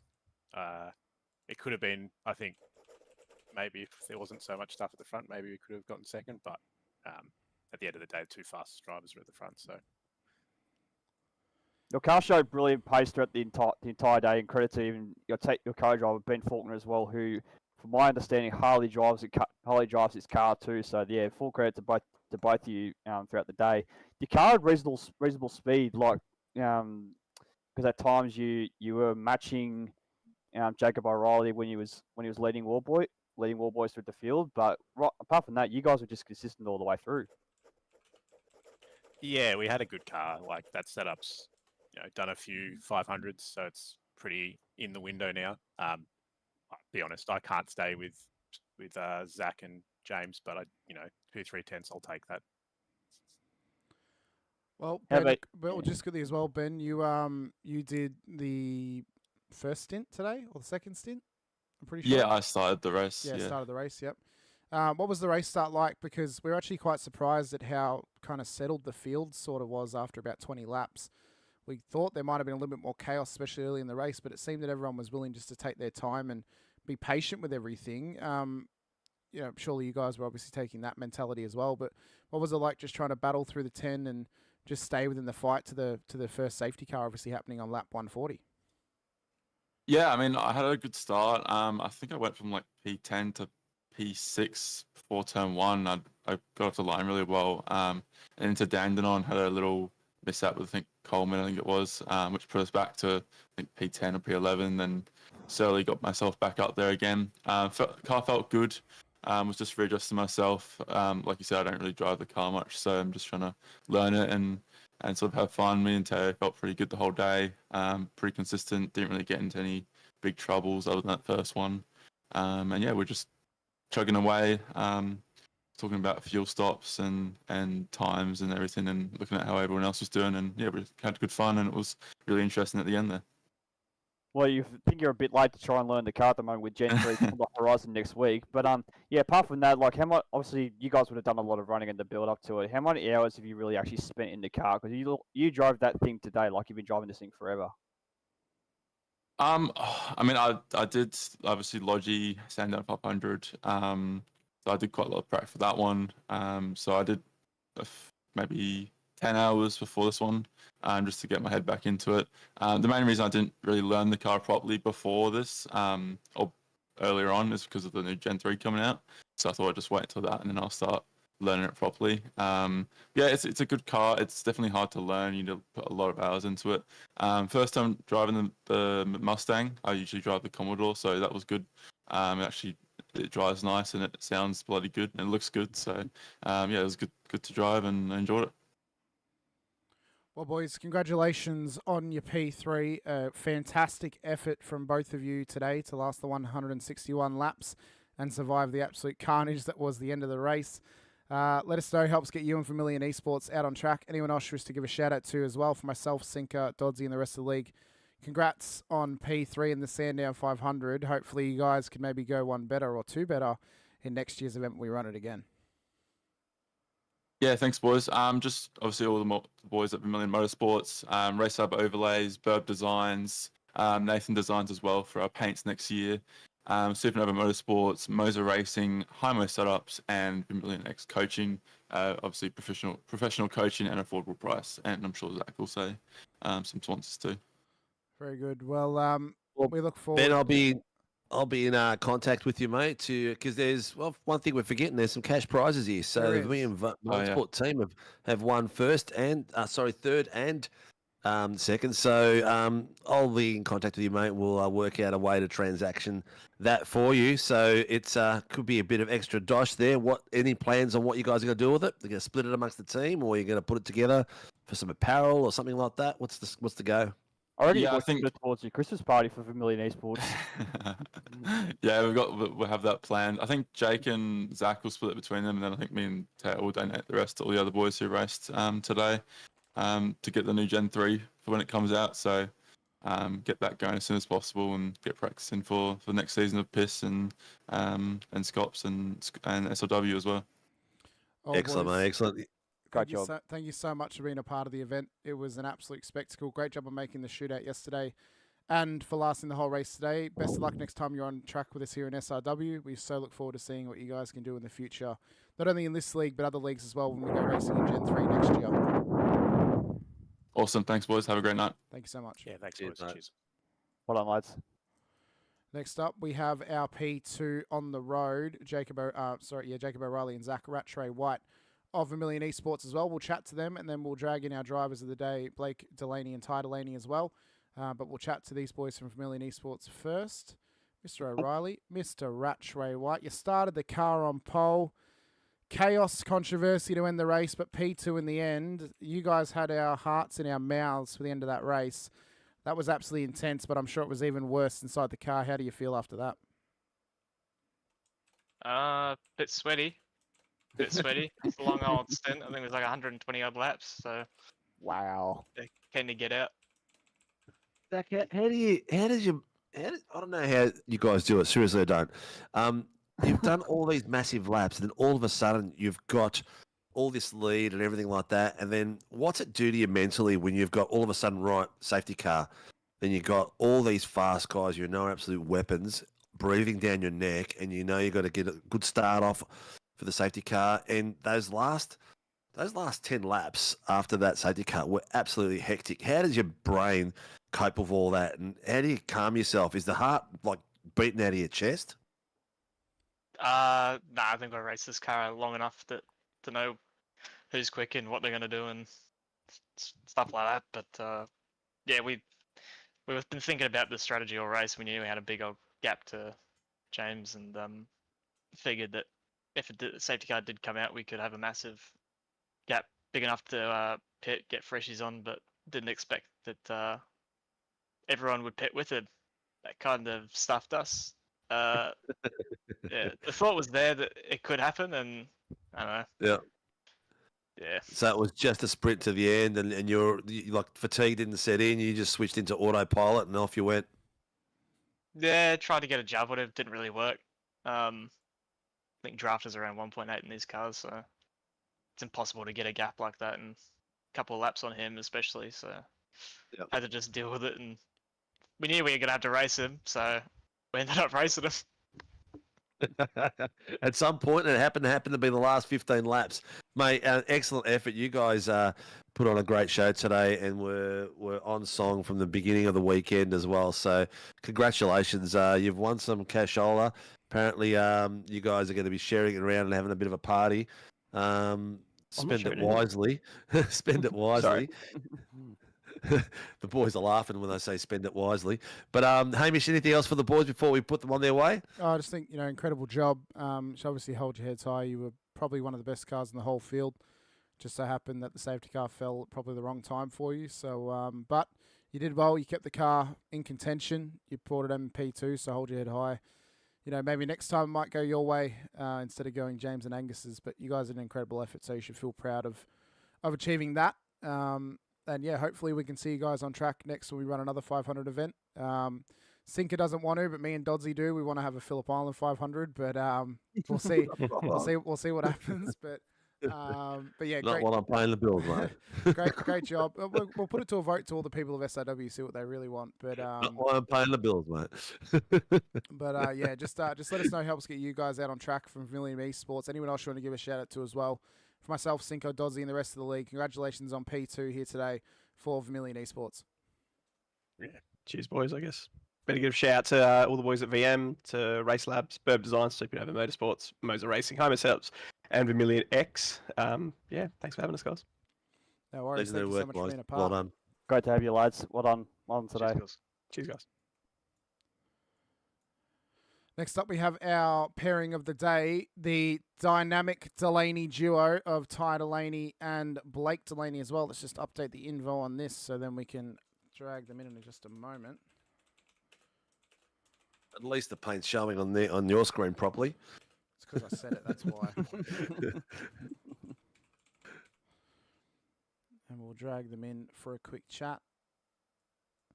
Mr. Delaney Sr. and Delaney Jr., the dynamic Delaney duo, cop the driver or the team of the day award here for the Sandown 500. 19 positions gained, P10 on the road after having to do a drive-through penalty for joining with the wrong number on your car. Hell of a comeback, gentlemen, and one that I think you should be very proud of. Yeah, it was a very good race. Drive-through definitely didn't make it easy for us, but we clawed our way back pretty well, I think, and yeah, it was very fun. You guys did a great job to come in, and I don't know who's going to get the blame for the incorrect number, but one of you will take it. But you guys won yourselves. It's my number. It's fine. I reckon the old man should got the blame for that one. Oh yeah, all day. The same car with the same number that I drive. How can I be in trouble there? Hey, do you know what you guys won? No. No. You guys have won a weekend away at Lake Edge, holiday units supplied by Lake Edge Holiday Units. So you guys have won yourselves a weekend away. So one of the better prizes of the weekend. Whether you guys take it or hand it over to someone else, but you have won that, and we'll put you in touch with Mr. Banks, and you guys can coordinate that between you. Could be a father and son weekend away for a bit of fishing. Oh yeah, thanks to Lake Edge. That's pretty cool. I'll inform the missus and let Ty go with her, and she'll be in a lot of fun. So you're going to send them off fishing so you can spend the weekend racing? No, that's a really good prize. Thanks to Lake Edge. That's awesome. Great stuff. Well, you guys deserved it. You guys had awesome effort. You know, up 19 places with the drive-through. You know, the question is, where could you have been without that drive-through? I mean, that's. I'm not sure what the drive-through cost you in times. Maybe about 40 seconds or something like that. Oh, absolutely. I reckon we would have beaten James for sure. He's nowhere these days. Slow driver, that one. Zach would have been Zach too for sure. Yep, absolutely. Yeah. Well, yeah, the dynamic duo of Delaney boys. I'm sure you guys are going to become a living legends at SRW from our perspective anyway. So hopefully we'll see you guys back for next season. We've got a few things we're changing for the V8s on a Sunday and for the Tuesday. Yeah, absolutely. We will be for sure. Well, I've had a word to Whiting. He goes, we'll see what we can do. But I know it's been busy. You got a lot of travelling for 2025, mate? Yeah, look, I do for sure, but I'll still be there, try and get there every Sunday night. The Sunday nights are awesome. I mean, if you don't run it, if anyone's watching, get on and watch it. Get on and drive in it. It's awesome fun. It is good fun. Well, who gets the Delaney boys out on track, mate, and supports the fishies? Well, I pay for everything that he has. Is that what you mean? No, I mean sponsors and that. I get it. Western Motor Group, Infinity Designs, DC Shades, Battery Warehouse, Early Beach, and Precision Sim Training. Big shout out to the boys that stream every week, and Mr. Kirby and Mr. Angus. Pumped for the race today. So thank you very much for having us along. Big shout out to Barb's.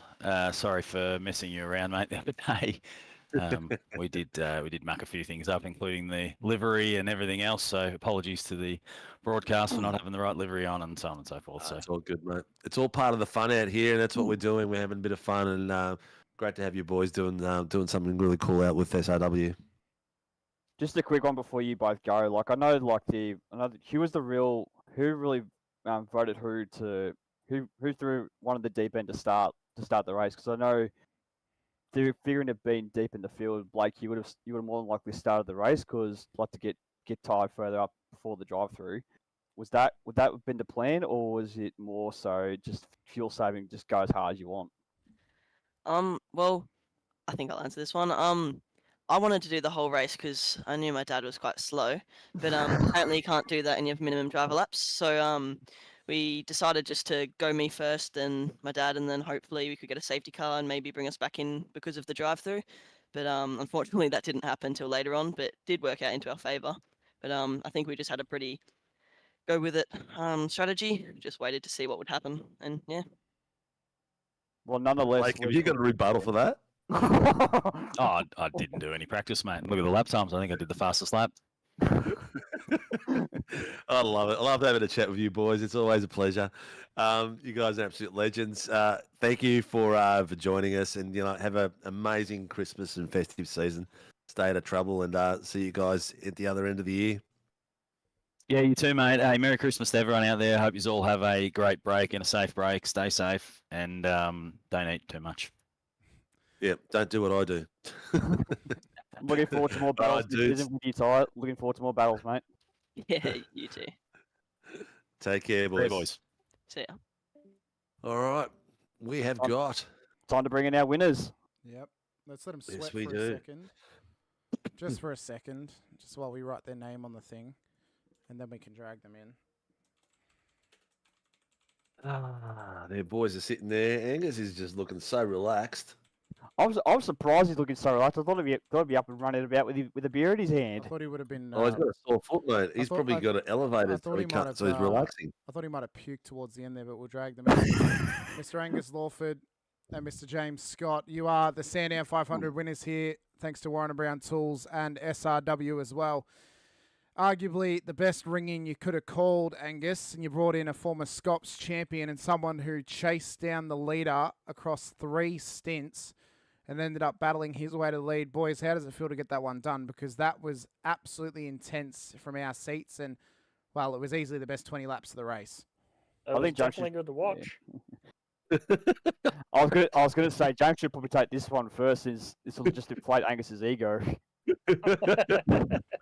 No, hang on. Before you do that, Angus did a great job getting it up there in a good position. I mean, I think you changed over. You were in about 10th place. I think we were about 14th or 15th at that point. Yeah. Because made an alright start, but I botched it into the braking zone in lap 1 and ended up dropping all those places back. But yep. I was just happy I was able to bring it back up a bit further. But thank God for the safety car, and it gave us a chance to actually take it to the win. Yeah, did a great job. I think James has just left the room, so we probably won't get a chance to talk to him. I saw him on his camera go out that door. Oh, he probably doesn't realise we're waiting for him for a bit of a chinwag. How did you end up getting? How did you and James end up hooking up? Because I know James was round 8. He was talking about wanting to race, and then he wasn't sure who he was going to race with. So it just worked out. And worked out on your own in the end. Yeah, pretty much. As soon as I got word that Jaden wasn't able to race, I decided to send Scott a message asking if he'd found a teammate yet, and he ended up turning around and saying, "No, you didn't." So I was like, "Oh, well, I was going to ask you to be mine, but, it's all good." And he was like, "Oh, is it too late?"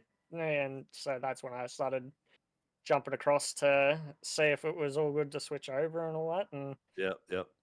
Wasn't really 100% confirmed until this morning, and happy to have him join me, and I'm happy to learn, so it was good to sit back and watch one of the best go at it. So correct.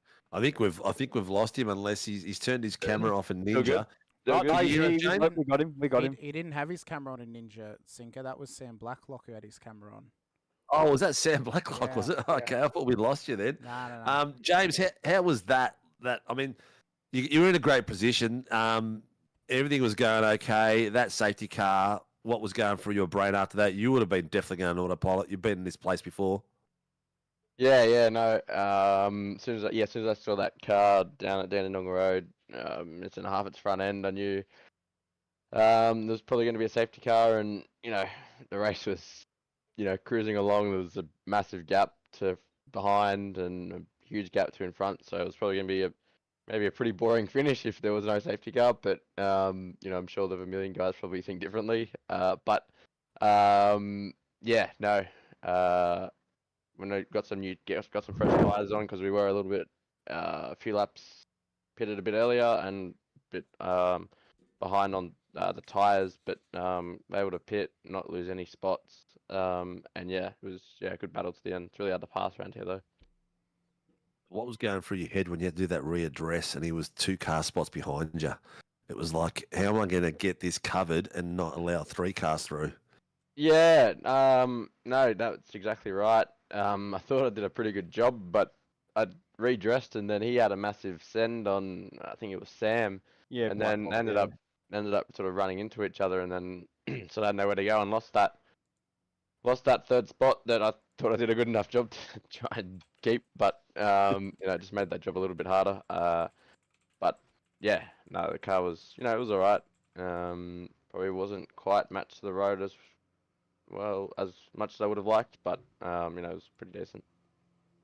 Yeah, well, at the end of the day, that was those last 20 laps are the best laps that we'd seen. The battling was crazy. It was. I don't think we could have scripted it any better if we wanted to, Hamish? Yeah, I mean, people dream of scripting something that good, whether it's for theatrical or anything, but you couldn't script that moment. You couldn't script the stuff that happened in that race, stuff that happened at the end of that race. That was all racing. That was all the racing gods taking into their hands. Someone gets a poor run off the curb that they've run through 139 laps in a row, and only one time they make a mistake, they're in the wall, and it's a safety car. So it then causes one hell of an end, one hell of a crescendo for us for this race. It was absolutely incredible to call, and hopefully you guys can be on the grid again, whether you're partners or whether you're compatriots, or competitors. I think it's this has proven that if we run a 500k race every season, we could have something really, really special. Especially if it's we run the Sandown 500 every year, the first weekend of December. I think that would be pretty special. But you guys did an I think it's a exceptional good way of finishing off the season, 100%. 100%. And I think if we could end the season every season with a Supercars 500 showcase, no matter what tracks it's at, I think that would be pretty special. Even if season 3 ends with a Bathurst 1000, that would be pretty cool as well. But you guys did an exceptional job. James, you're arguably the greatest ring-in anyone could have asked for, apart from maybe Dylan Rudd and Madison Down, who are on your level. So I think Angus probably made the right choice in just sending you a one-off message asking if you wanted to drive, because it's earned him a win, it's earned you a win, and you guys have done an exceptional effort. It's just a shame that it was last minute, because it still has Jaden Green's name on the window banner. But apart from that, secret assassin or not, you guys did an exceptional effort, and James, you proved once again why you're a former multi-time champion in Scops, and why you're one of the best in Australia. And Angus, you proved again why you're one of the best in SRW, and why you're one of the championship challenges next season. But let us know, guys, anyone you want to give a shout out to, whoever you want to thank from Project 36 as well. Phenomenal effort to take the win out there today after 3 hours of racing, 161 laps. It was an incredible effort, and you guys well deserved it. Yeah, thanks, guys. I'd like to thank our sponsors for Project 36, being simrigs.com as our main guy, with Cataclysm PCs, CC Forge, Shockworks, and Quokka. And also a big thanks to, obviously, James for being able to jump in and have a trundle and have a really good finish for us. And then, James, is there anyone you want to give a shout out to from Lobs Esports, since that's the regular team you normally represent? Yeah, obviously thanks to all those guys. Thanks to all the race control. They're pretty busy out there, so know how much effort they put in each and every week to putting something on like this. So, big thanks to all those guys behind the scenes that make the series happen. And obviously you guys for the broadcast. It's you know, it wouldn't be a show without a broadcast. So, well done to you guys. And yeah, thanks to Angus for the drive. Well, boys. Well, I'll be reaching out to Angus. Reach out to me, and we'll organise some details so we can give you guys some of your winning cashola. Well, they also got the fastest lap of the race as well, which was the 106.79. So they've also got a prize for that, which I think was that also money as well. Sinker for fastest lap, or was that an actual prize? No, the fastest lap was money as well, so it was an extra bit of kitty on top of that, so it worked out well. So well done, guys, and you guys said thanks to us, but you know what? We thank the drivers every race that we come out. We had nearly 40 cars out on track today, and after 3 hours and 43 minutes, or what is it? Whatever, the clock's still ticking, whatever it was, to come out the top end and win this after a hectic safety car is spectacular driving. So well done to both of you for getting it across the line. Congratulations. Thank No you. worries. Thanks, guys. All right, guys. Congrats, boys. Well done. We look forward to when we see you on track once again in SRW. Best of luck in your next racing endeavours on the sim. We look forward to seeing you guys return for Gen 3 next season if you do. Thanks, fellas. Definitely. Thank you. Cheers, guys. Have a great Christmas. Catch you, mate. You too. All right, we've got Barb's out there. He's probably And waiting for a Coleman bit as of a chip. Yeah, Barbs and Coleman. Waiting for a chin wag. Let's grab Barb's in, see how the boss of the RC boys have been doing and what he's got to say. Just run cars around at certain times. Mr. Barber, you're on live radio or live YouTube. Live radio. How was that, mate? How was that downstairs? Mate, I think that was a pretty special event, if you ask me. I think that was great to watch from the race control booth. I was praying that we, the team, didn't have to make a decision that decided the result of the race in the last lap or something. But there was an incident. I was praying as hard as you were. Yeah, there was an incident at the end there that did change the lead of the race that we had to make a call on, and we've gone over that about 20 times after the race to make sure we're happy with that call, and even with the driver's concern. So we're happy there. You know, that was a genuine 50-50 thing that went down at turn 9, and we're happy that should be play on. So that's good. We're happy with that. I was actually praying. You guys were all praying for a safety car. I was praying that there wasn't going to be a safety car. We were bought to death up here. Like even in the pit lane, I was bored. I was waiting for something to happen out there. No, we weren't bored. What are you talking about, mate? That's not how you sell a bloody show. So a couple of things to update you on with the results. The only car that had a 5-second time penalty was car 818, who finished 11 seconds ahead of the car in 7th. So there's no change in position there. And car 053, who did an amazing job of completing 161 laps all by himself, has been disqualified from the race due to driver laps. He'll be receiving a set of gloves from Sinker for doing the that's a consolation prize. That sounds good. 100%. You know what? That's fair to give him that prize. The show goes on. He broke the leg and did it on his own, and you know, kudos to him. He knew he wasn't going to qualify for the rest of it, so well done. He popped in and had a chat with me because his co-driver actually arrived back in Queensland this morning or something and couldn't find his driver invite. And I just explained to Mitch that that's why we ask drivers to accept their invites early. Yeah. So that there's plenty of time for them to advise us that they can't find it. And I can't be spending time whilst I'm officiating the race sorting out guys who should have accepted their invite weeks ago. That's fair. Yeah, so unlucky for Mitch, but he did an amazing job by himself, and I'm glad that you're going to throw something his way for that. Because who did we decide was driver of the day? It was Ty and Blake Delaney because Zach finished on the podium. We didn't want to give it to a podium finisher. So. Yeah, no, that sounds good. That's fine. I was thinking it was going to be Ty and Blake up until the point that Zach didn't win. Yes. So I'm fine. I'm fine with that call as well. Zach and Jacob have come away with the cash prize. So yeah, that's fine by me. Excellent. Well, thank all the rest of the boys downstairs for a spectacular job. Even Barb's got to do something today and go out in the pits. I'm sure he was doing more than he needed to, helping you guys with some of the calls. Wasn't overly busy, was it? No, it was pretty good. Yeah, most of the things that were called in by drivers were no further action. Yep. There were a couple of little penalties thrown in there. I don't think anybody actually received a drive-through penalty for contact. Yep. I think there was a did hear you 5-second penalty say- for one thing. I did hear you say, "Don't waste my time" with one of those calls. There was it? a call that was just absolutely nothing, and I just said, don't be calling those ones in all day, mate. I wanted to knock that on the head real early. Yes. It was basically, I'm going to complain to race control because I didn't get past the guy I was trying to pass or something. Oh my god. Shut up, Harry. You do those calls.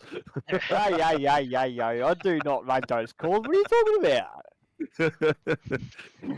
Anyway, Barbs, I think Coleman wants to have a chat as well. So I don't know what Colin was having a chat to me beforehand when you dragged me in, and that's why I was mid-sentence when you dragged me in. Okay, that must have been a bit of a chin wag. The only thing I'll say is at one point one of the RC boys wondered why when they selected focus on crashes, it always showed Dave Coleman. Oh. And I suggested that was because Harry Dodds wasn't in the race. Wow. Because normally it'd focus on Harry. Oh, wow. Barbs, Wow. That's a big cop out. All right, boys. Good job today. Thanks for being a part of it, right. and I'm glad it went really smoothly. Yes. We've had some big ups, especially from Coleman about how we organised the grid today, which seemed to work really, really well. Yeah, the driver parade lap that worked really well, and that's something that I would expect other big time leagues are gonna learn very quickly. That's possible. Well, we I'm glad you said other big time leagues. I think we've proved that we can put on enduro on. 100%. We've avoided a few of them because of more from calendar clashes and stuff like that, where we thought, we don't want to clash with calendars with other people. We found our day where we can do it on our own, and we've showed people that we can do it, and we can do it really well. We had 130 people watching live at one point. So it was spectacular, and thank you to all of them, and thank you to you and your team downstairs, mate. You guys did an excellent job, not just today, but coordinating yourselves for yesterday and getting everything ready with the rules and everything like that leading up to the race as well. So it's not just a day or two, it's what we do to prepare ourselves, and I think me and Dean are absolutely stoked with the team that we have behind the scenes.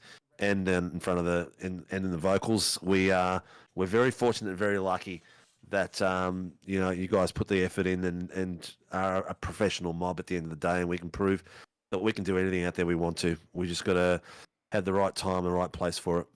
Yep. All right, mate. I'll let you boys wrap up, and I'll talk to you later.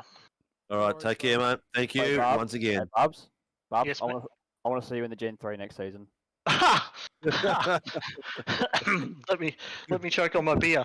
I don't know. Harry isn't talking about racing. He's talking about gender 3.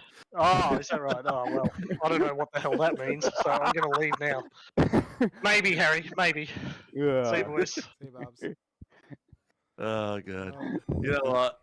It's been a special day. It's been an amazing day. Thank you again to Lake Edge and Mr. Banks for putting up our prize for the driver of the day. Thank you to Warren Brown Tools for backing us from day dot. They've been amazing. They've signed up for another 12 months as well. So that's fantastic. Thank you to both of you boys. Hamish, a lot of the work you did behind the scenes as well to get the show ready. It's been amazing. And all the drivers that came out today, we didn't really go public until the week before. We didn't really need to because we've got such a good group of guys and drivers out there. There were still some fast boys that couldn't make it because it was a Saturday, Sunday event. But you know what? They'll put it in the calendar for next year, for 2025. I'll do it again at the same date, and it's going to get bigger and better. So thank you to both of you, and thank you to all the viewers.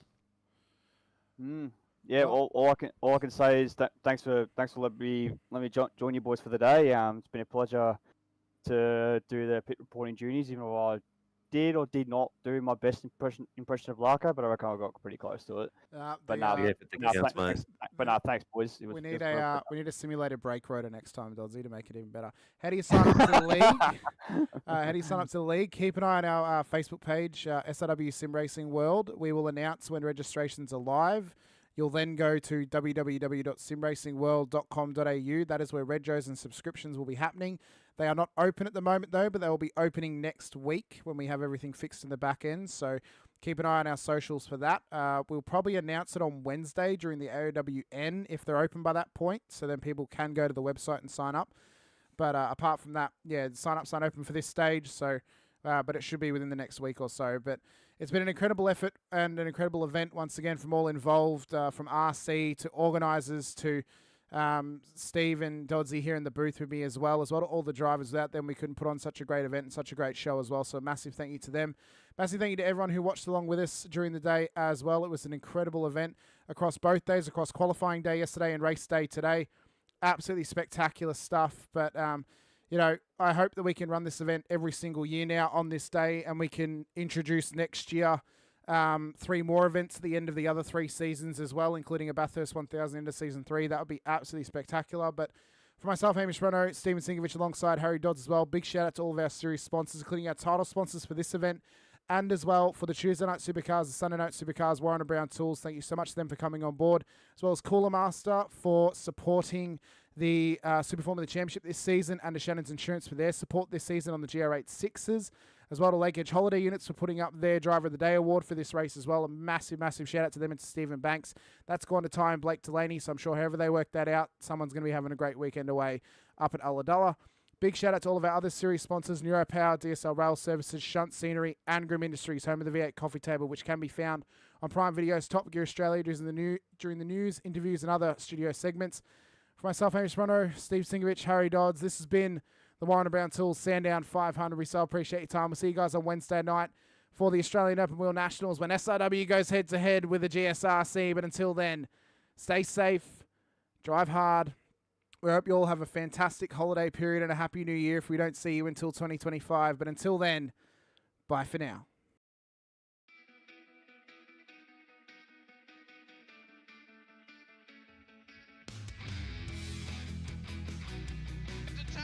This is amazing. I was clash heads again.